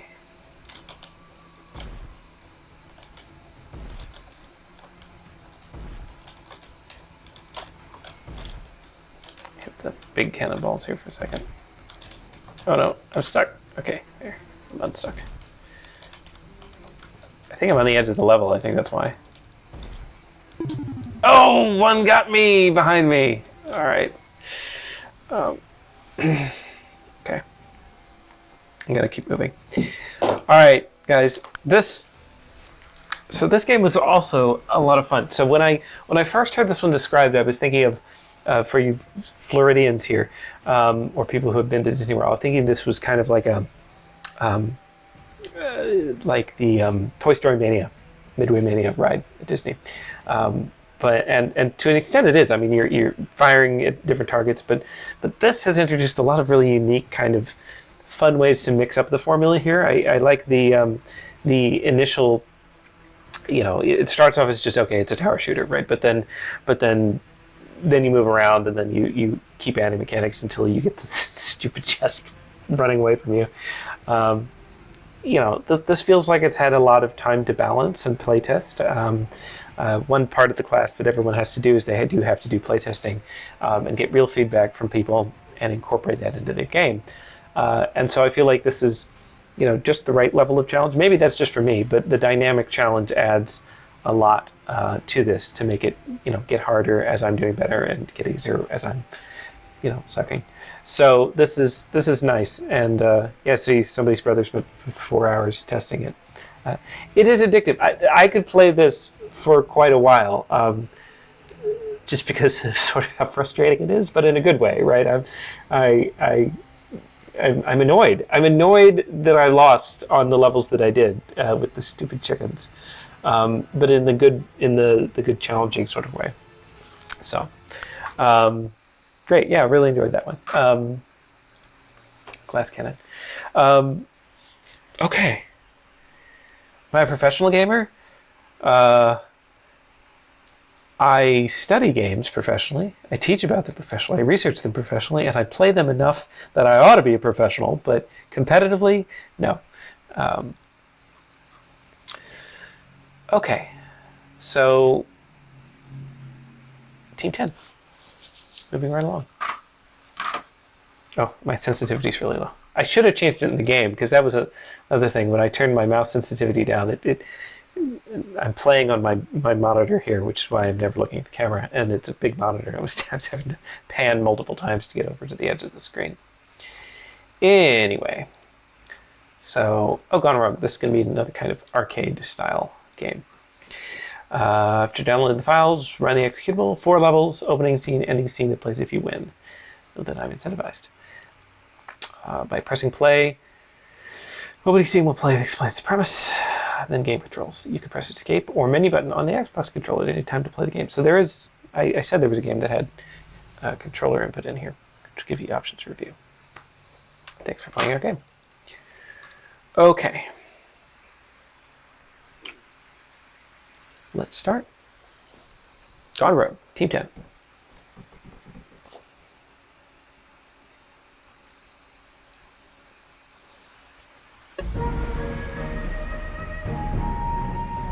groups game is this again? Team 10. Group 10. Alright, Gone Rogue. We have another Asian stylistically influenced game here. Oh, I like the sound effects.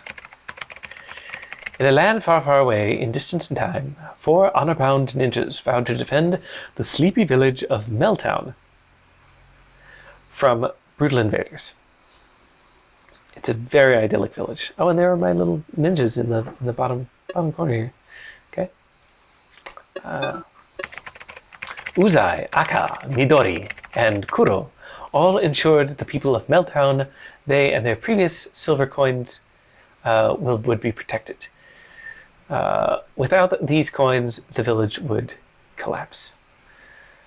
It's true. Uzai, the strongest in power but weakest in will, fell victim to his own greed and decided to take all of the silver coins for himself. It is up to Aka, Midori, and Kuro to stop their fallen brother who has gone rogue. Wow, what an ass. Stealing all the money. Okay. All 3 ninjas possess a unique ability. Master them and use it in the battle to defeat Uzai before he collects all of the gold and silver coins. Okay. I'll have you know, I've done like 15 lessons on Duolingo of Japanese, so, you know, I'm an expert. The Black Ninja, Kuro, through a lifetime of training, has a unique ability to throw a shuriken with perfect form. A hit from Kuro's shuriken causes damage and slows Uzai down. Okay, got a slow. There it is. Oh, and, you know, I will also add that the backgrounds here are nice, right? We've got the village scenes, and you're seeing the ninjas using their ability in these pictures, which is nice. The red ninja, Aka, possesses the most finely crafted sword the land has ever known. One hit from Aka's blade causes great damage to Uzai and slows him down. The blade is the strongest weapon, but be careful as you have to get close to use it. Okay, so also slow, more damage, but melee only. There's the sword. The green ninja, Midori, is an expert tactician who has the unique ability to set up a trap anywhere in the village. The trap causes damage to Uzai and can be used to lock him in place before the trap deteriorates. Okay, and there it is. Yeah, that's a trap.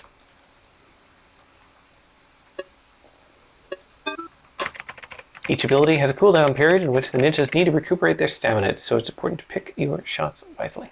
To help defeat Uzai in battle, the people of Meltown cooked sushi for the ninjas. Cooked sushi? I guess they cooked the rice. Consuming sushi increases their speed. For a short period of time, it recharges their ability. Nice. That one looks like we've got cooked egg on our sushi, so that one would be cooked. Nice. Uzai has mastered the ability of hand-to-hand combat, but only after collecting a gold coin. One hit from Uzai will leave each ninja unconscious for a brief period of time. Be careful around Uzai, and good luck. Okay, how to play. WASD or left. Nice. I should have brought a controller. I have one around here somewhere, but it's probably not charged. But I'll be nice to use that ability. Use the ability, space or right bumper, toggle ninja, JKL, or XBA. Okay, so this is full keyboard, so I'm not going to use my mouse. Okay.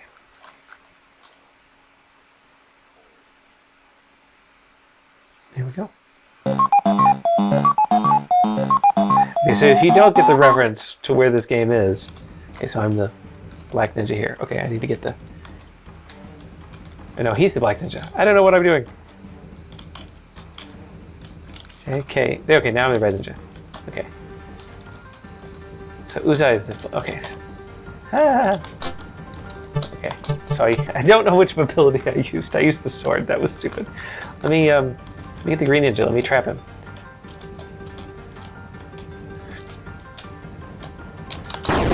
Yeah! I got him with the trap. Nice, nice, nice, nice. Okay, so I can do this. I can speed up. Okay, so red ninja. Okay. Need to sort him. Oh yeah, nice. So this game was pitched to me as reverse Pac-Man, and you know you heard the little Pac-Man intro at the beginning, which was cute, and And it's true, but it's actually quite a bit more than that, right? So you're trying to get to this one guy who's trying to get all the coins, but there's special abilities, and there's a lot to keep track of on the screen at one time, because I have to switch between all 3 ninjas at the same time and use their abilities correctly. Oh, I got him there. Oh, but then I missed. So it's actually a lot to go and concentrate on. Can he eat my sushi? No. Okay, good. Nice! Alright. So he was getting pretty close. You can see the meter. I can't point at the screen. Oh, I'm going already. You can see the meter is showing how many coins he has. Well, he didn't take much damage there, did he? Oh no! So see, he disappeared with me. But I was able to stop him with the trap. That was good. But the AI here is not only in Uzai's movement. Oh shoot. Not good. Not only in Uzai's movement, but all of the allied ninjas when I'm not directly controlling them, which you can see by the highlight. Then they also kind of wander around and use their own abilities, which is cool. So he has a lot more health this time. Can I block him from getting to the gold coin? The gold coin is what gives him the ability to kill us. Okay, so I gotta trap him. Let's try that.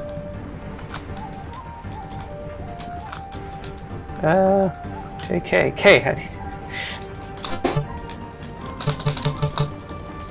alright. So, one thing I'm wondering is if all the abilities recharge at the same rate.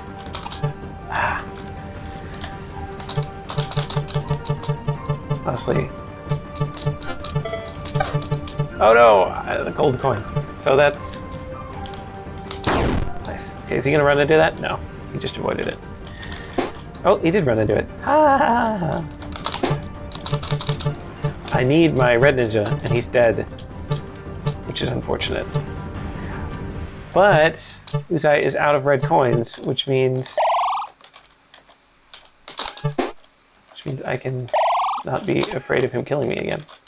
I can be afraid of missing my abilities and skill shots, which is bad of me.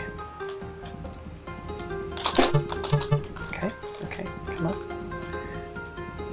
So the green ninja is kind of nice because I can just block him from getting, well, I mean, it's not foolproof, but no! What I was going to say is I could block him from getting certain coins by kind of locking them in.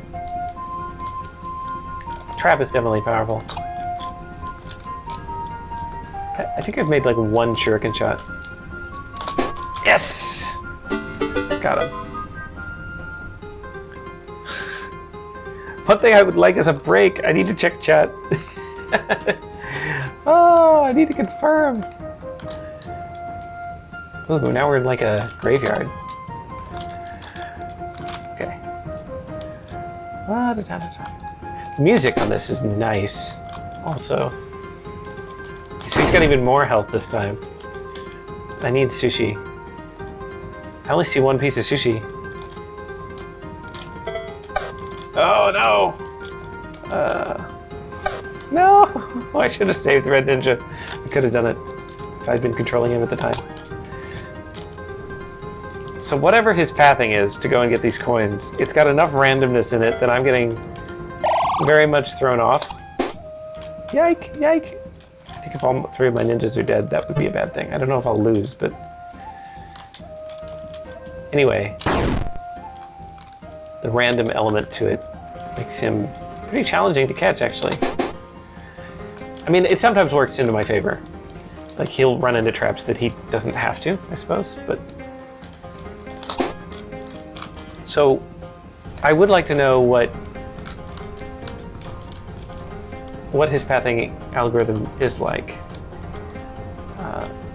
Because I believe, well, I know from what people have told me about the game, that he has A-star running some of like where he's starting to go, but I don't know what is causing... A-star is a way of getting to where you want to go, but I don't know what's causing him to actually choose his next target. If it's totally random, which can be effective. Haha, I got him trapped there. So let me go get more sushi. I'm gonna trap him again. Yeah, what now? What now? Haha. So the maps are cool because they have some dead ends here.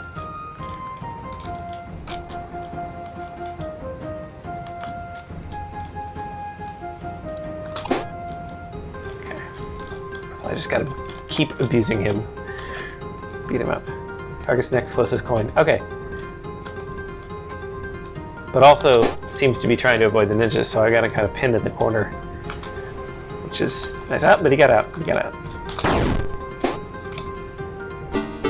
You don't take damage. You do take damage, but only if he's powered up. Just like Pac-Man, he has to eat one of the big golden coins.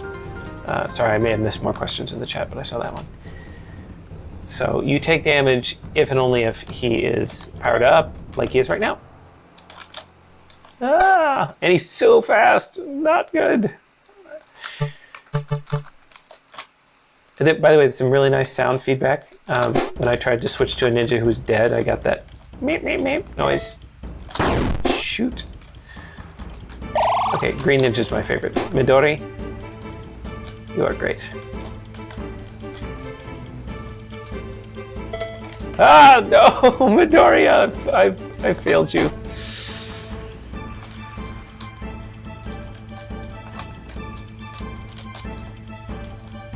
I get that it's a reference to his color because it's like melon, but makes me think of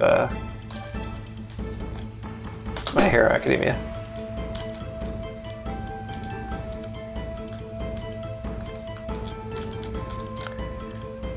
Okay.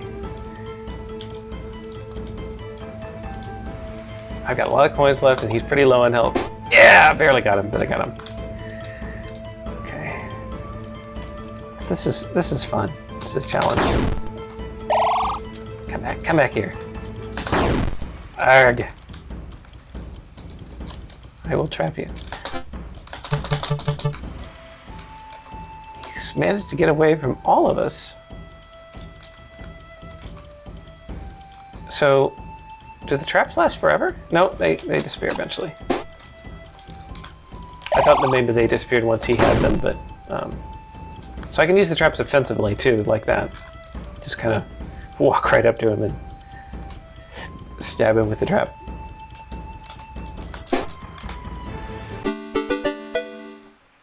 You win. You win! The battle is over. Usai has been defeated and will be locked away for his crimes. Village of Melt Houses once again shows their thanks to the band of 3.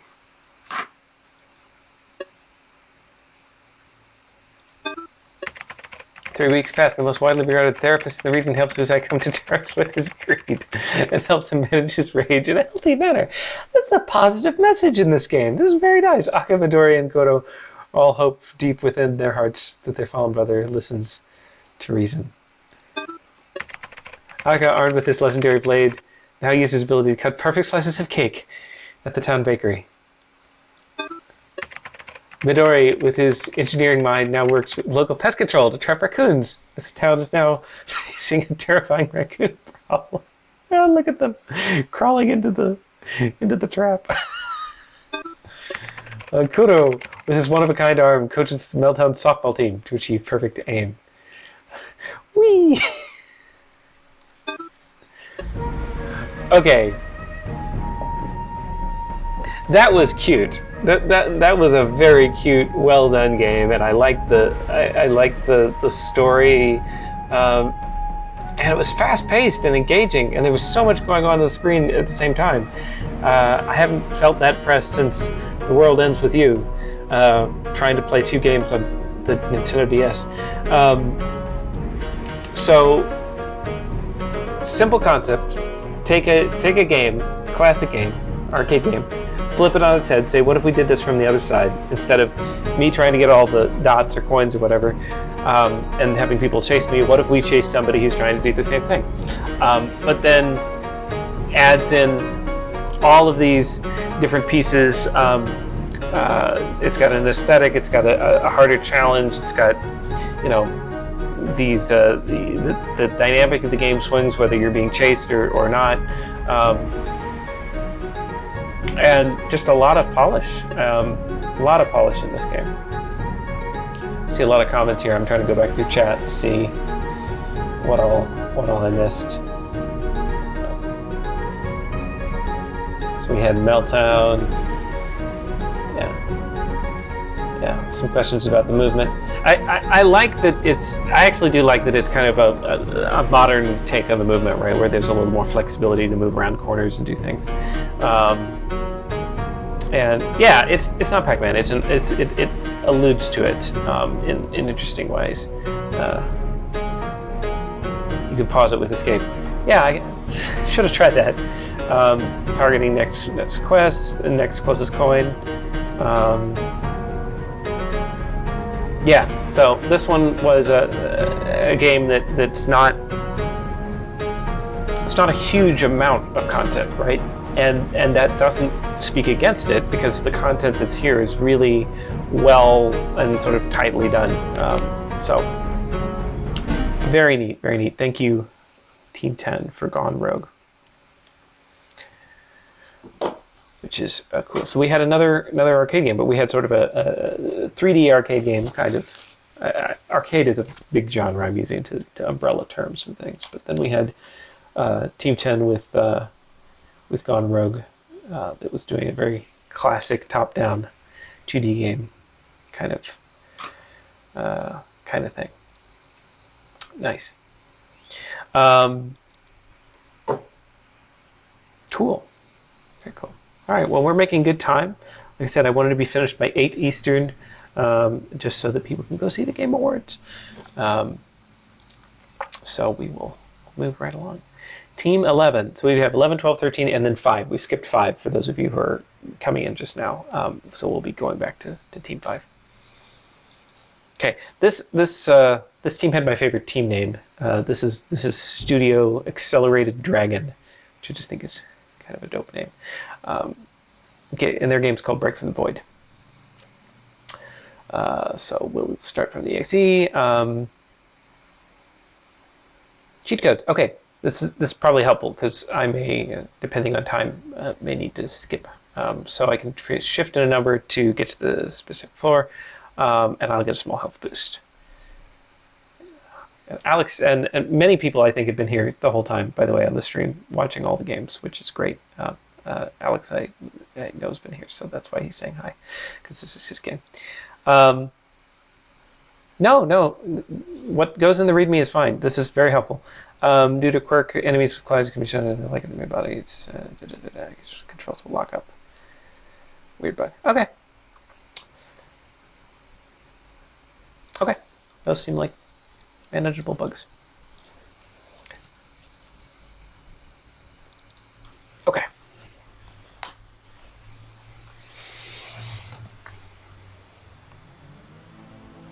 Break from the void. Oh, and there's a credits button. I'll do that at the end.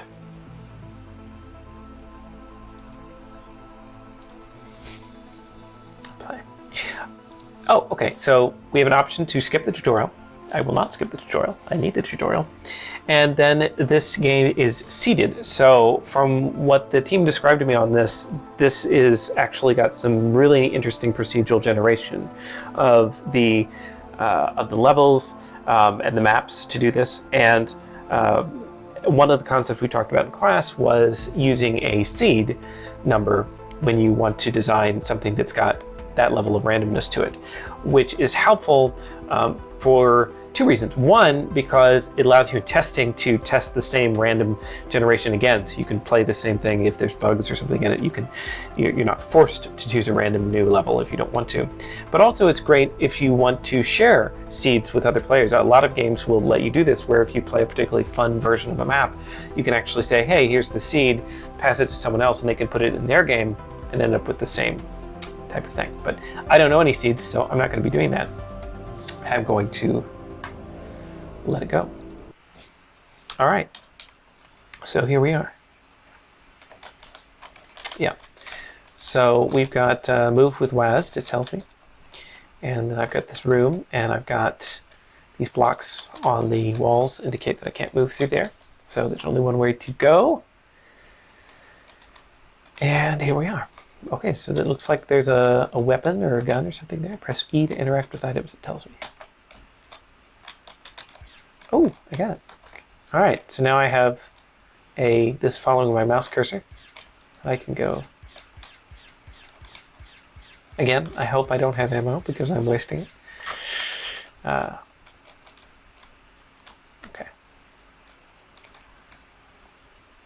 All right, use mouse pointer to aim, left click to fire. Try shooting the switches.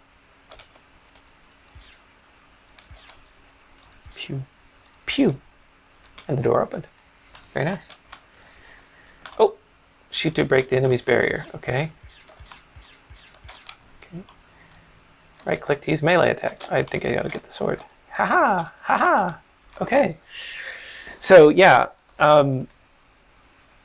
this is a bullet hell / dungeon crawler / roguelike type game, and it has these two abilities. So we have my gun ability and then my slash ability, and you have to make use of both of them. Oh, he actually swaps. He swaps his hands depending on where the cursor is. Kind of, it's neat.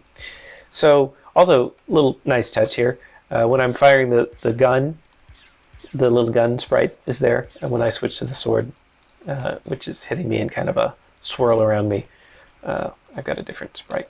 So it's a nice touch. Okay, melee attacks destroy bullets.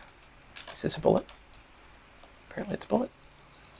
So it's kind of a half shield, half slash kind of thing. That's nice. Press R to pause and open the minimap. Okay, so this is saying it's a long hallway with a boss at the end, I'm assuming. Or a portal or something. Go to the next floor. Yes, I want to go to the next floor. You destroy bullets a lot in this game. I will do that. Okay, so here we go. So I've got 5 health, 0 crystal-y things. There's an item to my left, maybe. Looks like an item. Nice scene transition there. Repair kit. Oh, it's a shop. Okay. Restore health. Restore health. Energy boost gives more energy from enemies.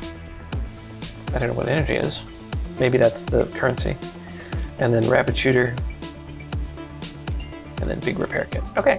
All right. Well, we will know that's there. I already forgot the map. There it is. So there's another shop, looks like, nearby. Okay, alright, okay. Oh, I took a hit already. Okay, so, yep, I was able to destroy that bullet. Okay. Alright, so I have to break their shields, and then I can slash them. Nice. Probably shouldn't have taken a hit there. Probably a waste, but they kind of stop also when I first manage to break the shield, so they get a little stunned. Nice. And then this is a I'm pressing tab instead of R for the map because I'm feeling Binding of Isaac vibes. Okay, so I have to discover the walls. They're not on the mini-map by default. Oh, okay, lots of guys here. So I can use the melee to protect myself. Okay, he has a dash. Maybe a little charred guy. Enemy. Shield regenerates pretty fast, and I don't know that I can break it when it's glowing like that. Haven't tried. We've got kind of a bounce tri-shot guy. It's the little, I don't know what we call him, a turret or a... and then we've got this guy. I remember that I can destroy bullets there. Okay. 7. And then another shop. Okay. So what I really want, I assume that get more energy from enemies is permanent buff. Blade Sweeper, melee range up. Big repair kit. Axe mod. Melee damage up, melee attack rate down. Okay. Lots of nice things. None of them can I afford, except healing. Okay. let's go down and see if we get some more energy.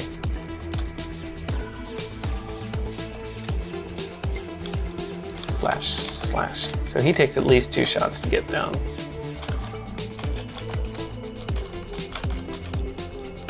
Transitioning between the 2 modes feels pretty smooth, actually.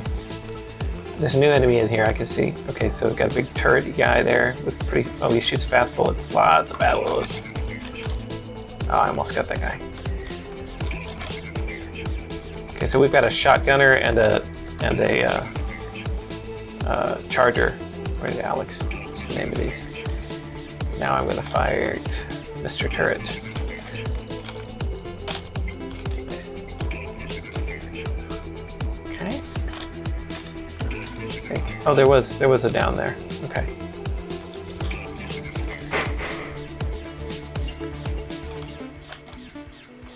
Die. Okay. Yeah, the shield is down just long enough for you to decide that you want to go in for 2 shots, and that may not always be the smartest idea. I don't know if it's down for the same amount on every enemy, but okay.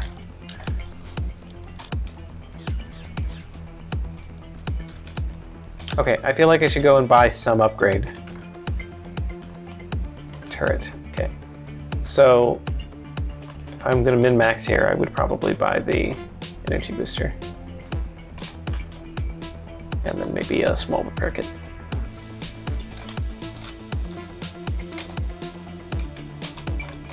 Yeah, okay. So now maybe I'll get more currency in the future. Stun berries on the enemy, got it. Okay. I'm assuming that's the boss door, given that it's marked on the map as such. So what's this? Ooh, it's like a challenge room? It is like a challenge room, okay.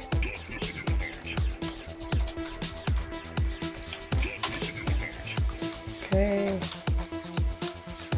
Oh, I got double. That's a nice, that was a good investment then. Getting the energy upgrade early, I think. Oh, we got more. Multiple turrets. Ah! I am already feeling the bullet hellness. So, it's interesting, there's this balance between using the melee as a finishing blow, but also to block shots. Which is good, it's a good challenge. Oh, we got a new enemy type. Oh, 3 new enemy types. I don't know how to deal with any of these. Okay, he's just following me around and hitting me with like 5 shots at a time. And then this guy has a giant swirling mace of unpleasantness. And then the blob with the red eye seems to be kind of sending a pulse shot. Ah, damn it, I got hit again. I want to take this guy out. Okay, alright, I'm gonna die. Okay. Okay. How many levels do you think are in the challenge? 3 is a good number, right? Yes, 3 is a good number. Okay. Alright. There's a key in this room. So it says. Aha.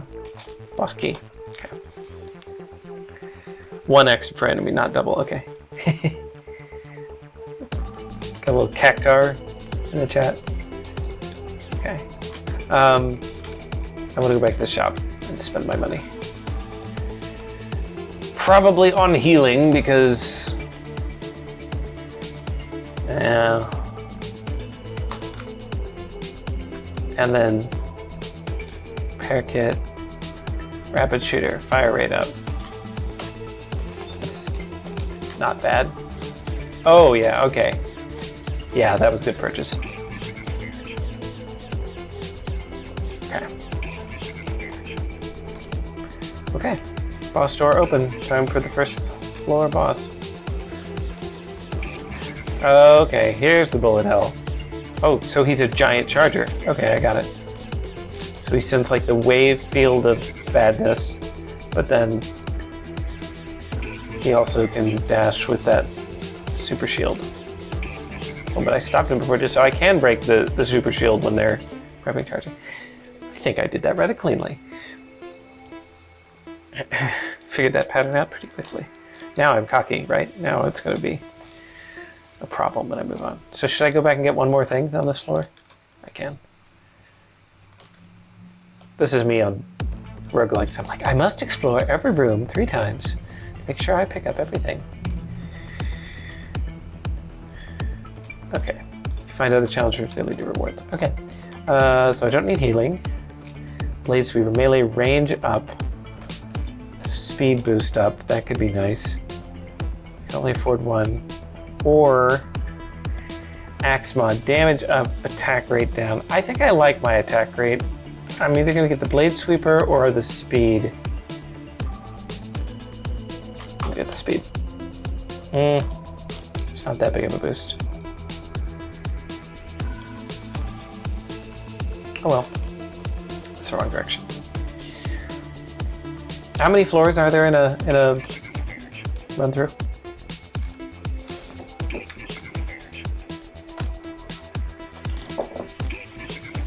I guess I will find out. May have said somewhere. I don't remember. Anyway. Okay, so this room has all these rooms have big enemies that I don't like. I like that you can kind of preview rooms. That's nice. Kind of see what you're in for. I took a hit there. I didn't mean to.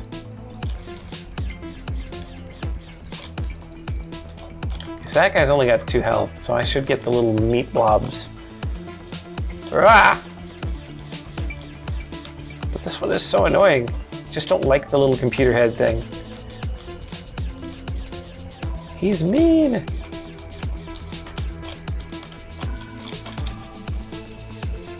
Okay, and then these guys are trouble if you let them get close, but I mean, I feel like otherwise they're kind of okay to go with. So another nice thing about roguelikes is, in bullet hell games generally, is you learn. Oh, floor 2 of 5. And there's the seed, by the way. Seed is in the bottom left here. Is you learn about the enemy types. Another challenge room. Okay. You learn, like, oh, this is this enemy's pattern, and as you learn that pattern, you get better at destroying it and moving around it. So I've got these pulse guys. We've got what are called patrollers. Okay, so there's some shot leading. So that's a neat thing to do. Some predictive looking at where you are and then aiming where you're going to be, which can be very challenging. It requires some neat AI.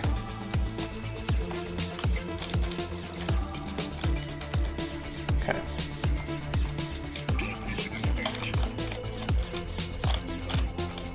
This guy has so much health. Okay. Feeling like I'm getting the patterns here. Got a lot of money I want to spend it. There's the boss room. Yeah, okay.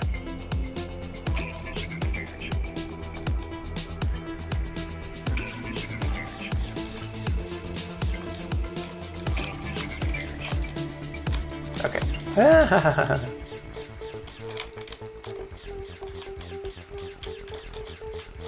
Alex is naming all the enemies for me in the chat, which is nice, but I'm not looking at it all the time.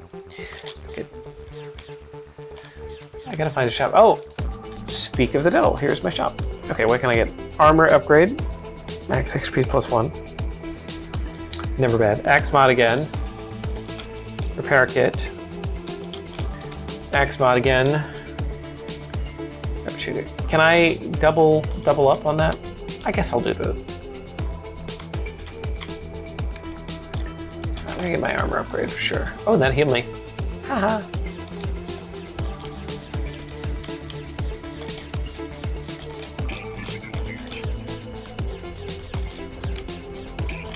The electronic music soundtrack, and this is fun. Matches the kind of run and gun blast and slash, whatever you want to call it, shooter aesthetic that we got going here. Okay, I'm gonna try the challenge room. Power up stack. Okay, so I can get the upgraded fire rate as well. I want that. Oh yeah, I got lots of bullets.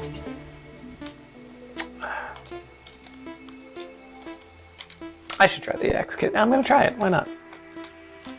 It is much slower, but it's not that much slower.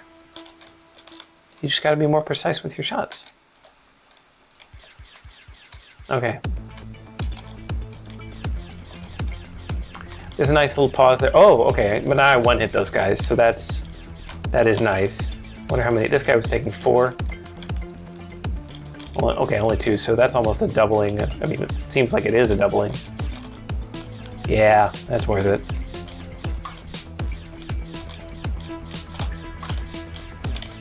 Yeah, so learning how to lead these guys around, oh, that was stupid. Hit the wrong button. Is, oh, we got a new enemy type. Okay, he's a teleporter. And he fires whatever those are. Just purple shots, I guess. Oh, oh, oh, who's doing that? Who's summoning bullets around me? Is it this thing? And then a sniper. Oh, cool, okay. So that's, how many enemy types now? Like, at least 6? Maybe 7? Lost track. Get my key. So, and they weren't all on the first floor, which is nice too, so you learn them as you go, which is a good way of progressing in difficulty and learning stuff. Yeah, I might need a repair kit. What do I got here? Okay, shot amplifier, damage up. Yes, please. Big repair kit. Probably gonna need that. Energy extractor, money equals power. Ah! Speed booster. And armor upgrade. And then, oh, that gives me a full heal too. That's worth it. Okay, so money equals power.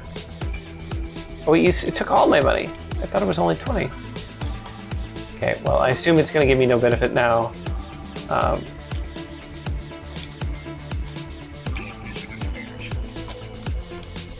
Anyway. Boom. Okay, the speed is finally kicking in. So I don't know what money of his power is. If it's the same as in Basic as Binding of Isaac, then it means the more currency I have, the more damage I'll do, which kind of disincentivizes you to buy upgrades, but hey, it's a nice enough bonus. I just want to try all the bonuses. Drains your money, increases your damage based on the amount drained. Okay, so it was a one-off. So that's why it cost me all of my money. Okay, I think I've explored this floor.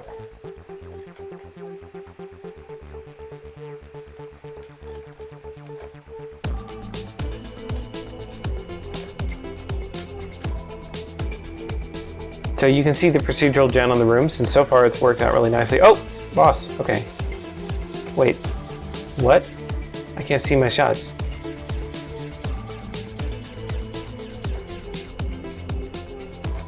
Ah! Okay. Maybe I'm not supposed to be able to see my shots. Okay, that was cool. So I think that was like, I just went up and meleeed it. I don't know if that was the right thing to do, but it looks like there was, like I couldn't use my gun maybe in that. It was a melee only. Okay, there's a bug on that. Well, still, you know, it threw me off as a boss. You know, as I say, if you can, sometimes turn a bug into a feature. Because, you know, I was like, oh, I can't shoot, so I have to rethink the way I'm approaching this. Speed boost, yes. Zippy. Okay, so I take another money equals power. Beam splitter. Spread shot up. Yes!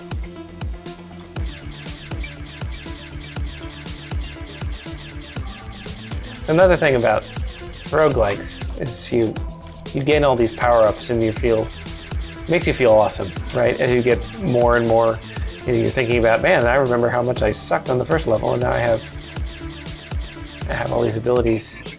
Fast, and I got cool guns. This is the thing. I don't like you, Mr. Summon blue balls around me and then attack. It's rude. Okay.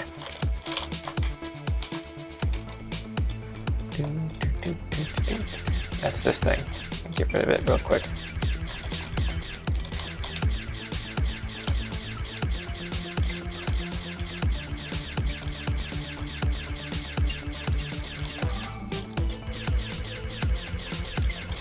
Losing a little health here from the sniper boy. Okay. I was just kind of going through rooms there. I'm not quite sure where I was going. I think I got to a dead end.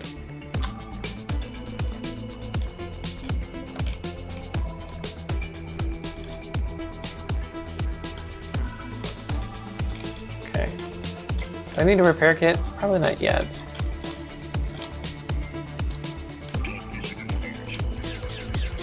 So I want to try something.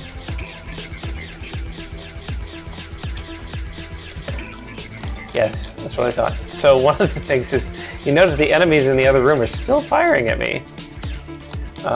Just because I left the room did not stop them from doing that. And they can actually shoot into this room and maybe even chase me in here if they were the kind that did that. So that was one thing that the team had mentioned, was that, hey, you can make it harder on yourself if you try and speedrun this.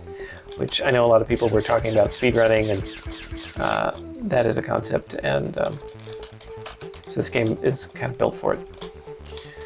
Money equals power. I could get a ton of money, a ton of power from that. Take a repair kit. I don't know how much damage I need to succeed in the game, but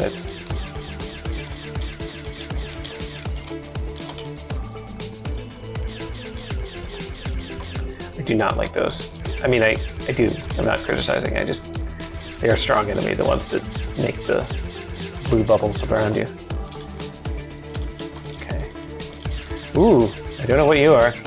I killed you quickly. Okay. Probably should have waited to see what the pattern of that was so that I could know it.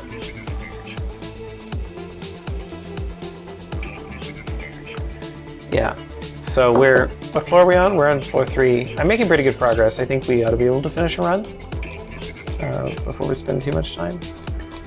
Fire rate up. Thank you. Energy booster. Yep. Take that. Another challenge room. Okay.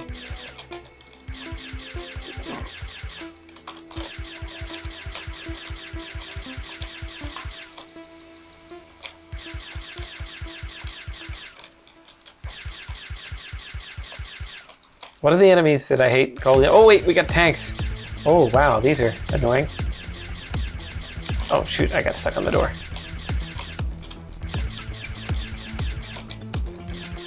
Okay. Yeah, what's the name of the thing that the enemies that I hate, some of the blue balls around you? This thing, top left.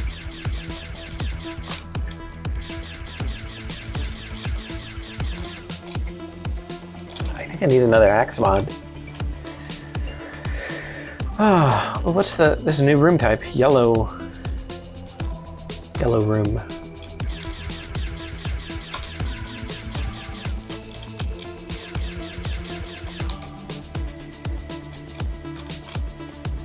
I don't know what that is. Gems? How do I get there?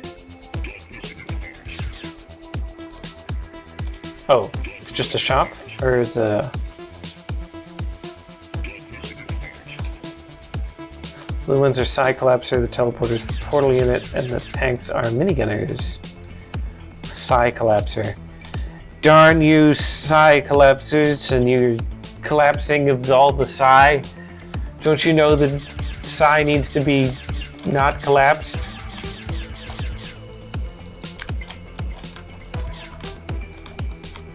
Clearly, they're just mean. Axmon. Sure, I'll just have the really slow attack, the slowest attack in the world, which I was using to actually block shots. But hey, who needs to do that?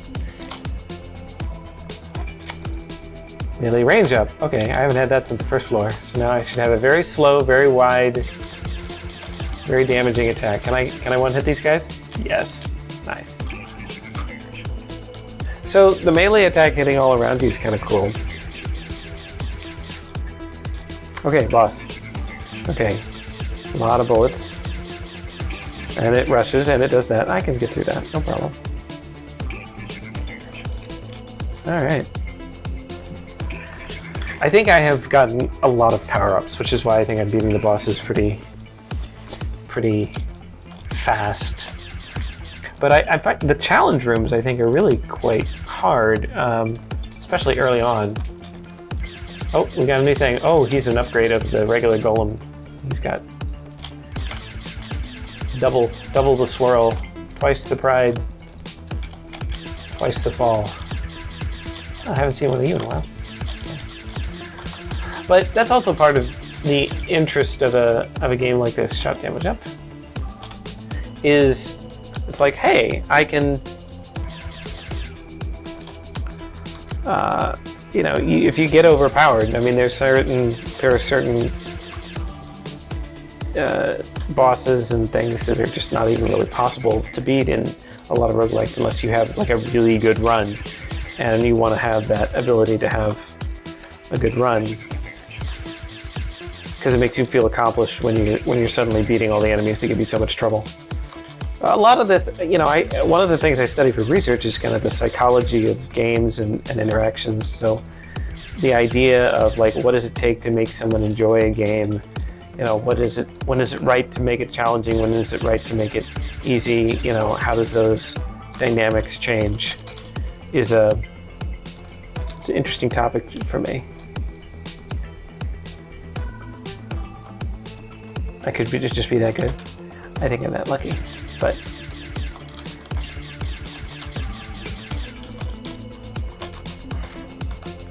I need a key. I also need a shop with a full heal, I think, at some point.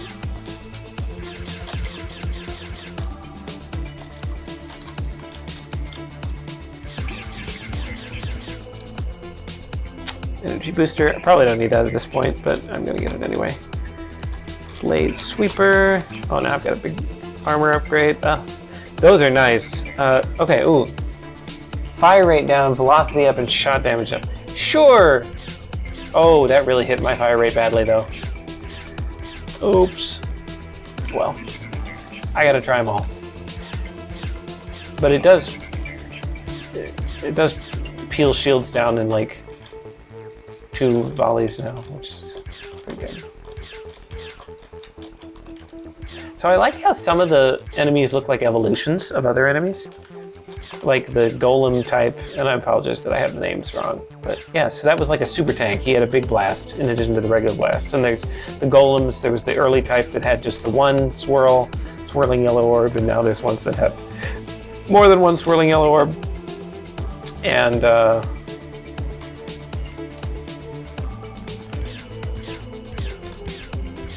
that thing, whatever that thing is with the red orb around it, I think grew out of that black puddle enemy from earlier on because it's sending out the same kind of pulsing shots.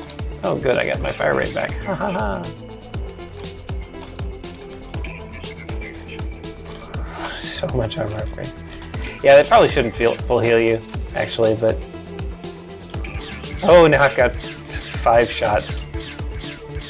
Okay. Okay. So I want to see him a little bit before I just insta-give him.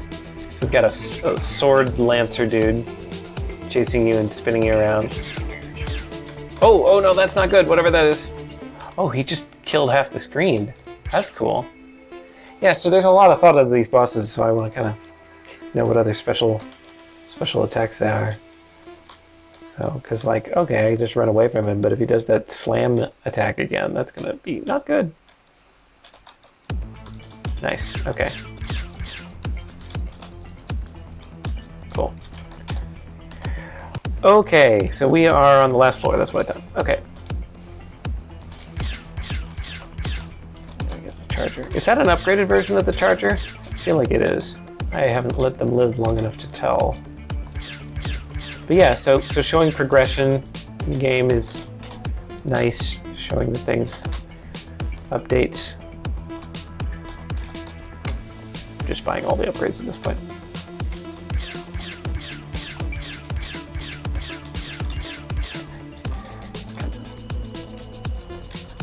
So I'll also note that when I lose health, which I did there twice, I turn a little bit opaque, and I have some invincibility frames afterwards, which is back to what I said about like standard. Oh, that is definitely an upgraded charger. You are new and scary. Yeah, so it's following the game expectation that when I get hit, I'm not immediately going to get hit another time. But all of this was explicit decisions by the game designers, by the students in the class and on the team to say, hey, we need to put this in. These things that you think are free, they're not free. They take time and thought to build. So I want to really hand it to the students for doing that. I should take the money equals power just. But I want to hand it to the students for doing that because I'm going to do it. It requires experience playing games to understand what is normal. It takes experience building them to put it in, and it takes time. It really does to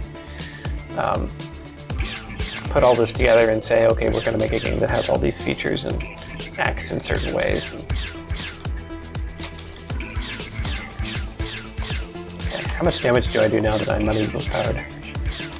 So far I'm one-hitting everything, so I guess that answers that question. Oh no, not these guys. Yeah.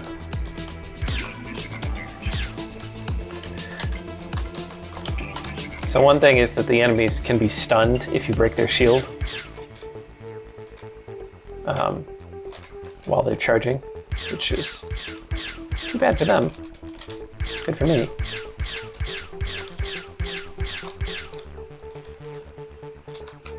So some of the challenge rooms, I think Alex explained, some of the challenge rooms lead to free items, which is nice. Maybe all of them do, I'm not sure. But there's treasure rooms that are that are on the other side of the challenge room.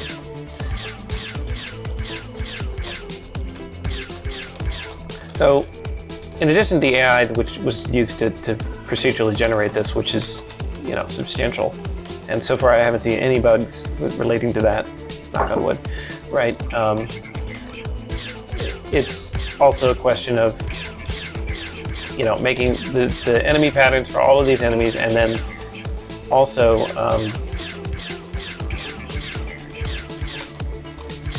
some of the enemy patterns I think are a lot more subtle than they first appear, like they're leading bullets into where I think they're going to be and things like that. There's a lot of enemies in here. Back up, bub.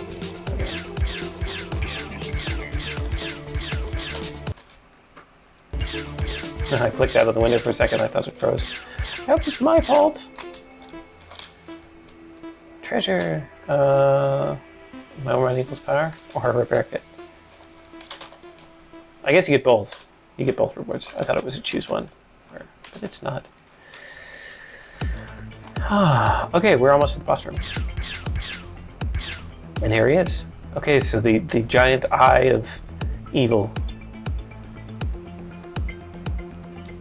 Okay, oh, okay, so he turns invisible and then he... nice.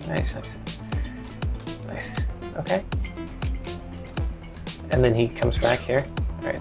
I've been told to kind of take it easy on this guy, so I can see some of the... There, capture armor. No, I will be invincible. Okay, so this is neat. I like when bosses have invincible faces like this, because it means you get to watch him for longer. Okay, I hit him once. Let's see if he does anything else now.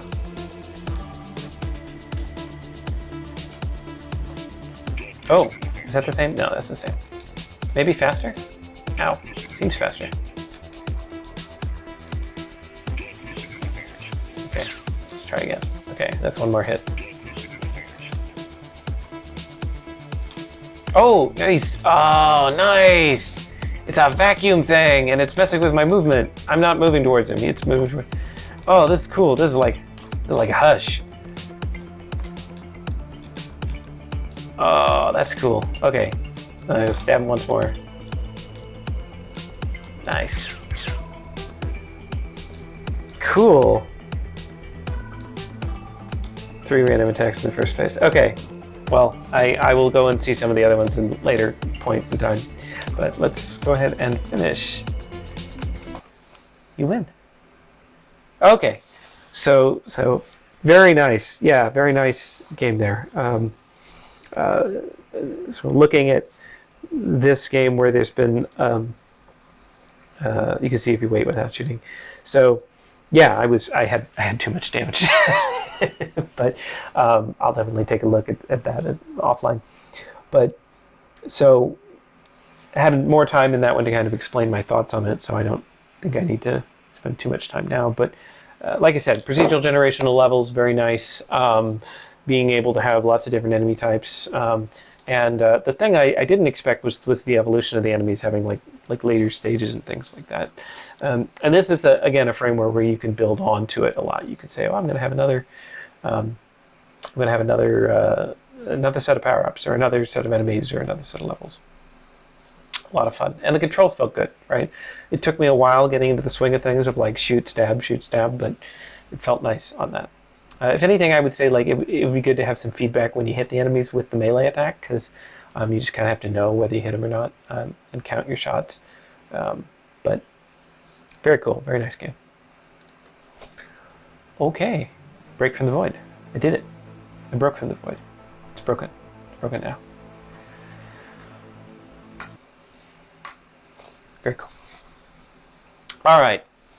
3 to go, and I have 2 hours left, so I may not go right up until late, but I'm gonna.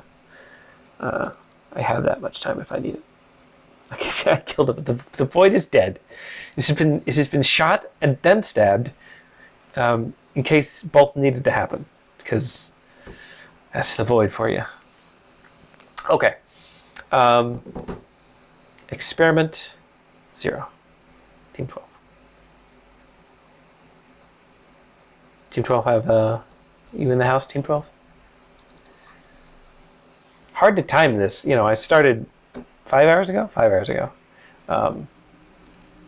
So if you don't hit your game at the right time, you might not be here. Silencer of the Void from the last game. Okay. Experiment 0. It seems a little eerie. Just gonna say.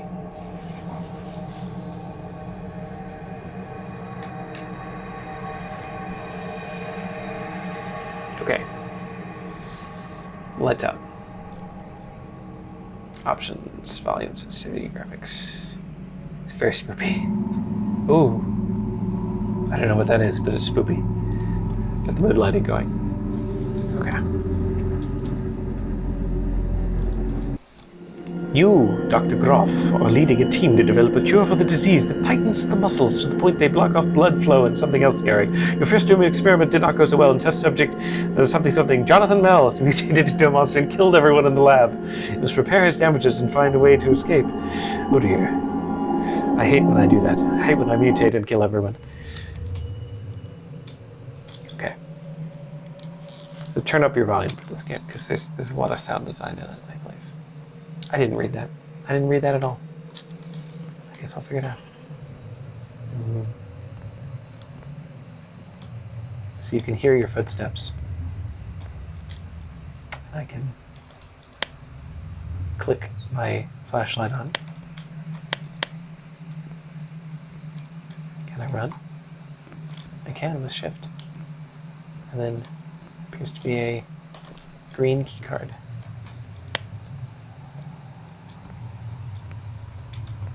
Industrial. That seemed loud.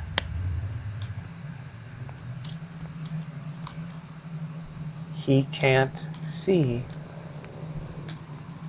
but I hear something.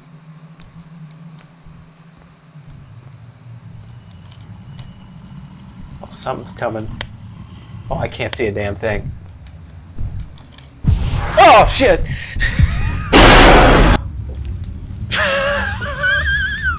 Oh, it's eating me. I can hear it.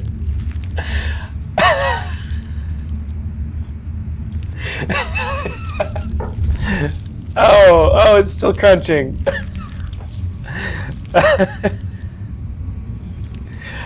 Okay. Monsters broke into generators, fixed generators. Fine, I'll fix the generators. Jeez. Okay. So, some games are designed to play on your emotions and basic responses. Okay. So he can't see, so I should be able to leave the light on. I don't know if he starts in the same place. I think I can hear him growling. We go in here. Oh shit. Oh, this one's dead. And we're at aperture. Of course, we're at aperture science. Oh, he's coming. Oh lordy, he's coming.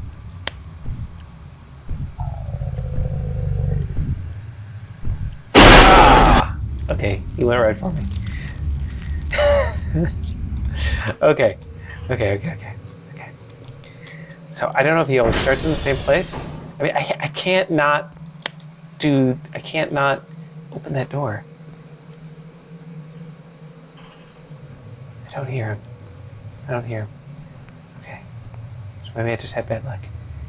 This is an aperture science thing to do. Oh, I hear him growling. Crap. Be very quiet. Oh, I can hear him again. I can hear footsteps. I can hear growling. Fixing this general is not going to be quiet.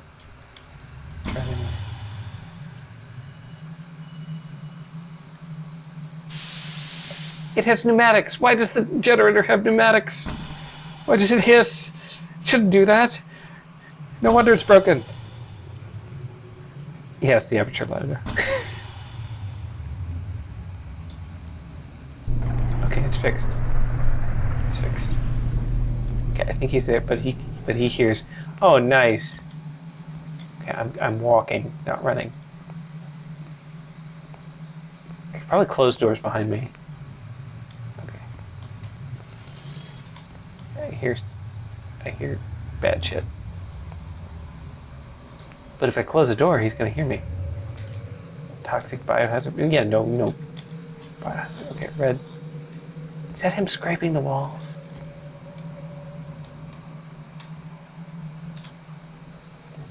With his claw finger. I guess it's me. You will have heard that. Okay, but I'm gonna close the door. Hurry up. Fix the generator. With its pneumatics, pressurized air. Oh, I used the key card. I didn't see that. I must have used the red key card somewhere.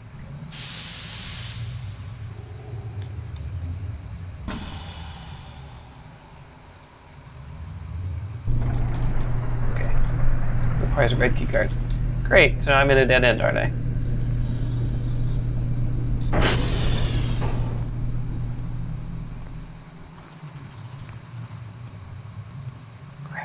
Crap. There's no more red key cards in here, are there? That would be bad. Okay, I don't know why I'm whispering. IRL. It's very atmospheric. Was there another one? In the room where I started? That was over there. Where the hell is he? He's got to be over here. There's nowhere else he could be. Unless he's in one of the rooms. Oh shit, I hear him.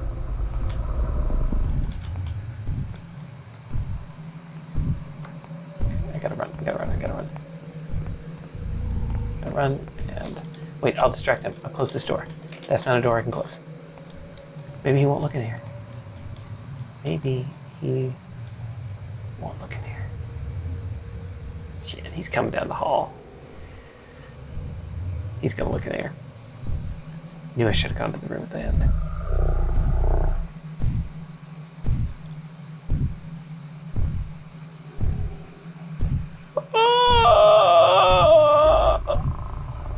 Crap.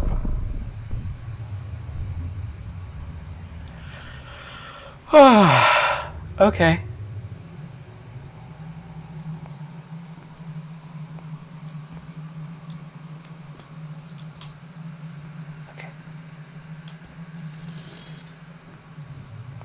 Don't expect that to work. I was very quiet. So quiet. The question is, he went this way, so He's got to be down this hall. I got to figure out some way to distract him. Yeah. He's coming down. There's no freaking door. Oh shit. Turn off the flashlight when you're out. He's supposed to be blind. Okay, so I'm gonna do that. He's gonna hear that. Yeah. Go check out the door. Go check out the door. Yes! It worked! Okay, it worked. It worked. Yeah, okay. Okay. Whew. If this loops around right to where he was, then I'm gonna be... I don't know where the key card is. I clearly need the key card. Oh, this is a maze. Key card? Anywhere? No key card. I can hear him growling again. I'm gonna walk. Probably shouldn't walk. Where's a blue key card? Oh, I'm dead. I have nothing to distract him with. Yep, here he comes. There he goes. He went back the other way. Oh, my heart. Okay.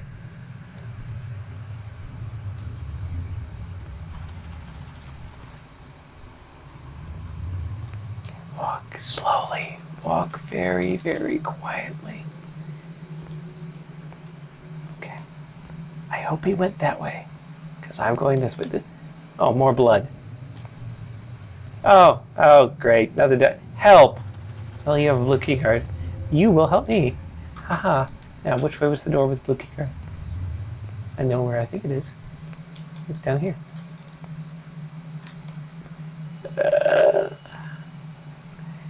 Yeah. I could turn off the flashlight, but I think the clicking noise just attracts him. Okay, I'm gonna close that. Oh, this says exit, but I gotta fix. Oh, there's blood dripping there too. Do I have enough time to fix this? Is this one taking longer to fix? I feel like it's taking longer to fix.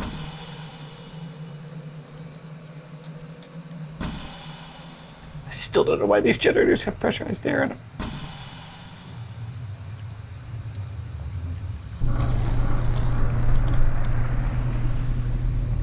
Okay. He's waiting for me at this exit. Oh no! What? No! I need another key card! Why? Why do I need another key card? I've looked everywhere. No, I haven't. I know where I haven't looked.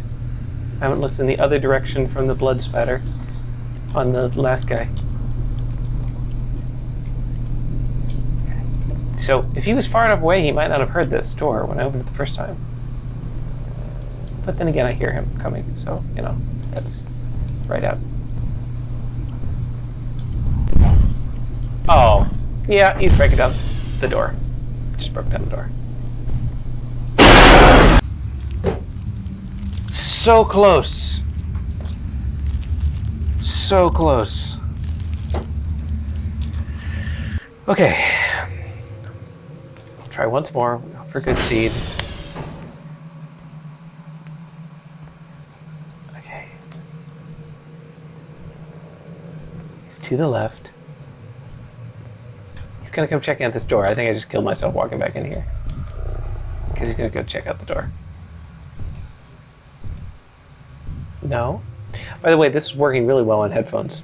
I can hear out of which ear he is going.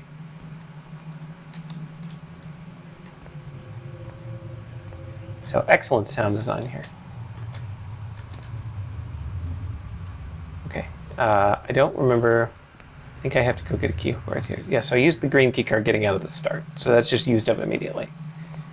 Then key card somewhere else. Red, I think. It's in the left room with the second generator. No, before the second generator.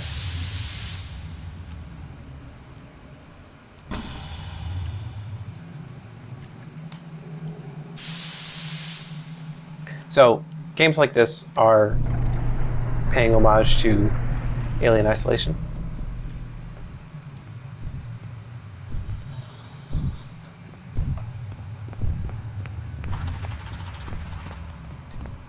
and to games like Amnesia, The Dark Descent.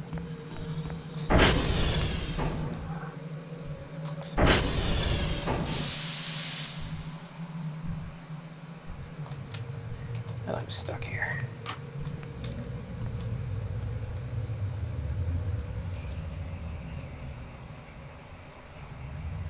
So they have different mechanics.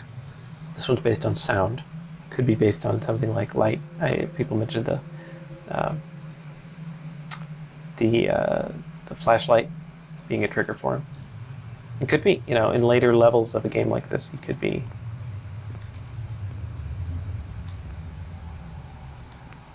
attracted to light. Okay, I hear him growling.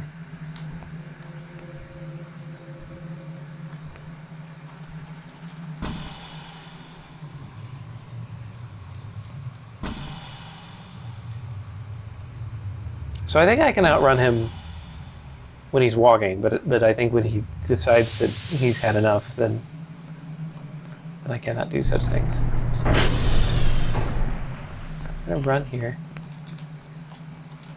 I can hide in that room if I think he's coming.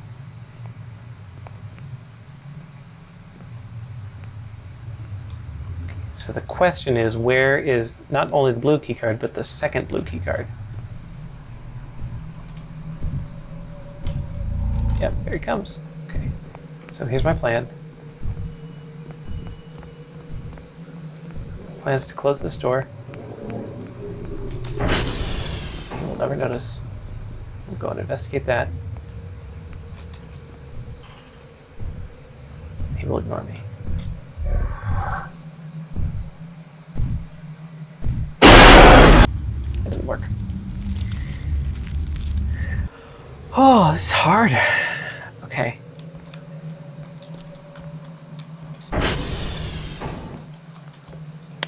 I could do the stuff to the left first. Maybe that's a good idea.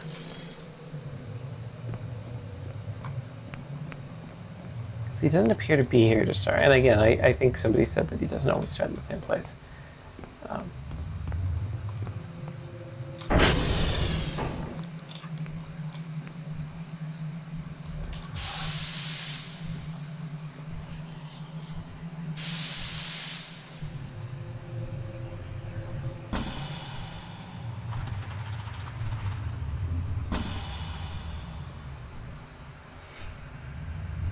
Bad at turning. I'm getting tips here. But it is a question, the mechanics that you choose to put in a game like this can make a big difference. Like, is it always the right choice to hide? Are there times that you turn and fight? What are the, I know the team had discussed a lot of options early on about, hey, what do we want to put in? Do we want to put in a stamina meter? Do we put in different things? And each of those decisions may seem small, but taken together, they can cause a big difference in the way a game actually plays.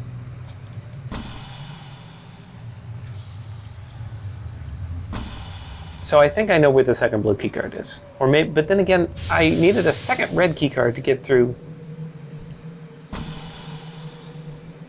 Thought I heard him. Through the other door. So maybe there's another way into that hallway without using a key card?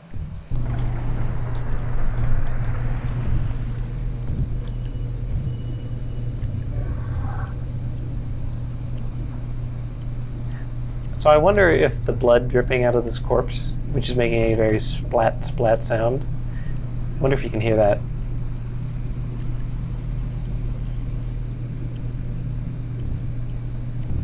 Here it comes.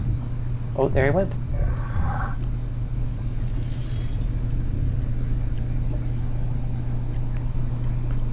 Because if so, that'd be a neat way of hiding. Like go sit next to a corpse. Okay, so I need him not here, because that's where he went, and that's where I need him not to be. So I wonder if I can do something like this. A loud noise, and then carefully, oh so carefully.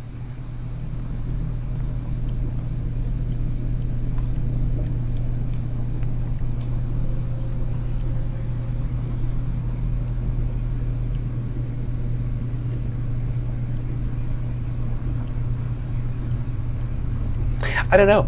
I don't know the answer to that question, Tom. Some of the team might be able to tell you. But he definitely has some interesting abilities, like he was able to break through that door that I closed. And then come eat me.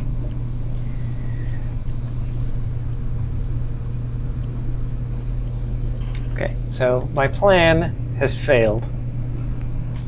My plan was I was going to lure him with doors.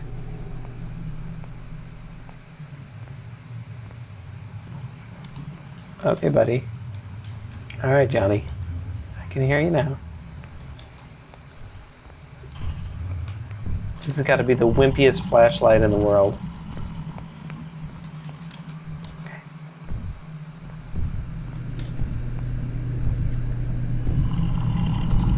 Oh!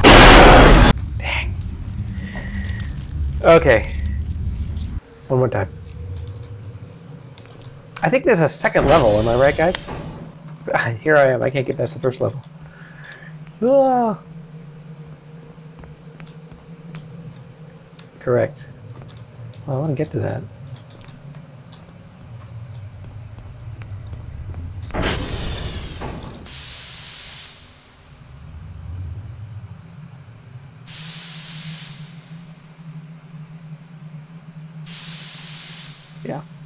Yeah, the whole sound thing, that definitely does change his behavior. So you can do, I think, some of what I'm trying with the noises. But, yeah, if he's not on the hunt, if he's not in a state where he's on the hunt, then he's randomly doing some stuff. So not all of these openings are doors. It's worth noting.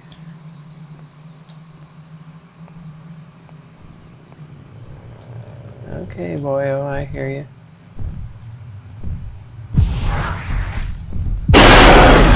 Okay, so I was too close there. So, correct me if I'm wrong, designers, but he actually has a number of different ranges for different things. So, I don't know when I can first hear his footsteps, but different sounds, whether it's walking or running or opening doors or doing different things, he has different ranges of hearing those, including one that's just like you're close enough to him, I think. But the thing that I thought was the most interesting was that he also has a bit of a memory component, doesn't he? He remembers where you were recently, and factors that in some way.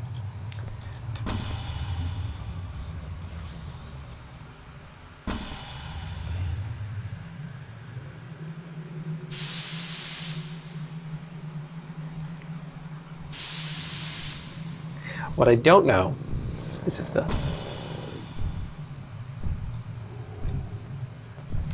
Okay. He's on the other side of this door, isn't he? Okay, that's good. That means I'm safe for the moment. What I was going to say is what I don't know is if he... Yeah,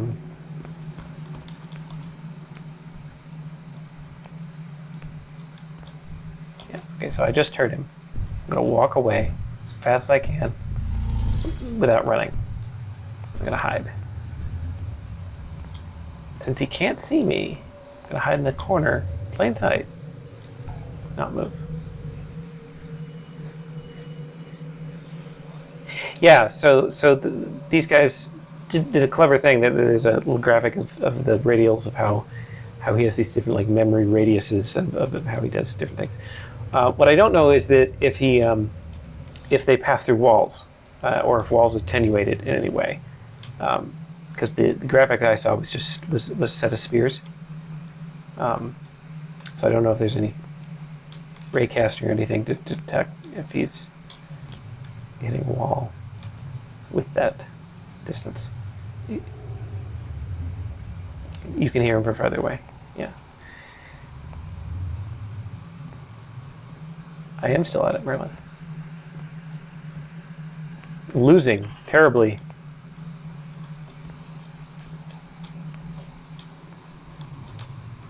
Okay, blue keycard number 1, which I need.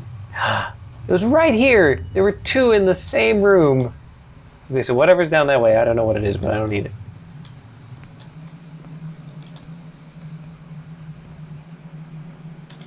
Okay, his hearing goes through walls, but the memory doesn't. Interesting. Crap.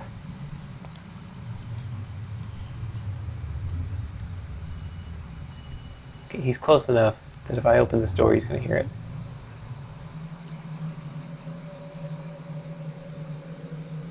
I don't hear him. Okay, I'm closing the door because it's loud, but also it's going to buy me 2 seconds, maybe.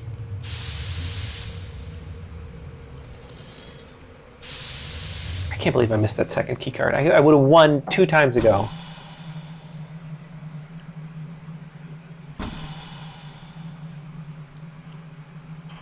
Okay. Crap, he could be right there. But he's not. Did I forget one of the generators? I forgot one of the generators. Which generator did I forget?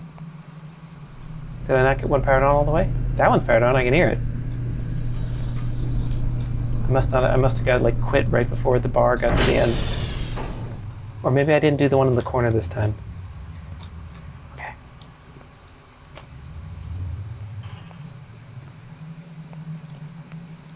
I mean, I feel like the shotgun would take away from this. There he is. Okay. I feel like the shotgun would actually take away from this game. The point here is that you don't want to have any options here. Okay. Other than just dying horribly. Okay.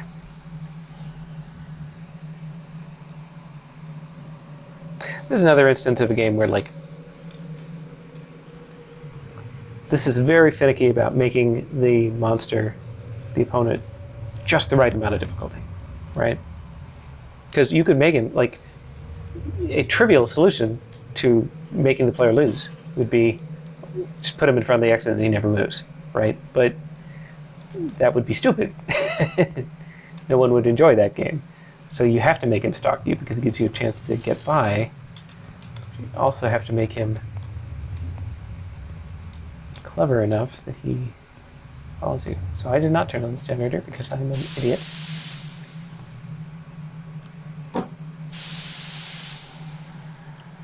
So assuming I live through turning this on, then I have to get to the exit, which I know how to do, but if he's in the way, we've got bad. Is there another red key card? Could I get through on the other side? I bet there is, but I just missed it somewhere.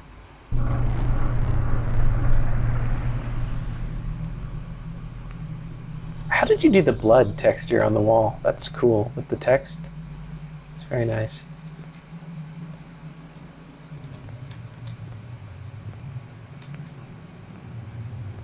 What about? Yeah, I suppose so. Kind of like, just run for it? Yeah, I think so. Shit! Okay. Okay, I'm definitely going to try it the second level. Not sure I'm going to finish it, but okay. I keep not reading the text. I think it said break the he broke the central generator. Now you got to fix that. Okay. Yeah. Yup. Oh, he's... Oh, crap! Oh, shit! He's chasing me from the beginning!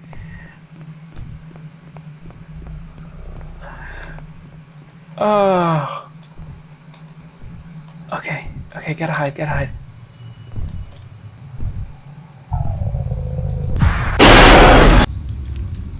He had my number that time. Okay, so he's gonna come right through. Yep, he spawns right there. Okay. How? Okay. What's this? Oh, there's multiple floors now? Oh. Okay. Sinks. What's that? No, not keycards. Those are notepads.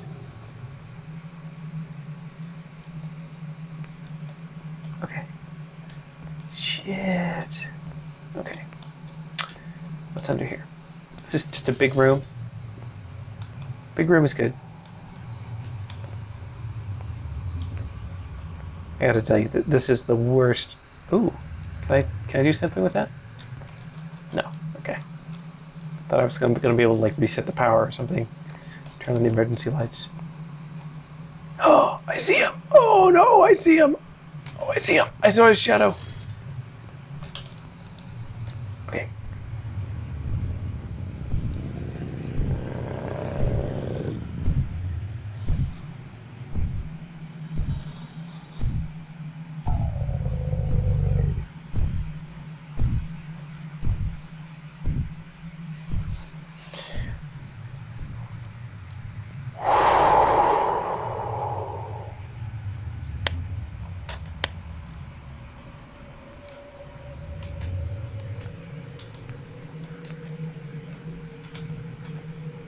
Okay. Okay. Okay, he's going that way. Okay. Sheesh. Fun? Am I having fun? I'm stressed. Okay. Okay, which way's it come from? Come from that way. Not good. Not good. Not good. The opposite of good.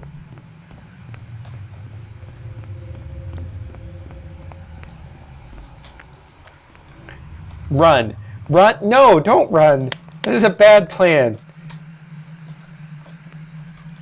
I've been in, how many games have I been in now? In some form or another? It was Meltdown in this game, where I'm definitely the antagonist.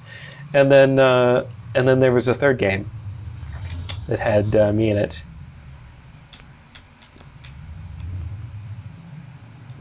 Oh yeah, I was in the Dice Try game, the RPG. That's the final boss. Okay, he went away. I saw him. In some ways, there's more lighting on this level, so I can see him before I can hear him. Sorry.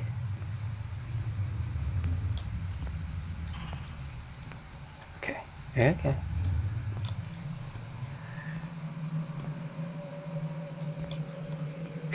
You didn't remember my name was Jonathan? Well, that's why the spelling difference then, right? It's not really me. It's just me from an alternate universe where I have Wesker-like powers and turn myself into a Resident Evil monster.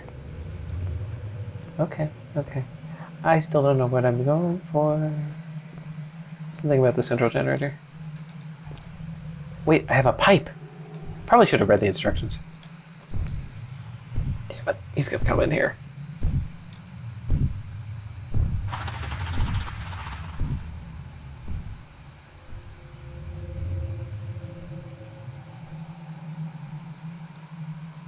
Okay, so he's in the big room. Can I sneak by him?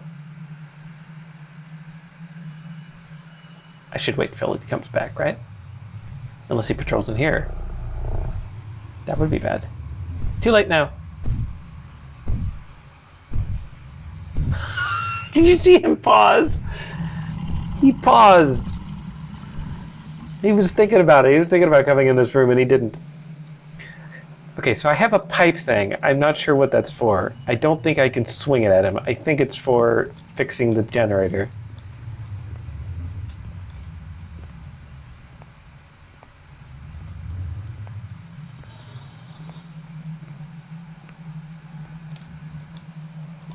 What I don't know is where even the generator is.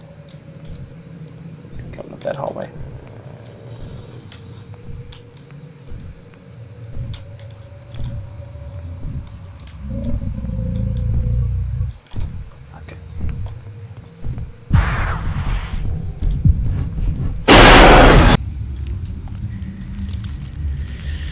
Oh, I should have ran. You can't run and then hide that close. You can't do it. Find the parts and repair it. So I don't know how many parts there are. Okay. Oh, I can't wait here, because as soon as I walk out of here, he's just going to bang down the door.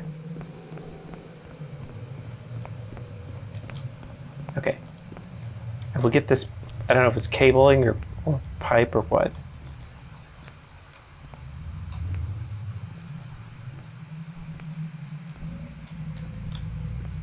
Key's over there. So there's a loop here. The loop is good because it lets me avoid him. Like, there were a lot more one-way paths in this one.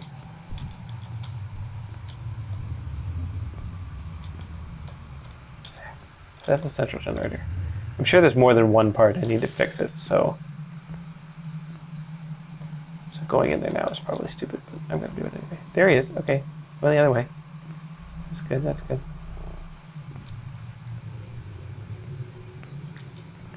So I feel like I might be able to hide in these big rooms somewhere. There's fuel cell battery, and I assume pipe thing, which I just put in. So fuel cell battery. Yeah, this game's all about the sound, right? It's about what he can hear, what you can hear. It's very effective on headphones, I will tell you. Okay, there's got to be something in the big red room, one would think, right?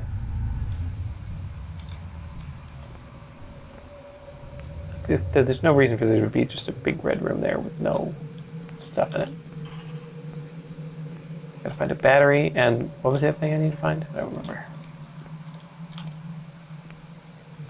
But I was looking for keycards, so I wasn't trying to press E on everything, so I probably should have thought of that. Oh, okay, battery. Okay.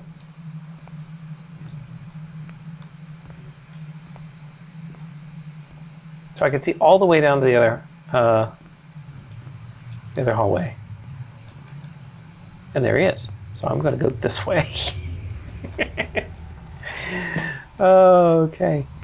And now,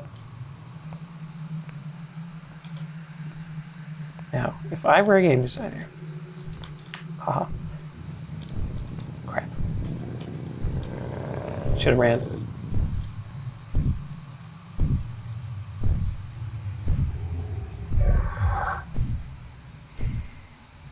Where would I put the last part? That was going to be my question. The answer of which is somewhere far away from the other two parts. Humans are very bad at putting things randomly. That includes game designers.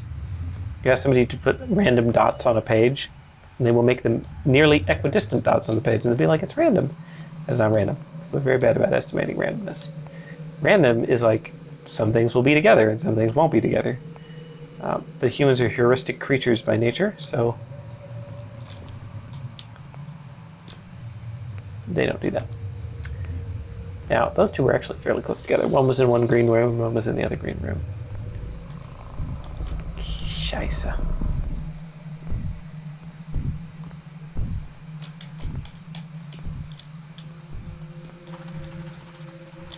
Is that him with the, like, thing in the back of his throat? I think that's him. Not sure what sound effects are here. There's some whispery noises that are just background music, but I think that, like, rattling noise is him. Okay, I hear him, but I don't know where. There. He is there.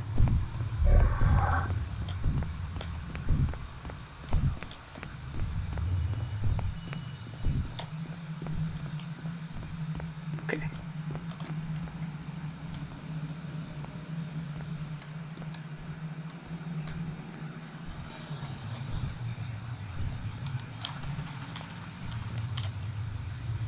Which way is he going? Away. He's going away. Okay. So I need to find the main central room, and I'm honestly a little lost. I think it's on my left. It is on my left. Okay. Switch 3 or more levers. I know where the levers are! I know where one of them is. Okay. Where are you going? There's one way to keep track of him. Just back away slowly. Dun, dun, dun. Okay. Okay, well now he's somewhere on the left side of the world. That was loud! It sounded loud to me! Okay, so I want to make sure there's not another one in the same room. Do I win when I get the generator on, or do I have to, like, get to an exit? I guess I won't know. Oh! Shit. Ah! That shouldn't have worked. That should not have worked.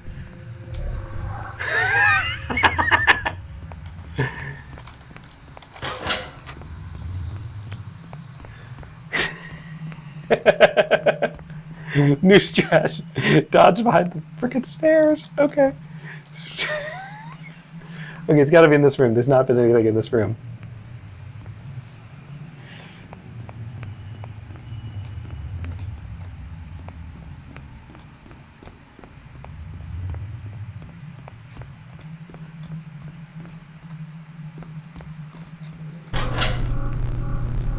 Now I gotta go back to the main generator, I assume, and hit another button.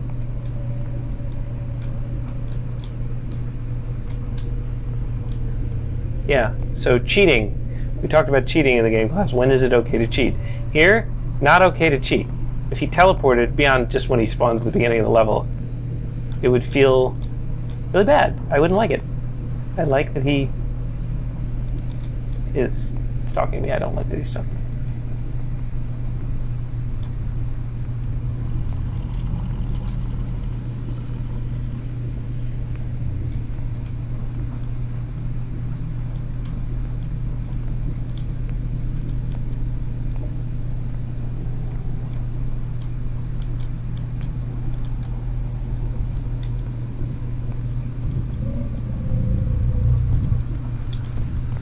I don't know how to exit.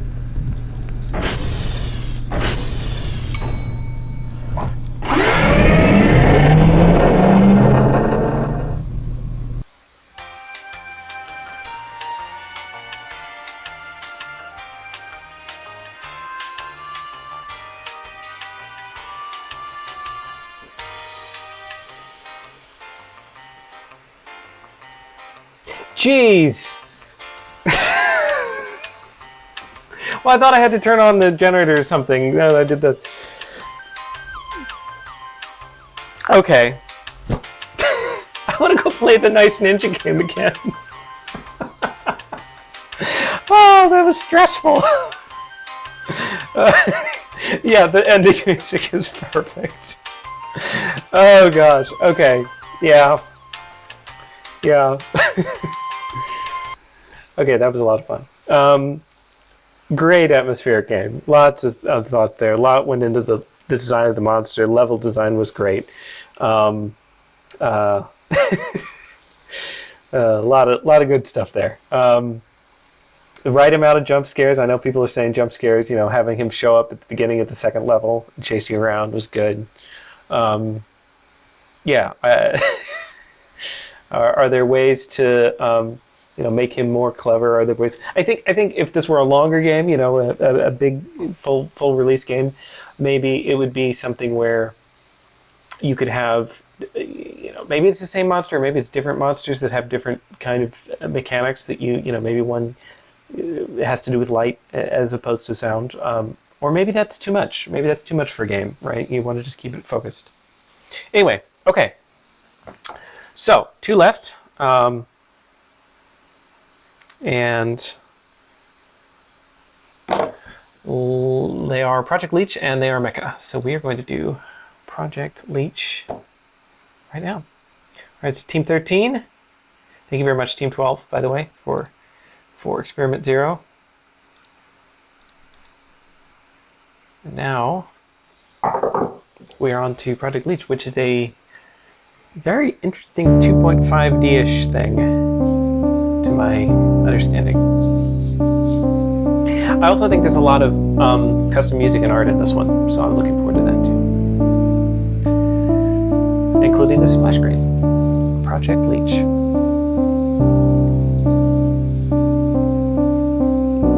We get a intro. You came to my home. You locked me up. I want you to burn, grub.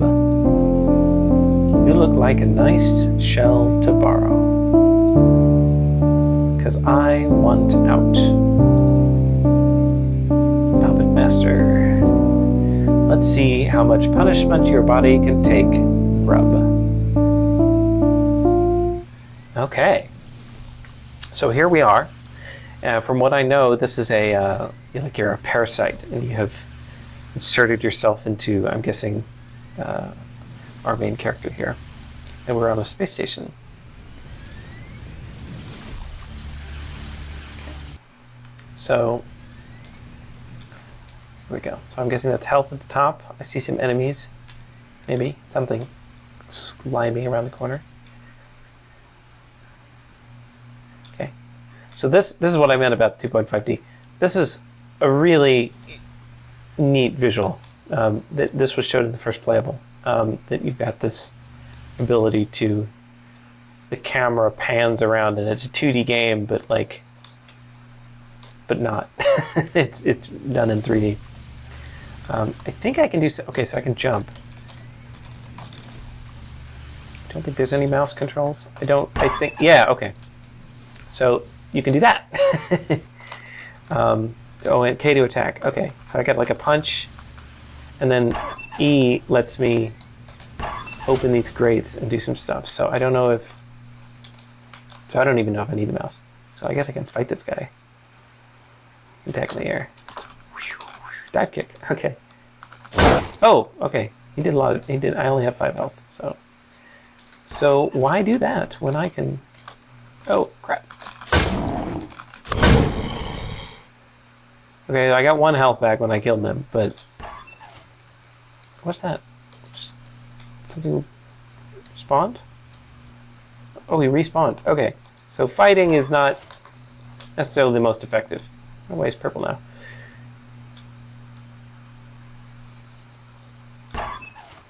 Okay. Oh, and there's wall jumps. Nice. That's what I was talking about, like the hanging on the wall claw kind of thing. All the materials broke when we built. That's okay. Oh no! Oh, wow. Drone. That was cool. That was cool anime. I didn't expect that. So yeah, I just think the visuals on this are really interesting.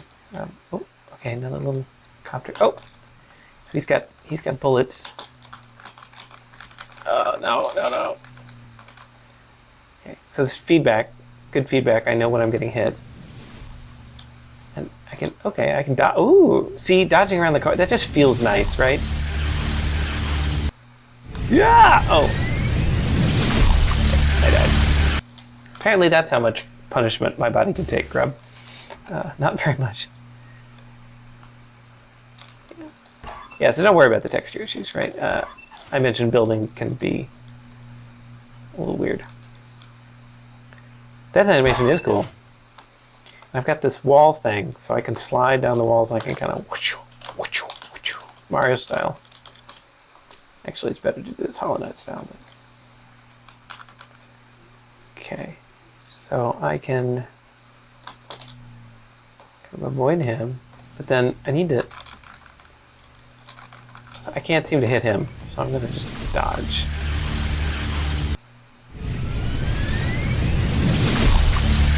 I don't know if I can go in there. Maybe I'm supposed to go down here. Checkpoint reached. Oh, okay, I got it. I thought that was just a pit of death. Thanks, Tom. Great having you here.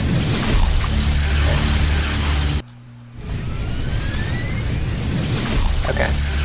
What do we have here? Okay, another little slime boy. Okay, so he chases. So I know there's some behavior that went into some AI behavior that went into the enemies. That they'll patrol and then they'll move you into chase, eat open grates. Yeah, I figured that one out. What I don't think I can do is attack when I'm running. Can I do that? I'm going to test it here. No, I kind of have to stop. Oh, I could have looked for controls. Here's how you move, Grub. Okay, attack hard. Okay. I was going to see if I could turn down some of the effect sounds, but that's okay. Yeah, I'm having a hard time dealing damage without... oh, shit. Without taking damage.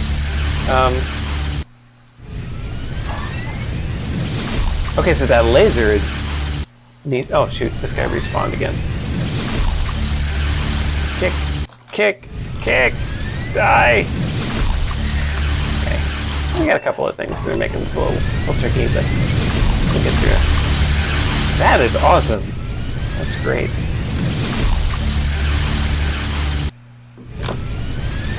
Okay. Let's jump in here. Am I getting under this thing? No. Okay, so I have some time after that fires. Yeah! Okay. Platforming elements. Nice. Okay. Okay. Alright, nice. Okay, so... How do I... Arrgh! Okay. I guess I could take one hit, but there's got to be a way to do that without taking a hit at all. So if I hop up here and then hop quickly...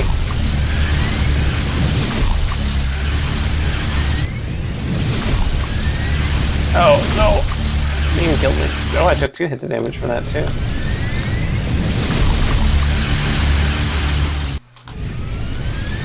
Oh, wait, I can get on the wall. Yeah, oh, no! That would have done it. I could have held onto the wall and clawed.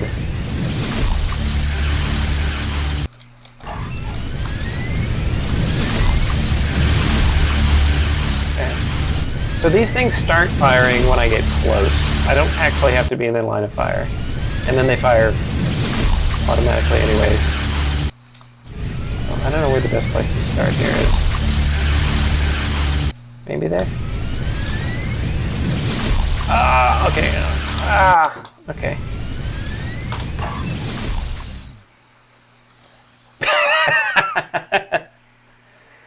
Yeah, I was trying to jump across the wall, but I hit my head a little bit.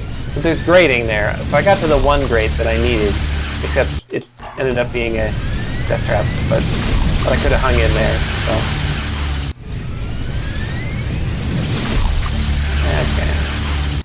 Okay. Selling you there. Okay. I think I can be faster jumping up from here. It's a tight window. Okay, so yeah.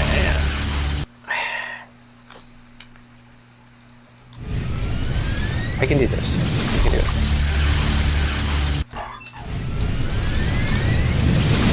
So I can't go up on this grate. These grates are not collapsible. I think it's the thing.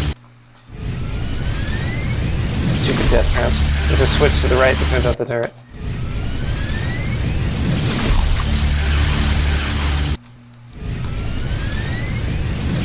I assume you mean, like, down here. Oh, on the wall. Okay. So what I'm having trouble with is getting over there. I need, like, there we go. I got kicked. Yeah, that's much simpler. Now I don't have to...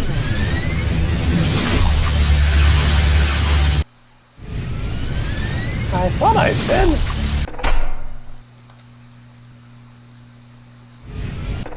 Okay, it only seems to delay it. The switch is broken. Okay.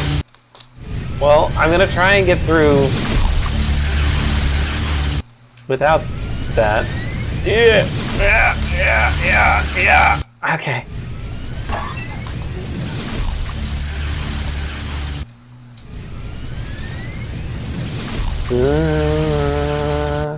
Okay, I need more time. I use my parasite abilities. No, it's too much. Way out is down. The way out was down there. Okay. All right. I have a plan.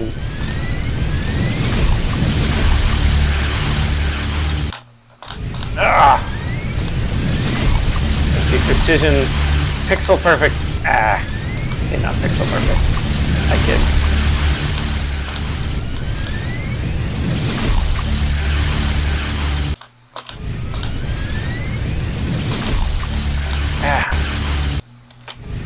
That was my fault, I missed the jump.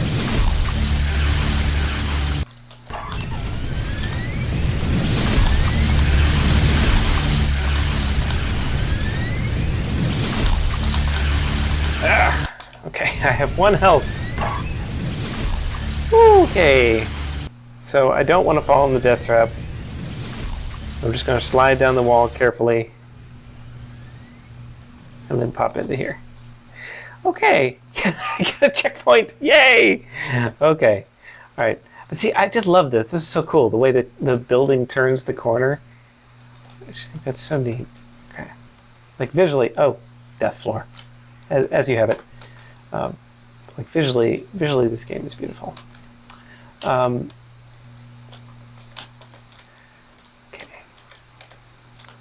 And I'm to understand that basically the whole thing was kind of made from scratch by the dev team. This whole engine and the way the camera works and doing that, which I think is very impressive. Okay, got my platform, moving platform here. Pop on over to this thing, and then I can get out. Oh, was that a level transition? I think it was. Maybe. Hope so. Anyway. Oh, more of these buddies.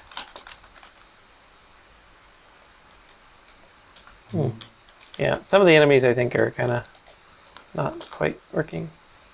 Oh, crap! Big alien.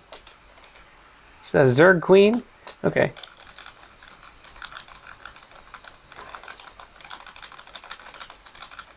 Nice, I got her.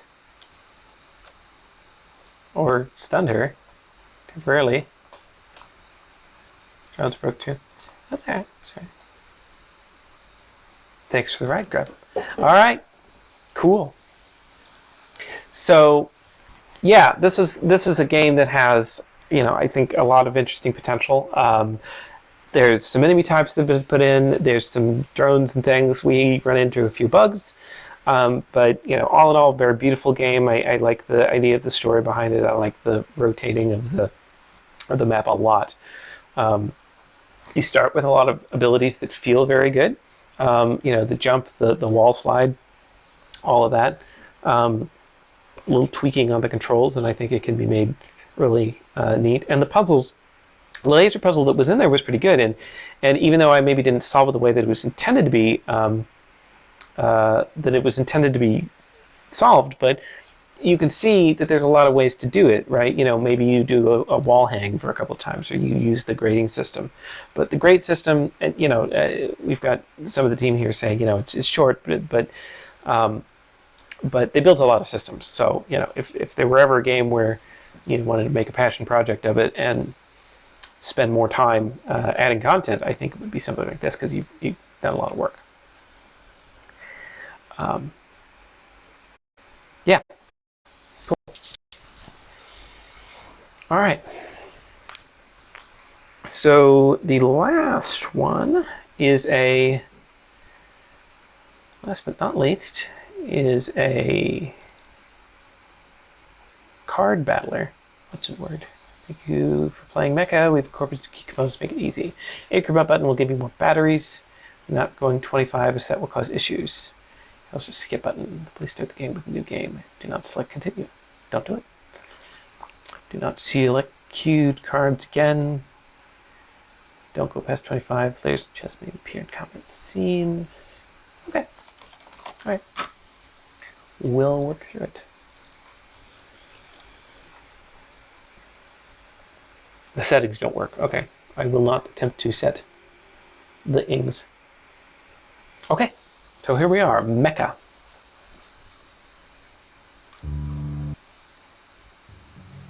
Good. You managed to arrive at the city safely. Yes, I did. We lost contact with the units we sent beforehand to the location shortly before you arrived. Unfortunate for you. We can only assume they were wiped out by whatever force is occupying the city. Their objective, which is now yours, too, Agent, is to make sure the seal tomb here does not break. You're equipped with an experimental mecha suit that should give you an edge in combat. Unlike previous models that could only take one battery at a time to power their functions, yours can absorb multiple batteries to enhance your combat prowess. Units sent here also had extra batteries along with city reserves for power, but based on scans of the area, it seems they were scattered throughout the AO. Remember what they look like, right? They're red canisters. Hint, hint. Just touch them and the suit will handle the rest. In case you get lost in the city and sectors, make sure to use your virtual flare system to mark areas you've been to. Okay. Drop a flare, hit E on your keyboard. 10 flares can exist at a time before the oldest one's replaced. Once you find the seal, if it is broken, defeat the creature using your suit. It's immortal, so you can't kill it, but you can knock it out. Whatever the case is, place the body back in the tomb once you defeat it. Suit will automatically seal it for you, and we can extract you. I heard you're the best private agent. Command out. Okay. All right, so I've got a sprite here. This is a 2D system. This has changed a lot since I saw the first playable visually. So I've got 0 batteries, 300 and 300 health. Will these hurt me? Blue things? I don't think so. And then I have some cheat buttons that I can use if I need to. Okay, we got a guy here. So, oh, that's my flare. Okay, there you go. I put my flare. Okay, so Maelstrom. The Maelstrom suit. Okay, good. Nice. And then against a bleed bandit. So this is a card battling game. So I draw cards out of a deck, and then I can use them to fight, which it's going to tell me. Okay. Welcome to Mecha's card combat system. To defeat an enemy, you must lower the HP to 0. To do so, you must select 3 cards during a series of turns. There are 3 types of cards: damage, heal, and block.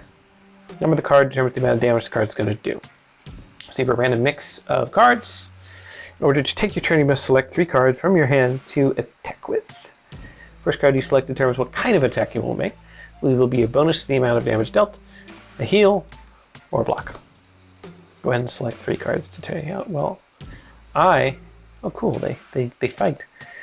I am just going to go for damage because I'm at full health. So we'll start with a damage card, and then I'll just use a heal card and a block card. Wow. Nice. Okay, so he's hitting me. Okay, so I took some damage there. Okay, so let's lead with a block. So whatever he does to me this turn shouldn't be as damaging. Do I get anything for using 3 blocks? Probably not. Okay, so I did a little less damage, but then, oh yeah, he didn't do very much damage to me at all. He did 2/3 of as much.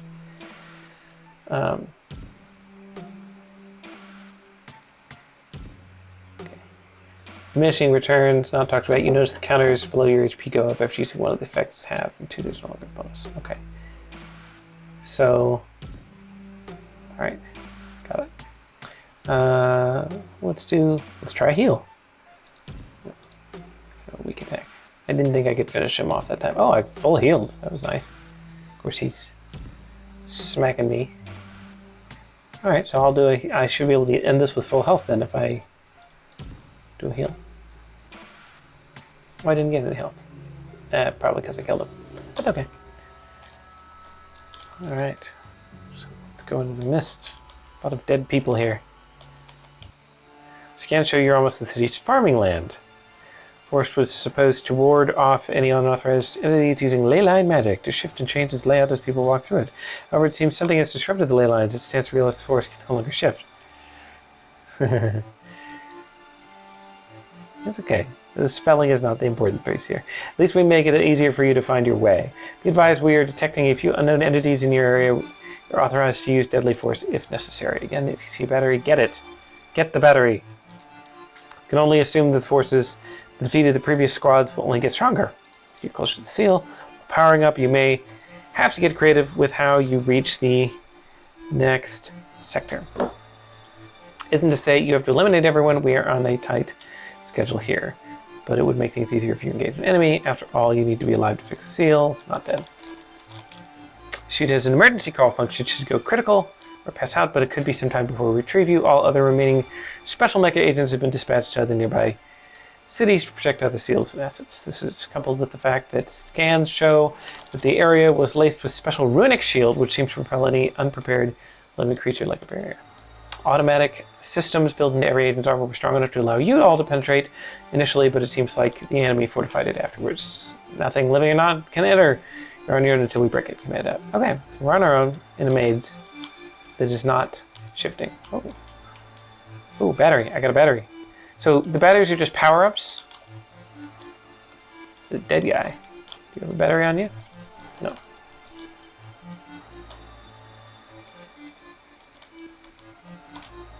Okay, so I'm going to dodge you. Oh, I'll go after Mr. Blue Ninja here.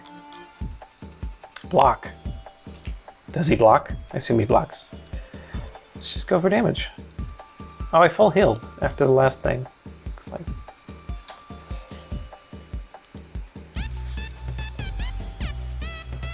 So, having a two-phase combat system where it's an overworld and then a battle mode like this is a lot of fun.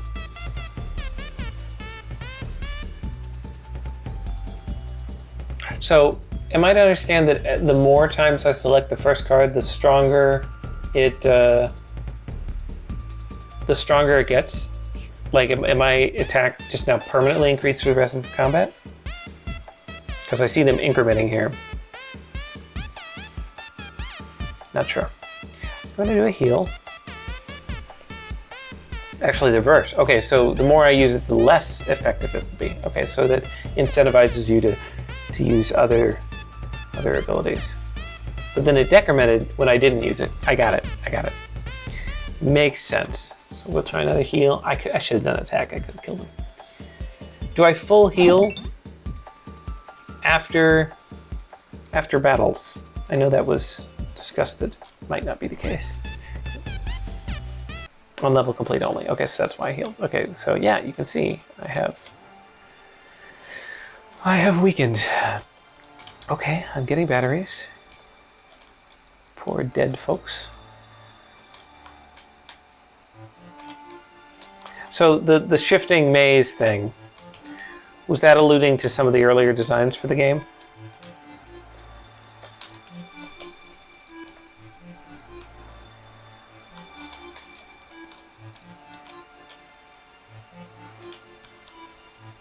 See. The drains the area was supposed to be the farming lands, yet it's devoid of any living plants. Well, not very good farming. Except for this grass. Also, where are all the buildings? It seems that the area, or at least the stone walls surrounding the town, have warped as well. Don't have time to investigate. Scans show that there is an exit on the other side of the area. Hopefully that'll take you to the next sector. Be mindful, the locals in the city itself use specialized sealed gates to lock off areas. You'll need to find the corresponding keys to the gates to open them. Keep in mind the keys are tied to the ley lines of the local area, meaning the next area will have its own set of special keys you'll need to find. So yeah, I think one of the initial ideas of this was, play nice, guys. I think one of the oh, I can move these. That's cool. Initial ideas was to have like some procedural changes to some of the mazes and things, which is a cool idea. But even without it, this is we have. Oh, shoot. Heal Bandit. We have different enemy types. That was cool, the way he dashed at me. So he's like detecting where the player is and changing his abilities to account for that. So I assume he's going to heal. He did. He healed. His name was a clue.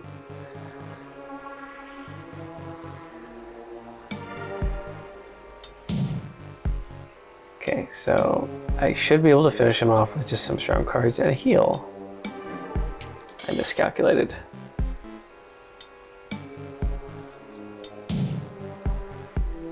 Okay, this should definitely kill him. But I don't heal. I don't heal that's on the last round, so it's too bad. Okay, so we have a red gate. He's a block dude. So I should maybe lead with the heals then, because I can't use them on the last turn.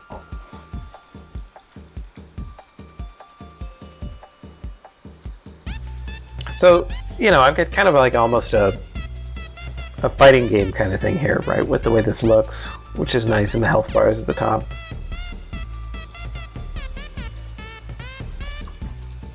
But then it's a card-based, it's a turn-based system, which brings to mind good old-fashioned RPG stuff from back in the day. Oh, right. I can't cancel cards.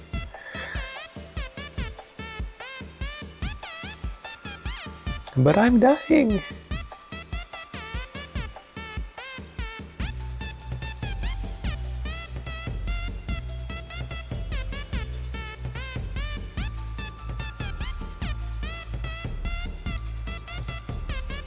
Got him. The animations are neat. So, okay, I cleared this, but I obviously do not have the key card or opening that I need to get through it. Yeah. So if I do this, I bet this guy will like chase me. Oh, or I can sneak by him.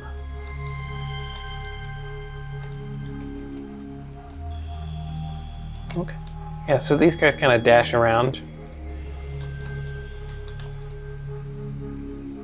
Aha! I've received the... assume I have received a chest. Something. I could be using these lanterns to tell me where I need to go. Oh, okay, so that opened the doors. It was just kind of a switch. Steal bonus damage, block, or heal based on their HP at the beginning of the turn.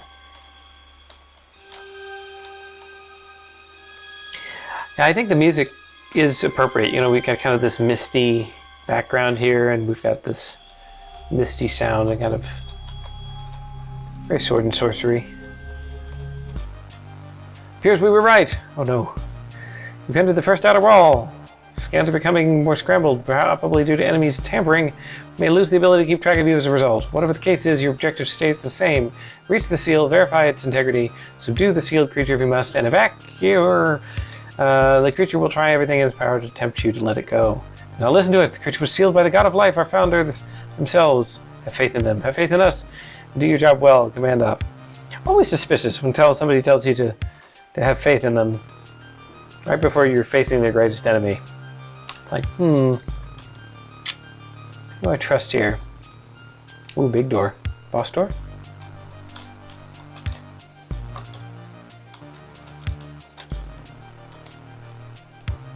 Ah, dead end. Darn. Ah! Run. Oh, of course this is the wrong way. Every level should have 5 collectibles. Oop! Lead bandit.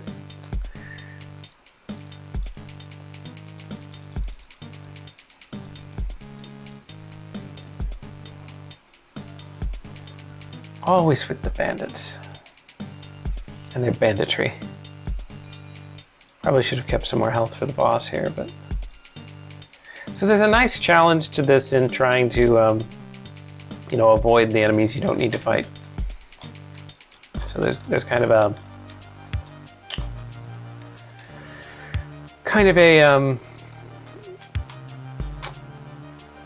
constrained resource thing here where you're trying to prevent yourself from wasting too much health. True ending recommend having 25 batteries. Okay, is this the last level before the boss? Should I have 25 now?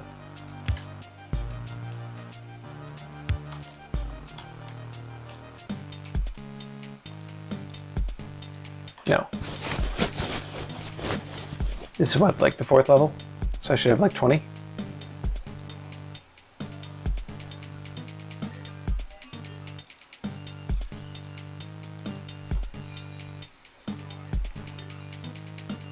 So multiple endings is a cool addition.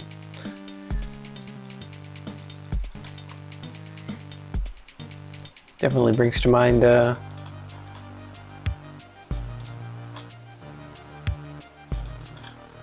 lots of RPGs that have kind of the true ending and the not so good ending.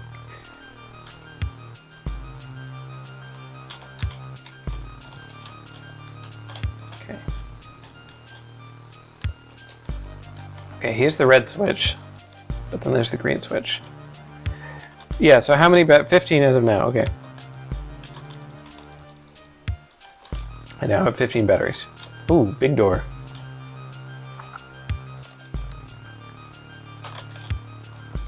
So I don't know where the green switch is.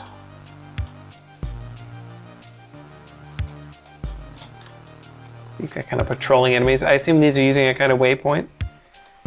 You not want to fight everyone.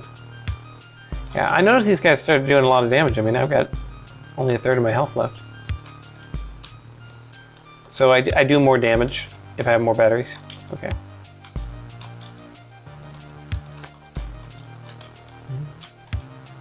I'm vibing the music. It's nice.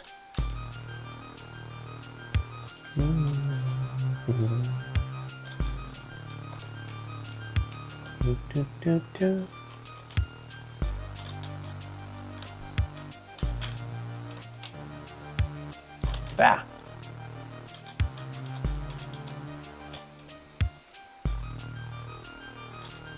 Okay, so that should have opened the green door. Probably supposed to be batteries down at the end of this hall, right? I would bet. Yeah.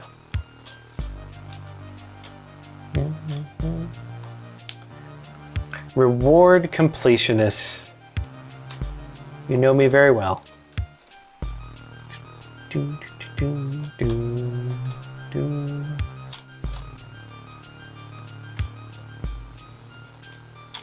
Oops. This is a twisty maze, this level.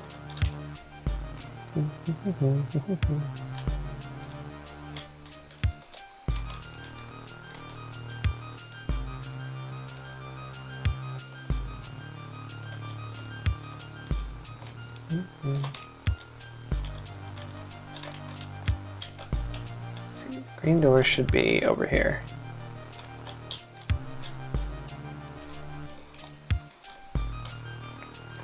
So I'm trying to think of card-based battlers. There's real-time card-based, like Kingdom Hearts Chain of Memories. Turn-based, of course, turn-based RPGs have been around for a long time. There's many, many, many examples of those. When I think of a card-based battler, I'm also thinking about things like Gloomhaven, which was a board game, but there's a video game version of it under development, which has some cards. Surprised how hard it was to create collectibles that would persist through combat and normal scene travel. Yes, you need to come up with a data manager to actually do that for you, or certain things. A lot of the techniques we discussed in class, like don't destroy, unload, will not work. You suddenly disappeared when you left the outer wall and reappeared in the inner wall of the city. It helps that you were able to skip navigating the cityscape. But it is troubling to see the warping problem the city is having. Perhaps it means civilians in the city are safe? Question mark? Can only hope that we had no contact from anyone after this stress call. It also appears the warp has also messed with your suit's uplink and radio systems. We'll probably lose you once you leave the area. Now let's focus on actually finding the exit here. Records indicate that unlike the other scenes, the area was built long ago before the city's founding. Using special pedestals, one can teleport. Ooh. Saffron City Gem, anyone? Okay. But with the ley lines clearly disrupted, most of these pedestals are probably inactive now. Let's hope the one leading to the seal is still on. I'm guessing you haven't figured out the intentions of our enemy by any chance. Nope. Though they're making their way to the seal and intend on breaking it. But everyone knows that the seal creature only wishes to control humanity. And so saith our founder. This world is imperfect. Okay, if you find anything, radio send command F. Okay, so this is the last level. So the boss is at the end here. Ooh, teleport. Is this my teleport? No. So I'm assuming I should have 20 batteries then.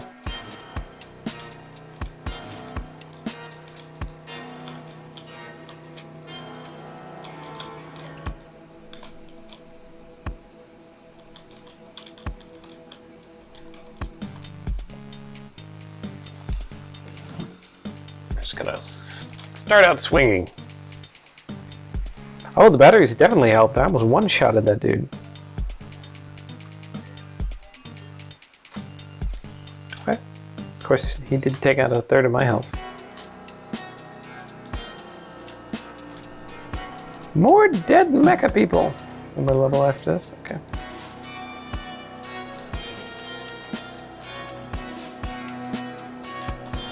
Oh, you're speedy.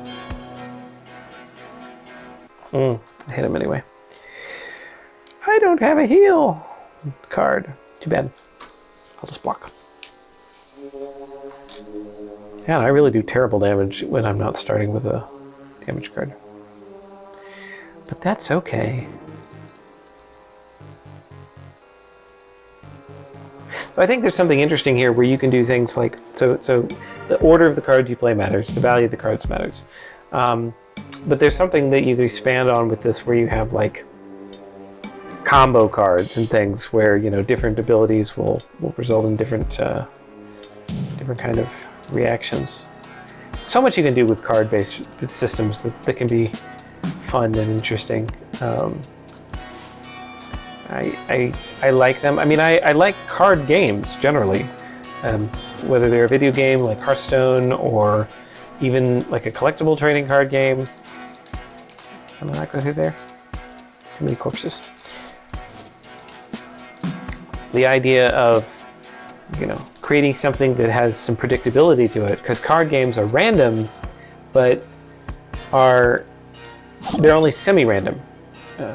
Hi, Maddie. Because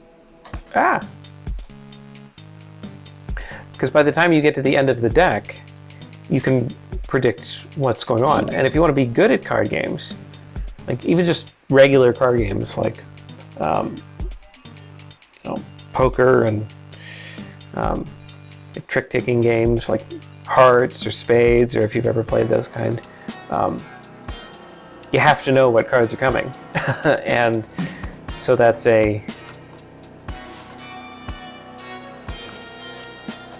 having that in your brain makes a nice kind of challenge. This is the third game I've seen that has used this like ancient seal sprite. I'm not complaining, I just think it's funny. Okay. So, again, for the benefit of those who weren't in the class, there's a lot of really nice free assets that you can get online for games like this. If you're not an artist, you can start game design without any investment at all, actually. You can get free versions of Unity, you can get asset store access. If you are a student, you can get certain things for free that you can't otherwise, including an upgraded version of Unity. But even if that's not the case, you can get a lot of free assets very easily: music, sound, art, sprites, backgrounds. And if you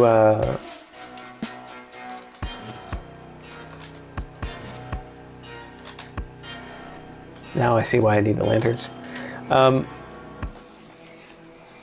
And even if you don't, if you want to expand on what's available for free, often these things can be very inexpensive. You can get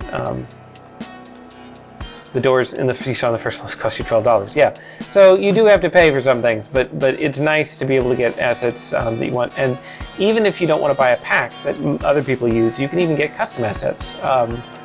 And of course, the price goes up the more of these you do. But even if you don't have your own game team or your own game studio, what I'm saying is that you can either buy tools to help you make maps or make art. There's some good ones online, or have somebody at like an artist for hire website or something like a Fiverr or something, and you can have them make art for you, which is nice. And you can quickly blow your budget out of the water doing that, but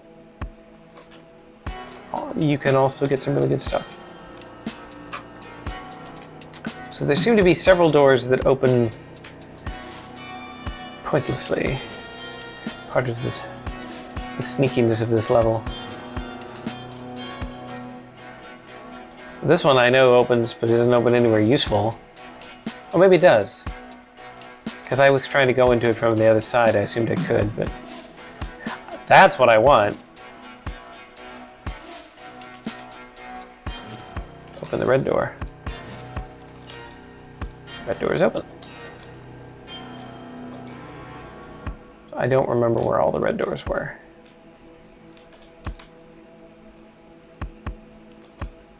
Should have been paying more attention to where things were. So, bottom right corner, there's a pink door, which is probably relevant.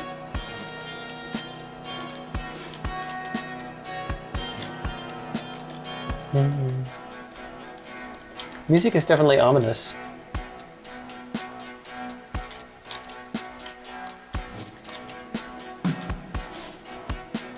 Oh, we have grating strings and drum set. Okay, and here's an open red door. So can I do anything with the teleport paths? No. Okay, so any ideas you want to add to the game later? Yeah, I mean, I think...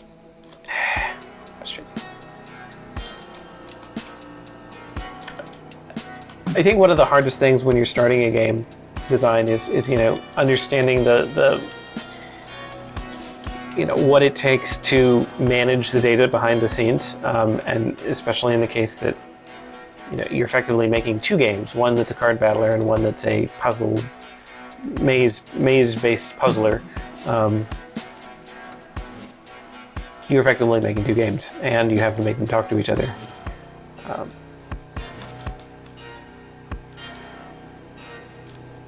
All but one have been broken by the enemies.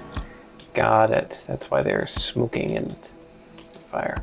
What I need to know is where the darn pink switch is. There's the darn pink switch. So that one looks broken. Will it look different if it's not broken? It's probably that one in the bottom right corner.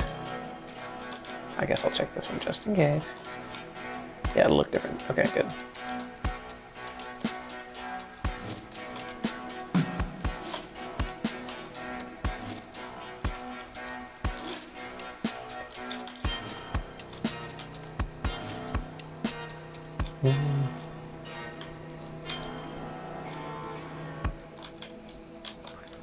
At least I remember how to get here this time.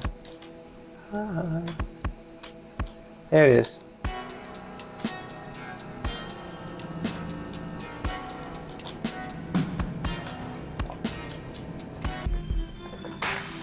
Static, where's static you? Static, hearing the static penetrated barrier. Here. Hearing this penetrated barrier, reinforcements coming. Remember, mission. Okay, so, just so I'm clear, do I need 25 batteries now? We'll wait for an answer on that before I go too far. At the end. Okay, well, I don't know where the end is. So I've got this shining light thing going. I feel like I'm zoomed in on this one. Like everything's bigger, which means I can't see as much of the maze as I could in the other, which is challenging, which is this level. Okay, I'm just gonna go ahead and increment. I was threatened not to go over 25. So over 25, I shall not go. 25 is the number to which I shall count, and the number of the counting shall be 25.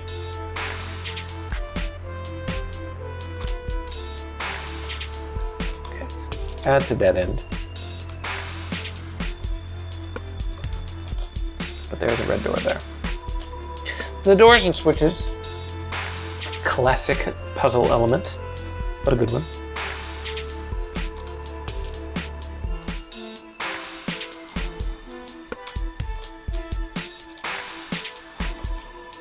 So this is bringing back a memory of a game.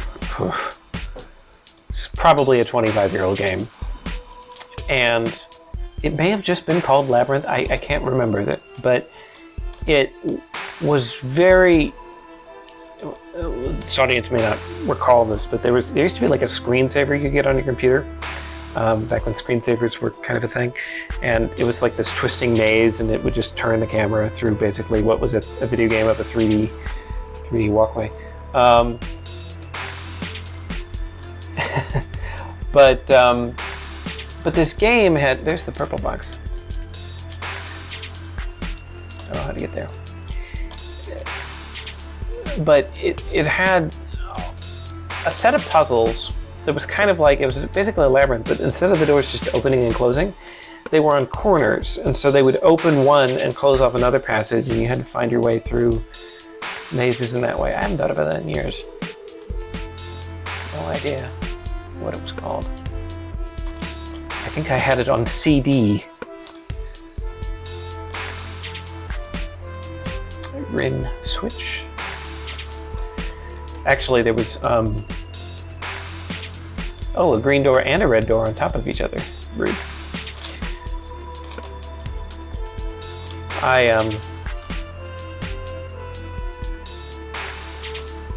had a couple of games on floppy disk.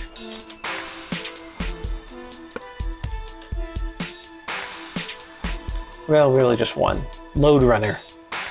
And then on floppy disk. It took 6.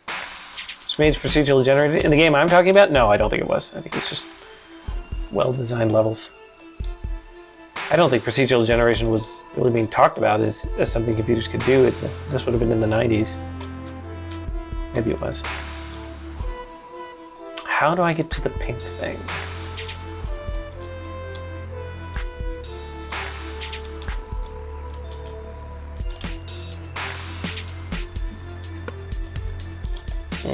One of these is the right way.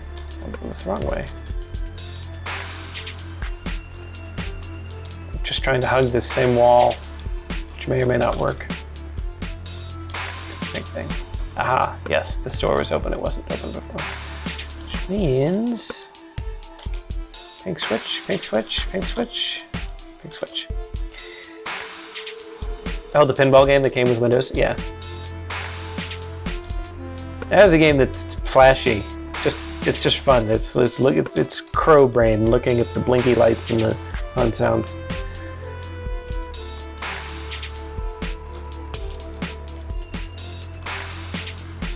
Okay, so the red switch should be down here somewhere. There it is. And then what I don't know is where to go after this. I think there was a red and a green door up in this corner, maybe?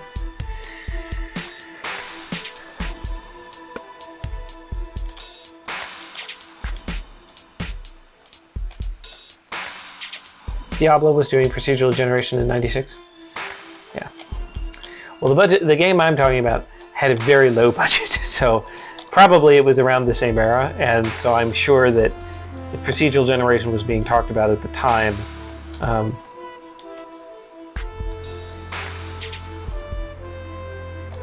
then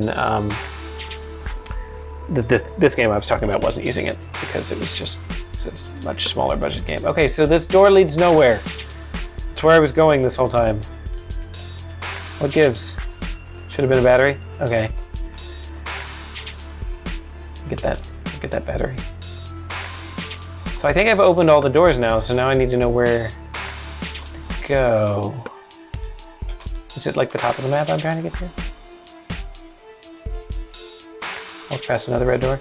I did walk past another red door. But I was laser focused. I was focused on the double door. It seemed significant. There we go. Lots of dead guys. Ooh, magic door. Okay, I'm feeling boss battle. That's the end. Okay.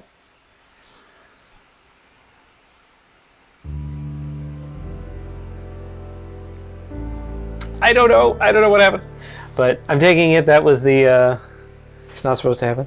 I will try and skip.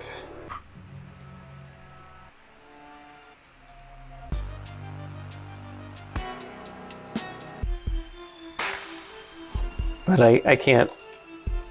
I have to solve this whole puzzle again, right? All right.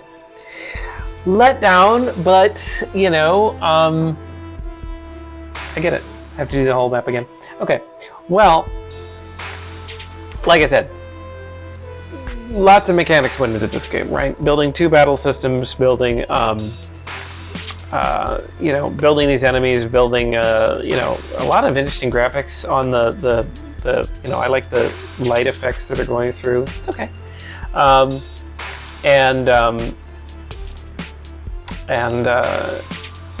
You know, the enemies in the card system and putting all this together. And there's quite a story thread that went into it, and it appears to be two endings, maybe a good one and a not so good one. So definitely a nice game to build on, for sure. Yeah, it's a bummer about the boss. So this goes for anybody who's still here. So I won't, you know, like I said, we're pretty much at the end of the stream now for general audiences, but I'm going to be evaluating games and doing. So if I didn't finish your game because I had to move on or whatever, I'm going to be going through and seeing those and other pieces. But when I'm evaluating things offline, but this goes for anyone. If there's a piece of your game that I didn't see on the stream that you feel like you want to make sure that I see, you could take a little video clip of it or something and send it to me. I can't guarantee that it'll go into into the grading, but I'd be really interested in seeing it. So if it's a boss battle I missed or a secret or something, I certainly didn't have time to do everything in every game, so I'd love to see those. But anyway, go to our closeout, and yeah, so that's the end of our stream. It lasted almost 7 hours, and I enjoyed every minute of it. I need to go to the bathroom. But other than that, had a great time. I hope all the viewers who were here really enjoyed it. I sure did. I'm so pleased to have received 13 projects from 13 teams. And I hope that all of you who designed a game will take it, add it to your portfolio if you decide to go into game design. Keep working on it if you wish. And it's been a pleasure. So, assuming I did everything right, this VOD should be available at some point. I don't know. So see the donations button. I don't have enough subscribers. You have to have a certain amount before you can even do that. I don't have them on my official account anyways. So thanks everybody, and have a great rest of your day, evening, into your weekend. Everyone's following me now. And I will look forward to another one of these next semester. I'm teaching this same class next semester. So there will be another streaming game day in the spring. Ooh. All right, everybody. And with that, I am signing off.